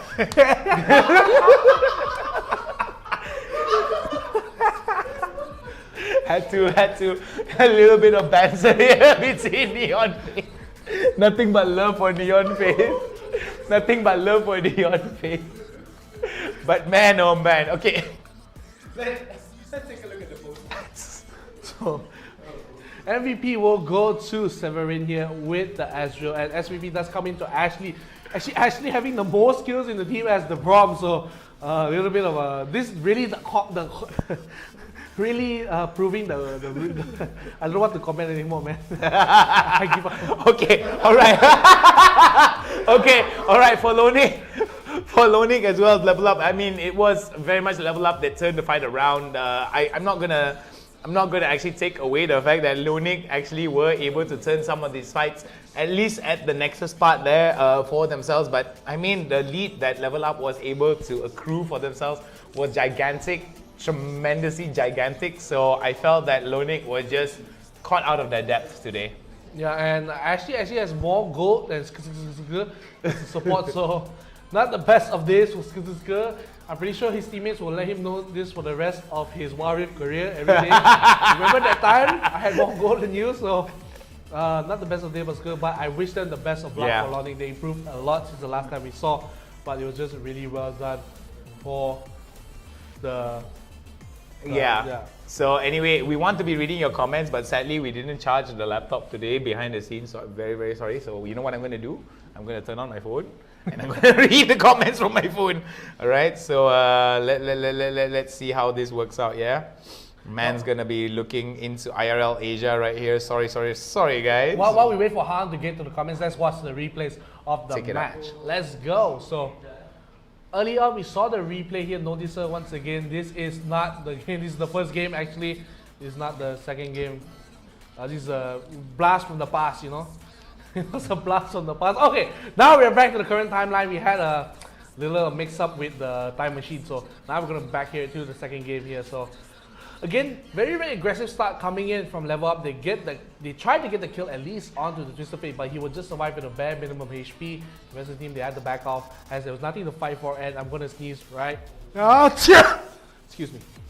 All right, so Envy there was able to get out, and I do believe that there was some really, really good stuff that worked out in favor of Lonic, but Level Up was just a lot better in some of these exchanges. And I felt that for the side of Level Up, look at that. This was definitely working out, but Burenji here styling on to lots of visuals, and I felt that that didn't work out. That didn't work out well for them. I really enjoy what I'm seeing thus far from all of these teams, and at the end of the day, I feel like these teams, both these teams, I mean Level Up and Lonic, even though Level Up was just a few levels ahead of Lonic, I felt that at the end of the day, everyone's a winner here. Everyone has a lot of opportunities for them to actually learn from their mistakes and basically get all of the experience. As we can see over to the top side here, Envy there tried to get that gold card right into it, throwing that card, but look at how Nokrala came in and just stole it away from them. I really, really, really enjoyed what I'm seeing thus far from the side of Level Up. Light into the Glacial Fissure for the side of Lonic, as we're going to be seeing a beautiful, beautiful kaboom there, end of the line right on to Level Up. So we do see that it is going to be another turn of events here for Lonic. I did like the fact that Lonic managed to wrestle away a lot of these, what's the word for it?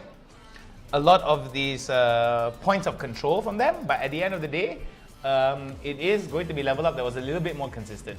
Yeah, and right now, even though we see the kill leads actually to Lonic, it's just that, like Hound said, it's just a little bit of consistency from Level Up here. And no, a little funny thing coming from Noticer here, he does just die really in that fight. But they will get the Mountain Dragon. They try to go for a steal, but a nice binding from the Lux into the Final Spark will deal a lot of damage. As we can see here, later the Ziggs ulti will land in the backline. The barrage into the Ziggs ulti will deal a monstrous amount of damage. They will get at least two members away. They will chase out the TF. He will try to run away. The gold card does land onto him, but a flash from Tokyo and the ultimatum coming in from the Camille will secure the kill. A triple kill for the Astral, and basically it was game over at this point, even though the kill was even. But look at the Zin trying to go with the Mega Adhesive here, but doesn't get the root here, doesn't get the grounded effect. And once again, tries again, the flash pulls him back, but he's just a little too far from him. Ultimatum will once again land, the ulti will kill him off, and really, Lonic really had no other chances to engage when the Singe is dead, so he just had to give up a lot of the fights. Alright, so we're going to be seeing here from the side of Burenji, there is going to be a very interesting turn of events here, as he was trying to basically do as much DPS as he could. But like I said, the problem with the Vayne here is the amount of range that he has to work with. You really have to have a very strong front line to be able to at least supplement or soak up a little bit of damage while you are free to do damage. But look at that, some really good gold cards that came out from the side of Envy, but I felt that after the gold cards came out, there wasn't much, how to say, there wasn't much efficiency in terms of turning that gold card into meaningful kills. Yeah, it's just no follow-up basically is like the main problem, because especially with Singe, if he can't follow up with the gold card, it's just not much that he can do. So especially we thought they would end the game here, but level up, they had no minions to follow up. They do get the kill on Tokyo. The TF ulti does come to the back. All 4 members here, I thought for sure they're going to die, but the good happy feet coming in from Ezreal and Lux, even though Ashley lands the nice slow onto him, you'll be able to get away with a lot of nice minings here. They do get the kill onto Ezreal. The Vital Spark almost kills and Ashley here being so aggressive here onto the Lux. He will just land the mining, say, I see you later, buddy. Yeah, lots of visual there. Despite the fact that he was able to go for it, but it was going to be the teleport that comes back into play. Very, very interesting indeed from the side of Level Up, and Ashley's just be like, nope, I don't want any of that. As we can see that Nokrala here gets condemned out of the way, basically because that Berenji's be like, nah, I don't want to get that close to you. This was a beautiful ultimatum there. For the side of Level Up, despite the fact that members of Lonic were very much aggressive, trying to pull the trigger really, really well and consistently against Level Up. It seemed that Lonic just had their numbers, their number was already up in this particular turn of events here, because we do see that looking at how these two teams were fighting it out was beautifully done here from the side of Level Up as well as Lonic. Both these teams definitely bringing out so much of this action here, as we do see that for the side of Level Up, they did just close it out very, very dominantly, and the need for a third game was definitely moot at this point. But we did see that Lonic here, beautiful condemn onto the side of Tokyo, as we did see that there was a little bit of hope being breathed into the side of Lonic, as they did get a double kill over towards Berenji, and they close it out very, very well indeed. But the Baron was already in play. This, I think, was where the fight really turned in favor of the side of Level Up. They basically were very much aggressive with how Lonic was trying to bite off a little bit more than they could chew.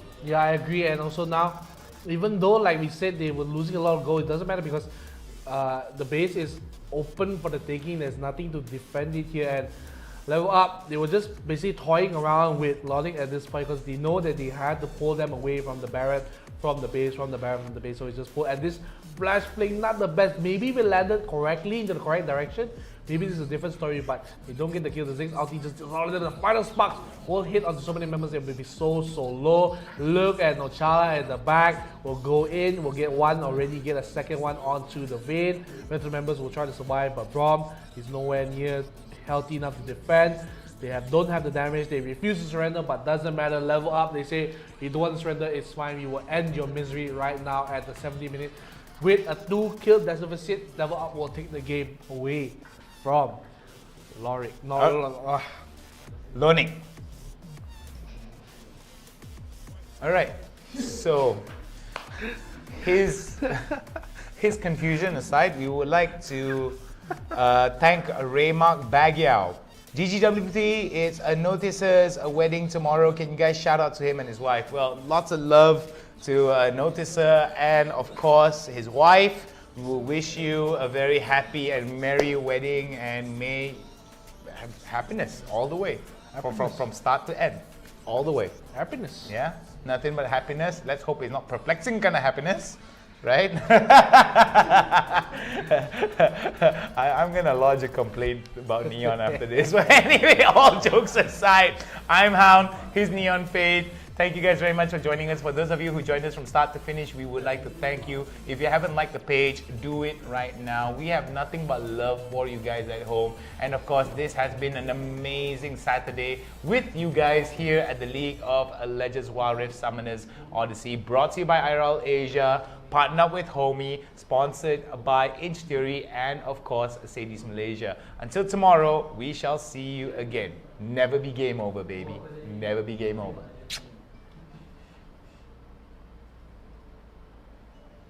Oh my god, my head looks so big.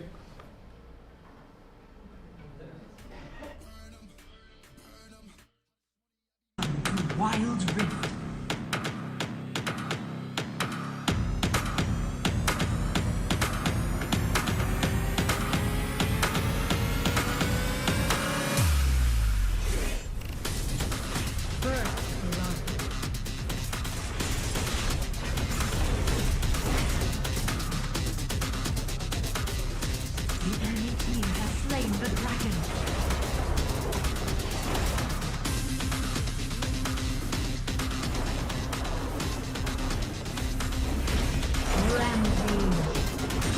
unstoppable.